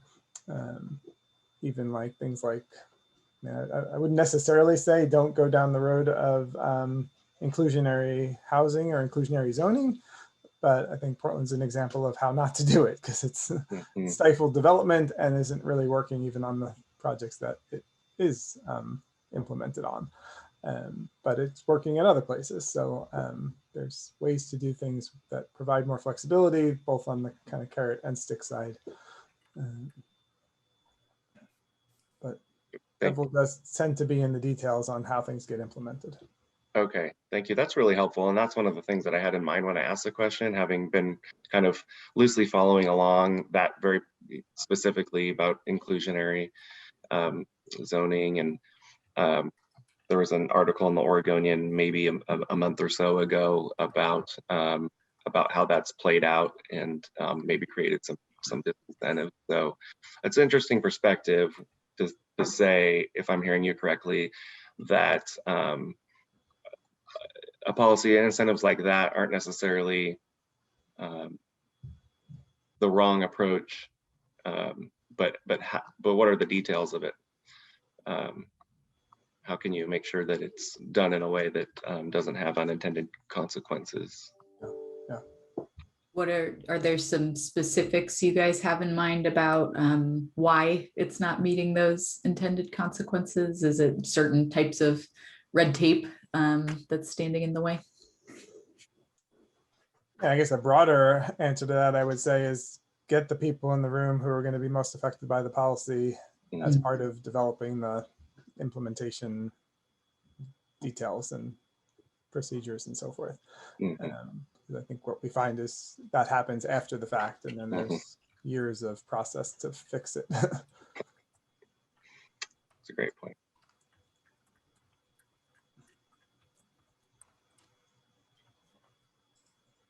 I would say, coming from a planning background, like, don't pursue urban growth boundary as like a savior to like increase single family housing stock. It's going to take too long.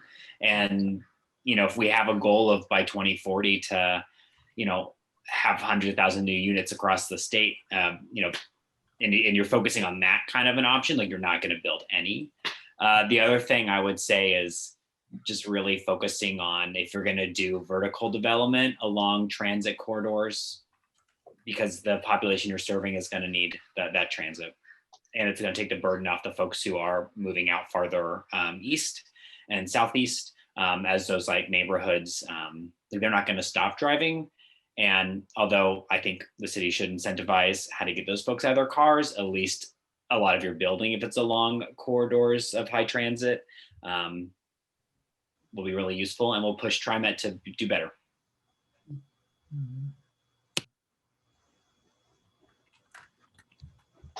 Thanks, Nathan.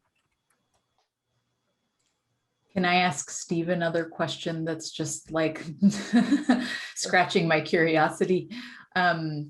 I've lived in other countries, and what I really liked about sort of the multifamily developments I saw there is that they often had a sort of collective green space associated with that multifamily. So it's not on the city always to have the playground. It's not on the city always to have the dog run. It also makes it for a really nice, pedestrian experience because it's more green and calm.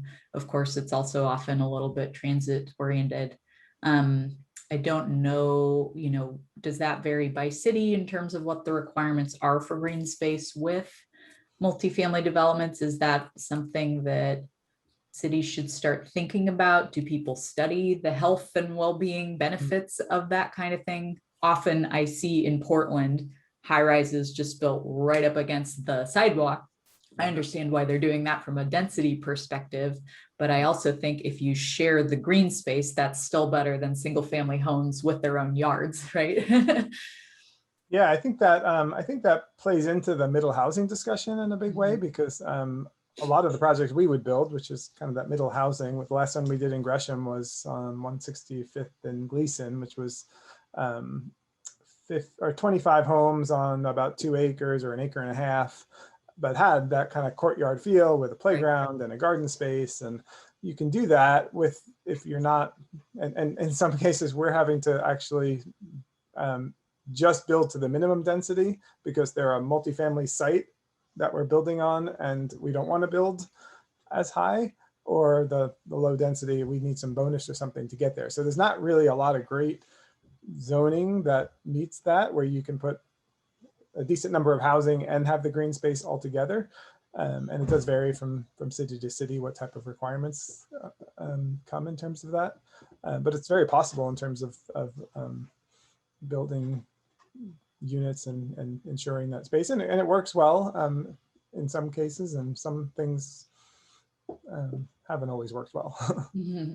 Are there any playgrounds are a great one. Yeah. Are there any sort of like, do cities ever incentivize developers to think about those kind of courtyards and talk about that when they're applying? Yeah, I think, yeah. And even like some have density bonuses if you do provide playground or a certain amount of green space and so forth. So there's sort of good tools that you can use to incentivize that or require it. Thanks. I think that's a great idea for the city of Gresham to pursue that kind of style, especially if you have property in the middle of neighborhoods and you can build some density, but it's not going to disrupt it. Everyone's going to benefit if you have those kind of courtyard cottage style, especially if neighbors can utilize that green space. That's a win-win for everybody. And I was rushing because I thought I had to. You got 50 seconds. There's a lot of other cities used to do that in the 50s and 60s, Portland included, and they stopped because they got rid of that kind of zoning. And yeah, LA is a good example of they have those kinds of styles of homes, and then now they don't do that, and they could benefit. Portland could. I think Gresham really could. Helping the community adjust to a new style of density that's going to be existing in this region, while also providing some benefit to them and the families that currently live there would be a huge plus, I think. Great. It's like a video game where if you do really well, you get bonus time. The Rockwood 10 project, I think is a really good example of this. And I don't know, among the folks on the call. Hello again, everybody. And we're back. But it does have that community center in the middle that's going to be accessible to not only the residents, but but anyone in Gresham, as well as that courtyard feel. And they were able to retain some of the grove of trees that's in the middle. And so it has a little bit of a tree canopy and some shade. And there's going to be a lot of, there's going to be some community gardens and pathways around in the middle. So think it's a really cool model. The City of Gresham and its partners can help move the needle forward in terms of development of quality, diverse, creative, affordable housing. For example, are there specific policies, incentives, or actions Gresham could take on to achieve that desired outcomes discussed today? And I think we heard a little bit about this from our panelists, but would love to hear from folks that haven't had a chance to speak. So any hands or? Okay, well, I'm just going to start picking people. Okay, there we go, John, please. Yeah. One of the development questions that comes up all the time in Northwest neighborhood and in the Rockwood neighborhood is the relationship between heavy manufacturing or industrial lands and lands that are available for commercial, and especially lands that are available for residential. So of course we want to see plenty of job opportunities, but we have to sort of recognize that if you've got some sort of a residential development to support a workforce housing project, you want to have it close to where that work is, but do you really want to have it right on the border of heavy industrial? And we've seen, I just saw an email pop into my inbox today that a project that was zoned industrial on the corner of Birdsdale and Division, which is completely surrounded by residential right now, or some sort of commercial function, that was rezoned into a potential residential tract. And I think that's a step in the right direction, because there's literally no link up between that particular tract and any kind of industrial use that currently exists. It's blocked off by a green corridor stream. And like I said, it's surrounded by other residential parcels. But I'm also working with a number of landowners, including myself, who have properties surrounding the heavy industrial areas in Rockwood. Those industrial users are trying to fill in some gravel pits that were put in place back when all of this was pig farms and berry fields. But now it is, as you know, completely surrounded by mostly residential.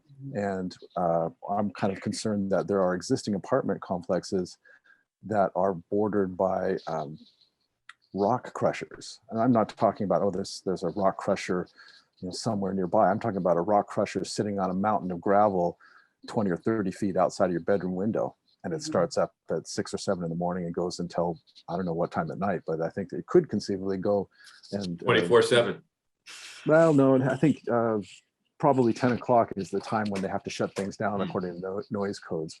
Yeah. But you've got properties in and around this area that were zoned by the City of Gresham to have high density housing, homes that could be 10 stories up in the air, sitting right next door to heavy industrial zoned properties. And you see other industrially owned properties in and around the metro area that have converted to other housing projects, or places like Bridgeport Village. That was another gravel quarry that was converted into commercial. And I'm kind of wondering, is Gresham the last holdout, and that it will be the only industrial land available, so therefore Gresham will have heavy industrial retained when these quarries are remediated and filled, and people want to do heavy industrial work right next door to people's homes? That's kind of a long spiel. Yeah, no, thank you for that comment, John. And I am familiar with the property you're referencing to. And I think what I'm hearing you say, if I was to oversimplify it, is that we really need to have a mindful strategy around transitioning land use so that they are complementary. And what does that process look like? And how do we continue to maintain this idea around jobs connected to homes? And how does that show up both in our land use, but also in our policies? And then how do we transition that over time? And I'm sure Jim Wheeler may have some insight about that as it relates to the comprehensive plan, but we may want to stay away from getting too aggregated in the details at this point, but definitely noted. Did I capture that? I think you did, and especially the overtime portion of it, because these are long-term goals. To remediate a gravel quarry, you're talking about in some places a 200-foot deep pit. Yeah. And some of these quarries were zoned as light manufacturing back when they were Multnomah County land. And that was sort of a euphemism for garbage dump back when Multnomah County was using it as a garbage dump, perhaps. But to transition from light manufacturing and then to heavy industrial and then to multifamily and then back and forth to industrial, I think the property owners on all sides want to see an equitable outcome, and all ships rise in this case. And over time, I think that can happen, but there are some impediments to that process, and many of them are code-based. Okay, thank you. Thank you for that comment. So code, and really looking at that component of it. Anyone else want to chime in on this question regarding what the city can do, especially from submitting proposals to going through the planning process? Brian, maybe you have some insight about or other insights. Please. Yeah, I have a couple of things that kind of come to mind, and I know we're time constrained, so I'll try and just rattle through these. But to me, I think tying together the discussions that we've been having and the comments we've been hearing around infill and infrastructure are really important. Not only putting the burden on the developers, but acknowledging that the burden goes to the residents if we start building in places where social infrastructure, public transit aren't adequate, right? And we know there are challenges, especially with north-south circulation through parts of Gresham and Rockwood when it comes to public transit. So I think being intentional about where we're locating these developments and not treating the entire land use area, the entire city, as kind of one equitable zone when we're talking about opportunity that we're providing for future residents. Then kind of looking at the city-owned lands and how the city can kind of help bolster community groups. I mean, I think personally, it's the typical Danish model, the origin of co-housing is that if a citizen group goes to the city and asks for land to do a co-housing development, the city gives them that land, carte blanche. They find it. So, I think that allocating land for citizen-led development and putting together processes to help community groups come together, especially when we're talking about generational wealth, is incredibly important. And then bolstering that with community investment funds, alt cap funds, things of that nature. Having those discussions at the city level so that it's not being reinvented on a project-by-project basis can really kind of help bolster that generational wealth. Thank you. Those are really great comments. Hey, Jen, we have 2 minutes. I'm wondering, can we get like 3 or 4? Is that possible? Jen? Oh, maybe she doesn't hear me. Okay. Yes, actually, Eric asked the same thing, so I'm going to try that now. Okay. Thank you. Go ahead, Bill. Yeah, I agree with Brian completely about the idea of some incentives. One of the things I was looking at today was for the co-housing, because I was also looking at another model, like for example, intergenerational. In other words, other housing types they may not be a form of home ownership just yet, or it may take a transition. But I think the idea of co-housing, intergenerational, some different models and some incentives by the city to begin to explore those. Because I think the community at a grassroots level is looking for some other models. I think we have a wide variety of people in our world that looking for different types of lifestyle of how they'd like to live. And I don't think I haven't found very many incentives for people that actually help the developers and help the co-housing folks on the front end start to understand what they are getting into by even approaching the issue with the city, but then actually making it all happen.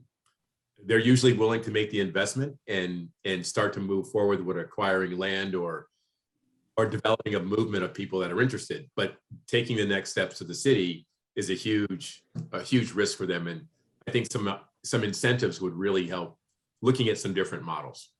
Mm-hmm. And Bill, do you mean incentives in regards to resources to support doing that upfront investigation? Yeah, whether it's reduction in fees, mm-hmm. SDC, whatever fees are required, that somehow they get acknowledged and get reduced, they become less of a barrier. As part of the pre-development services. Yeah. Okay. On the first end, and then maybe down the road, whether there's something you could do later on as you get into construction or move further in the development, there might be something there. But I think the front end, as Brian was mentioning, is a real key spot to begin to stimulate this opportunity. Mm-hmm. Mm-hmm. That's great. Thank you for those comments. Yeah. Really appreciate that. Alan, did you want to go ahead and add anything to that? Oh, you're muted. Oh, still muted. have enough time. So what we're going to try and do is to go get you back for another 5-ish minutes. I'm trying to keep you somewhat on time here. So we're going to see if Jen can work some Zoom magic. I can send you all back for approximately, would you like 5 minutes, 6 minutes? Give us 8 minutes. Okay, we'll do. And you can always let me know. Okay, sounds great. Thanks, everybody. Okay, just a reminder, unmute your button if you would like. Alan, I'm glad that we were able to come back together. So cut you off mid statement. So please, if you want to pick up where you left off. Yeah, and I'm just calling on experiences that I've had in other areas and just getting to know the city of Gresham. And some things that I've seen is just converting old public buildings that have been abandoned or they're planned for redevelopment is far off to have, and this kind of gets to what Bill was saying and Brian and others and John in changing some of the processes and codes and zoning and stuff like that to repurpose this stuff, because you're going to have to go from commercial resident, for housing and stuff like that. You're gonna have to bounce back and forth. But I've seen some places take old hotels or motels, convert them over, old schools, convert them over, or schools that have excess land that was acquired for some reason, they can take that and repurpose it for housing. So sometimes it's public buildings that have excess lots surrounding them or by them that could be used for either housing, or I would think like incubators, because I know Ernesto mentioned it earlier, where some people may want to be business owners or entrepreneurs to have some type of incubator space, maybe that the city could collaborate on, or maybe through a public-private partnership type scenario that would bring entrepreneurship and business to the city, and then offset that somehow. I'm not sure about all the policies behind it and so on and so forth. These are some of the bigger picture ideas that I've seen either done or people are talking about elsewhere. And so the incubator space, taking public properties that have excess space and trying to convert that over, that's kind of it in a nutshell for me. Thanks for the opportunity to speak. That's great. No, thank you so much for your comments. Ernesto, you've said quite a bit, and I've really enjoyed your comments. And I'm fascinated about this sort of kind of incentive program to sort of rent to own and what that looks like. But anything you want to add?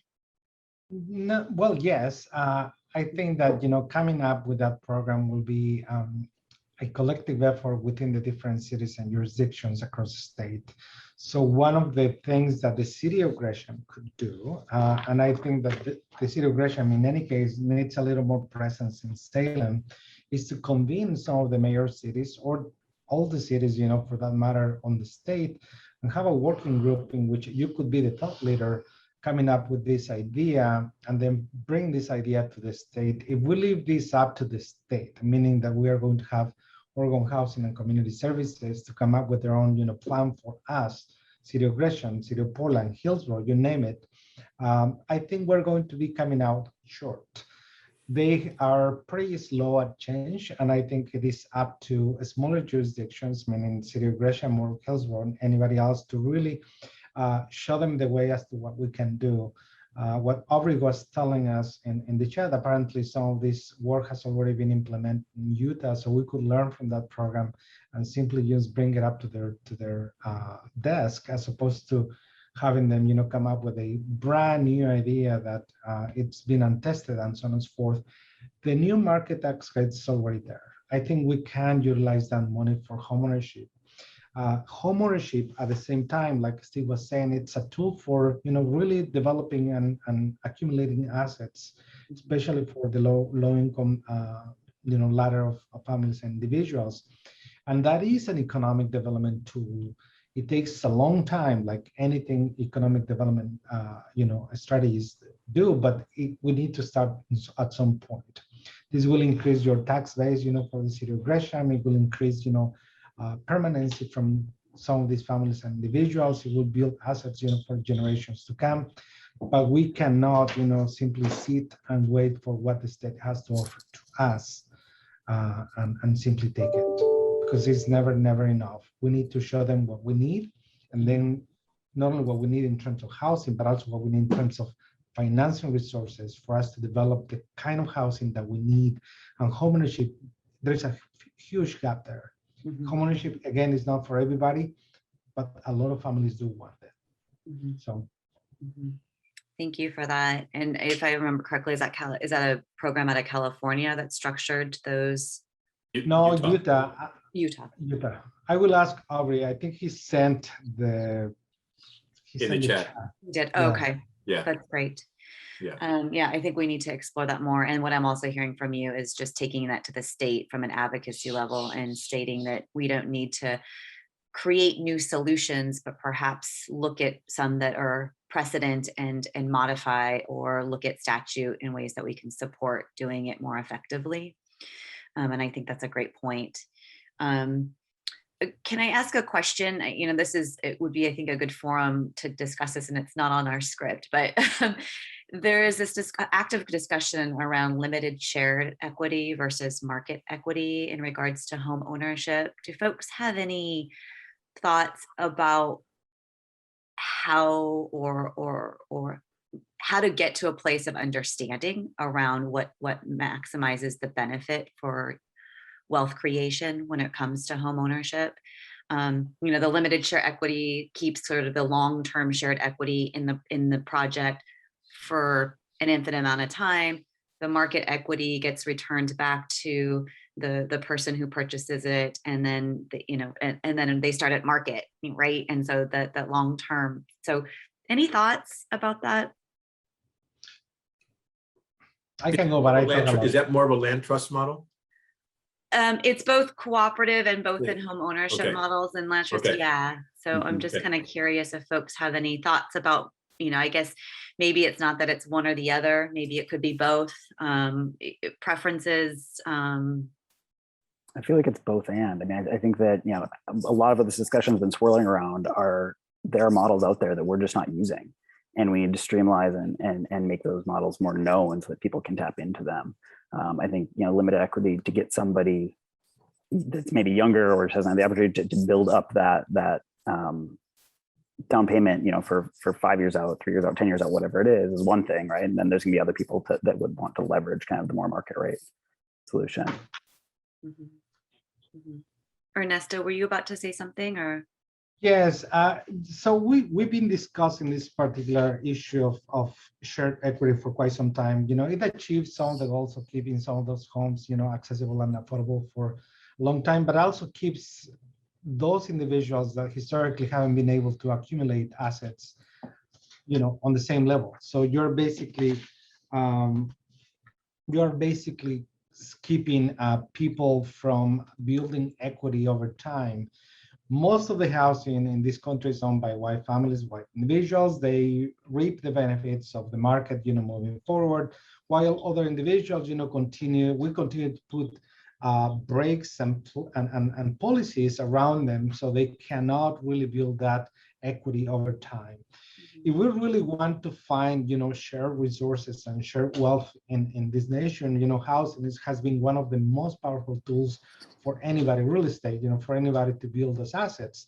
If you keep me, from earning that equity over time, you may want to put some restrictions, meaning that you cannot sell the house for the next 10 years, that sort of thing.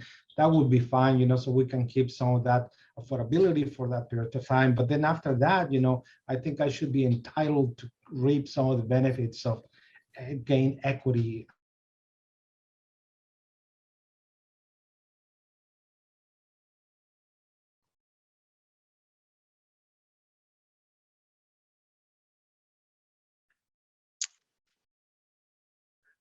Okay, all it looks as though they will be joining us in about 30 seconds. Sorry about that.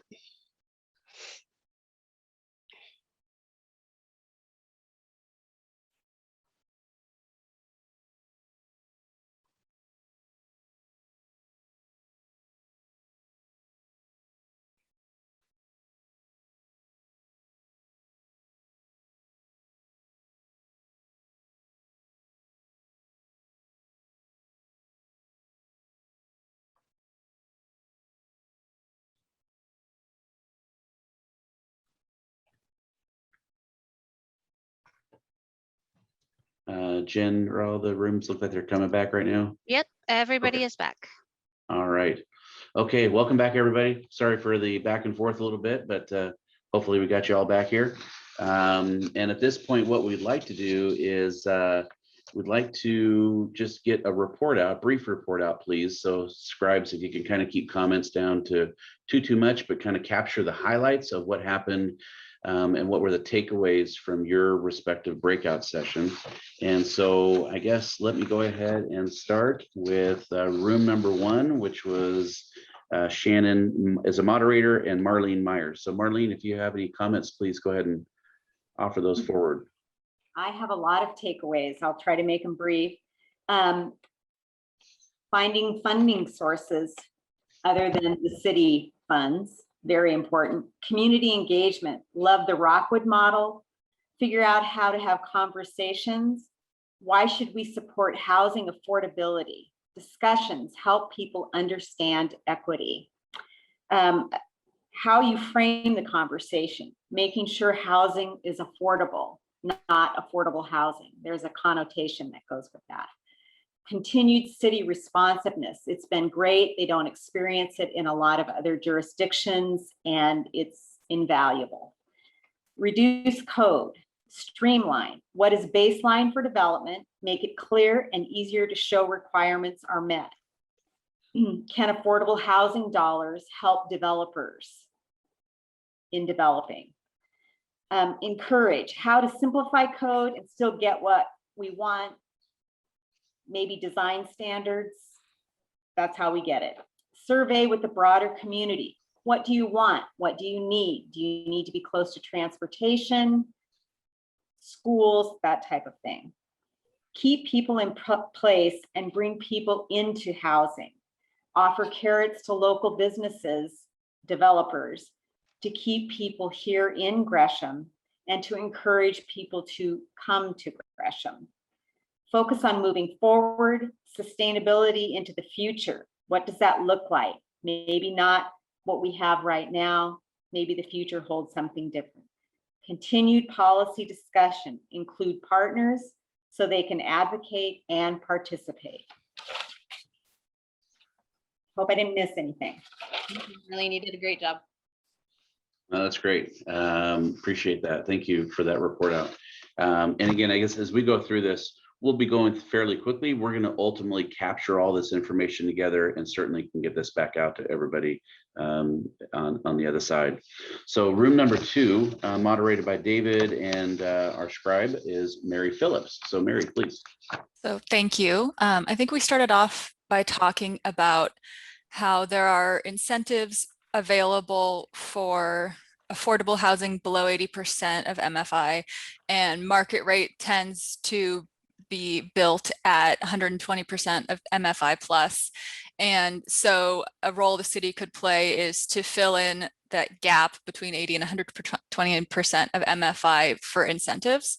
And so some of the strategies that could include our density incentives, focus on some flexibility for multiple products, different housing types that match workforce housing, ways to help navigate the permitting system, some flexibility in getting to substantial completion, maybe with some phasing of completion of development, and then some either master plans or kind of pre-approved plans for sort of accessory buildings as a way to help sort of speed up some of that process or simplify some of it.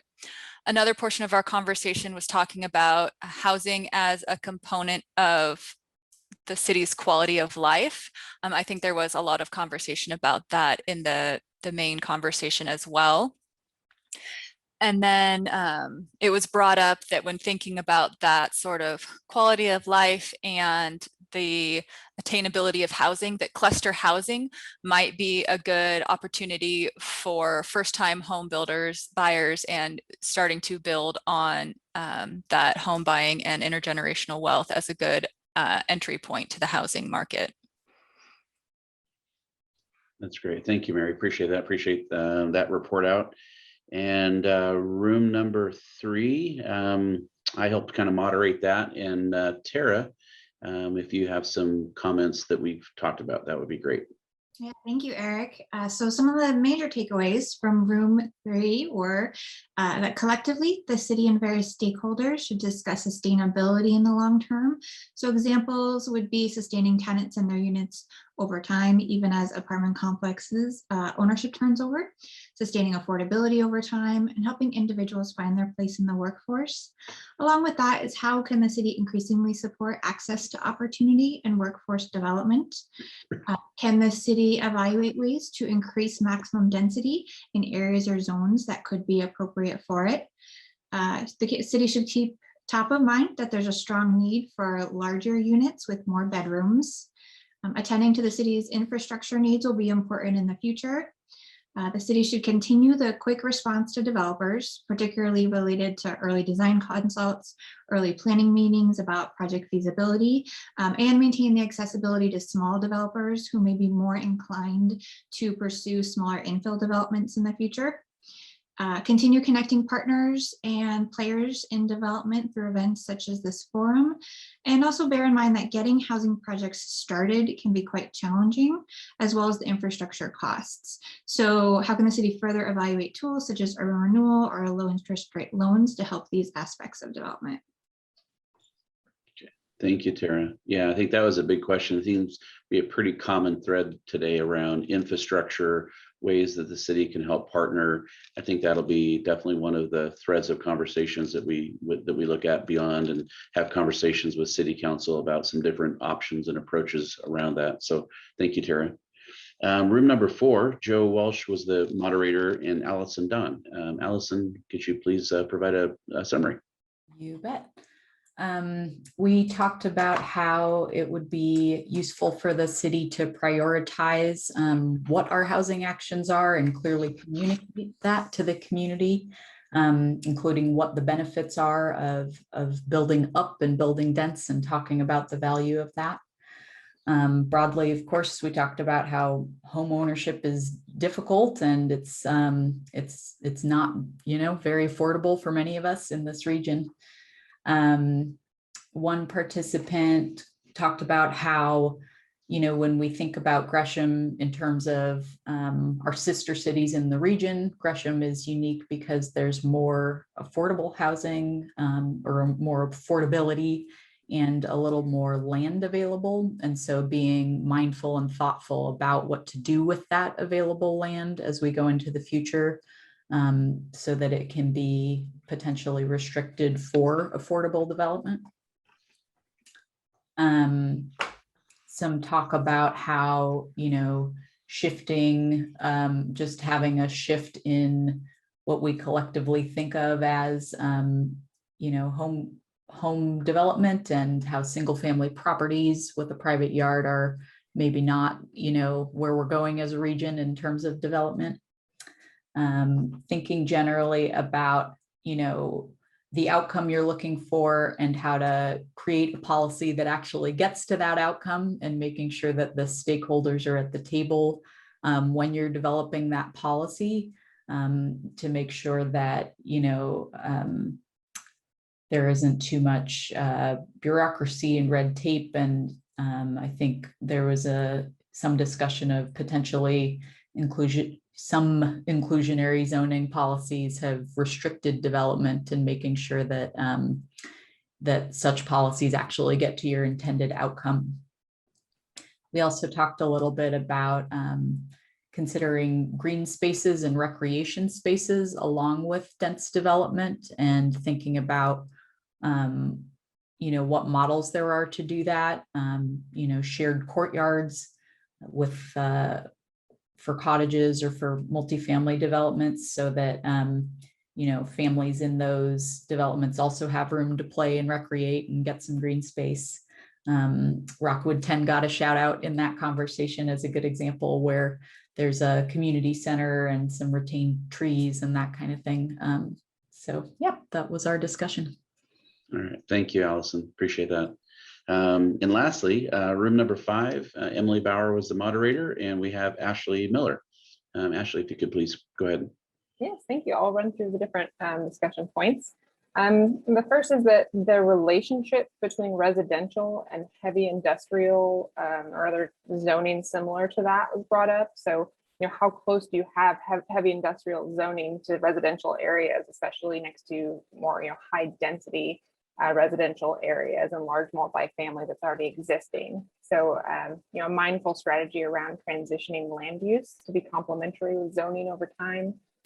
Kind of along that zoning line, converting outdated or unnecessary public buildings or property and repurposing them potentially into like housing or business incubators. So along that line, some rezoning flexibilities. So for example, schools turning into housing or excess land associated with schools or former schools turn into housing. Infill and infrastructure conversations are important. And it's important to acknowledge that cost burden is passed to residents. And so be intentional with the location of developments as well, access to transportation. And then also kind of similar is, look at city-owned lands and how the city can bolster community groups or citizen-led development. And you can bolster that with community investment funds. And then incentives by the city for other housing types and models. So it may not be quite home ownership. So, maybe co-housing or intergenerational. So looking at all lifestyles related to housing, and then potentially reducing city fees as part of pre-development, and then, maybe later incentives or fee reduction as well for that process to give developers the flexibility to look into those creative housing types potentially. And then the rent to own model creation, we discussed that, and using presence in Salem to advocate for that change that I guess, needs to happen at the legislature. Potentially utilizing area mayors, a group of mayors, the MMC maybe to convene and advocate along for that policy change. And then, emphasizing home ownership as a long-term economic development tool. That was another point. And then we also discussed a little bit of the home ownership models, and you have, the land trust model, which is the limited shared equity model, versus other models that return kind of market rate equity to the homeowners. So kind of like down payment assistance. And it was brought up that while both programs have their benefits, the land trust model, the con to that is that you are keeping people from building as much equity over time as you would if they were able to have their market rate equity returned to them when they do sell. And that's about it. All right, excellent. Thank you very much.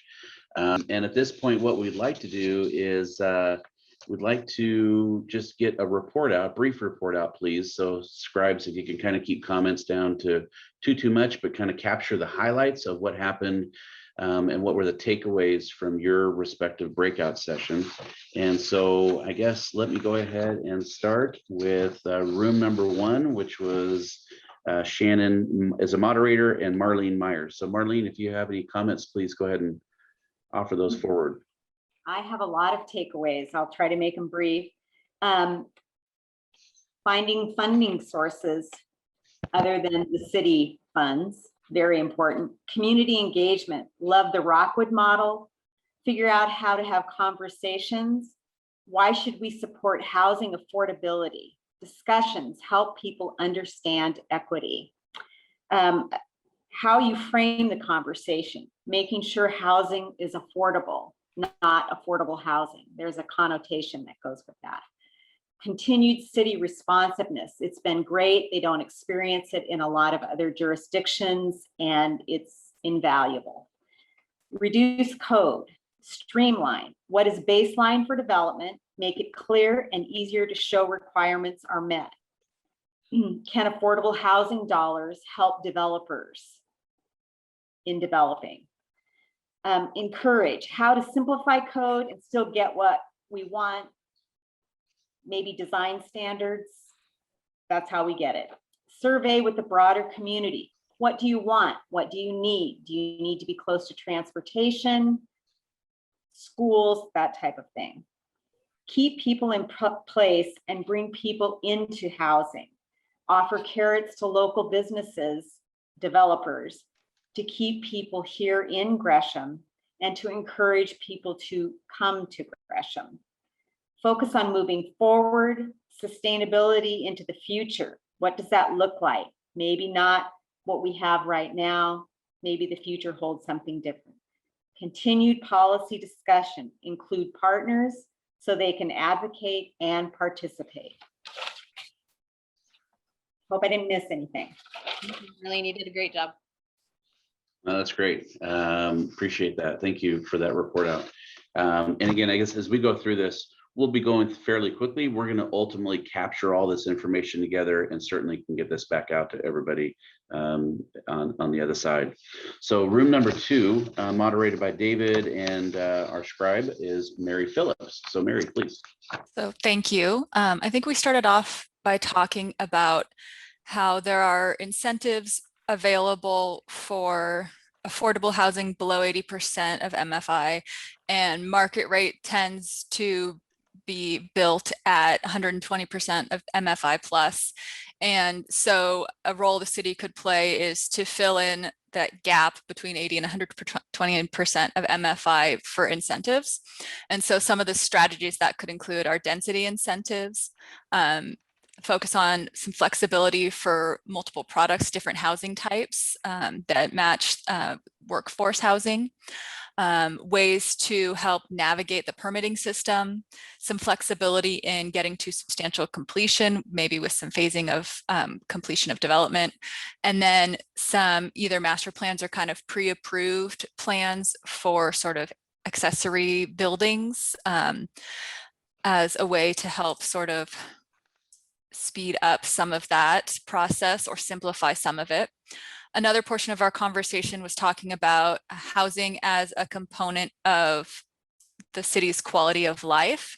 I think there was a lot of conversation about that in the main conversation as well. And then it was brought up that when thinking about that sort of quality of life and the attainability of housing, that cluster housing might be a good opportunity for first-time home builders, buyers, and starting to build on that home buying and intergenerational wealth as a good entry point to the housing market.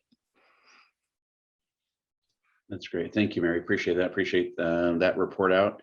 And room number 3, I helped kind of moderate that. And Tara, if you have some comments that we've talked about, that would be great.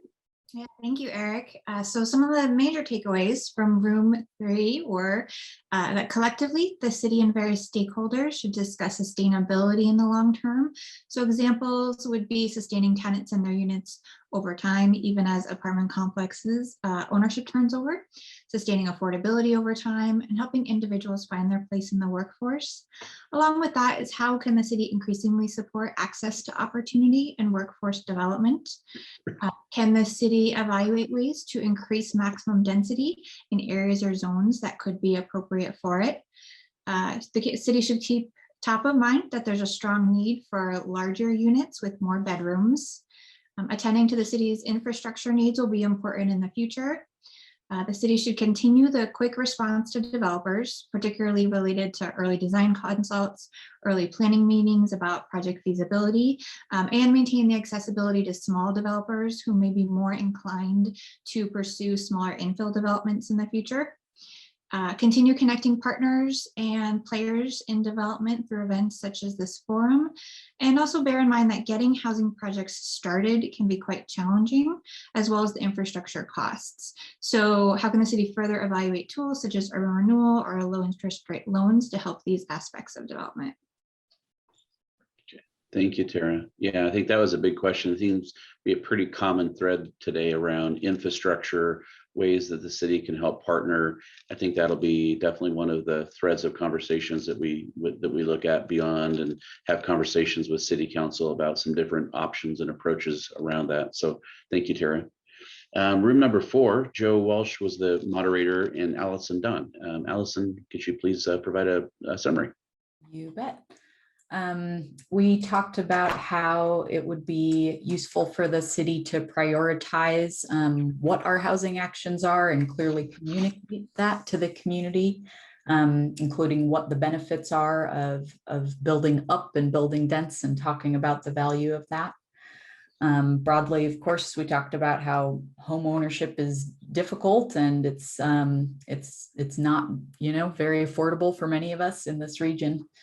One participant talked about how, when we think about Gresham in terms of our sister cities in the region, Gresham is unique because there's more affordable housing or more affordability and a little more land available. And so being mindful and thoughtful about what to do with that available land as we go into the future, so that it can be potentially restricted for affordable development. Some talk about how, shifting, just having a shift in what we collectively think of as, home development, and how single family properties with a private yard are maybe not, where we're going as a region in terms of development. Thinking generally about, the outcome you're looking for and how to create a policy that actually gets to that outcome, and making sure that the stakeholders are at the table when you're developing that policy, to make sure that, there isn't too much bureaucracy and red tape. And I think there was some discussion of potentially some inclusionary zoning policies have restricted development, and making sure that that such policies actually get to your intended outcome. We also talked a little bit about considering green spaces and recreation spaces along with dense development, and thinking about what models there are to do that. Shared courtyards with for cottages or for multifamily developments, so that families in those developments also have room to play and recreate and get some green space. Rockwood 10 got a shout out in that conversation as a good example, where there's a community center and some retained trees and that kind of thing. So yeah, that was our discussion. All right, thank you, Allison. Appreciate that. And lastly, room number 5, Emily Bauer was the moderator, and we have Ashley Miller. Ashley, if you could please go ahead. Yes, thank you. I'll run through the different discussion points.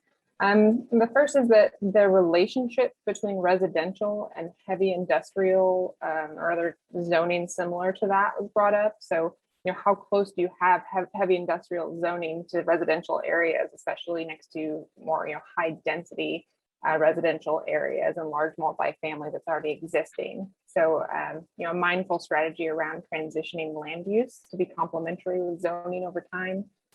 Kind of along that zoning line, converting outdated or unnecessary public buildings or property and repurposing them potentially into like housing or business incubators. So along that line, some rezoning flexibilities. So for example, schools turning into housing, or excess land associated with schools or former schools turned into housing. Infill and infrastructure conversations are important, and it's important to acknowledge that cost burden is passed to residents. And so be intentional with the location of developments as well, access to transportation.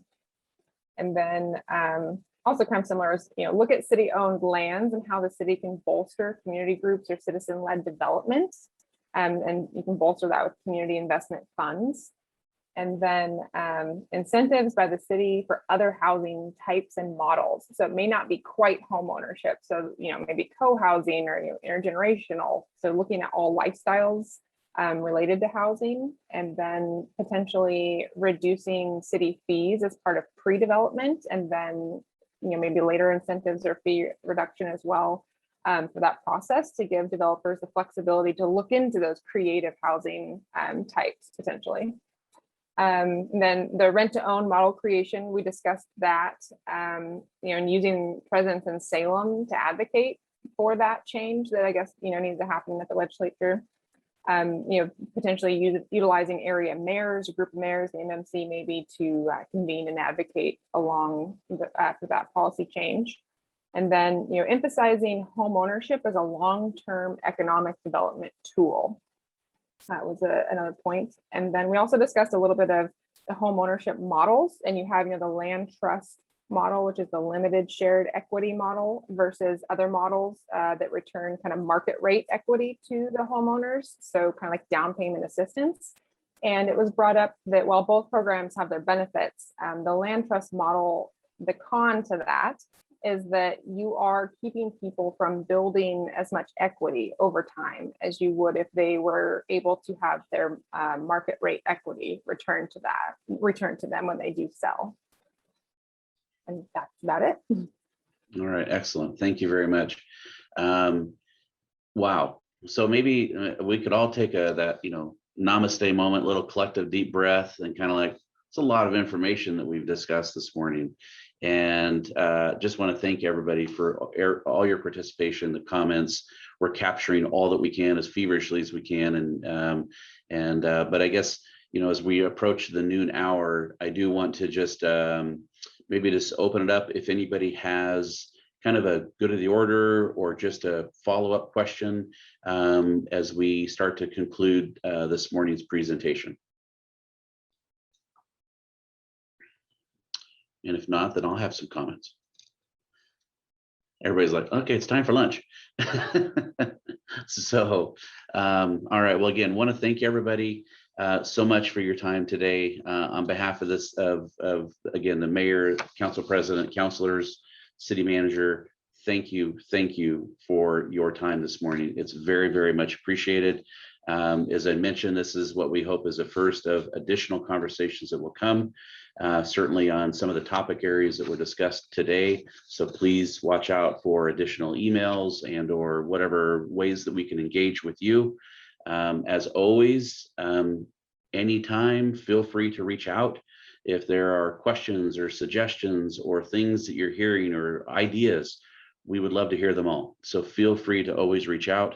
Want to let you know again, we will be sending everybody a kind of a summary of this presentation. You have the best slide deck in terms of the keynote. We'll have the recording. This is being recorded, so we'll certainly send that to you. We also will be part of the Housing and Houselessness Council work plan priority, as we are currently creating a kind of all things housing related web presence. And so we are creating that. It is, we hope in the next few weeks that will be launched. It'll be a work in progress, but we will have that launched here and we'll get that information out. So please be watchful for that.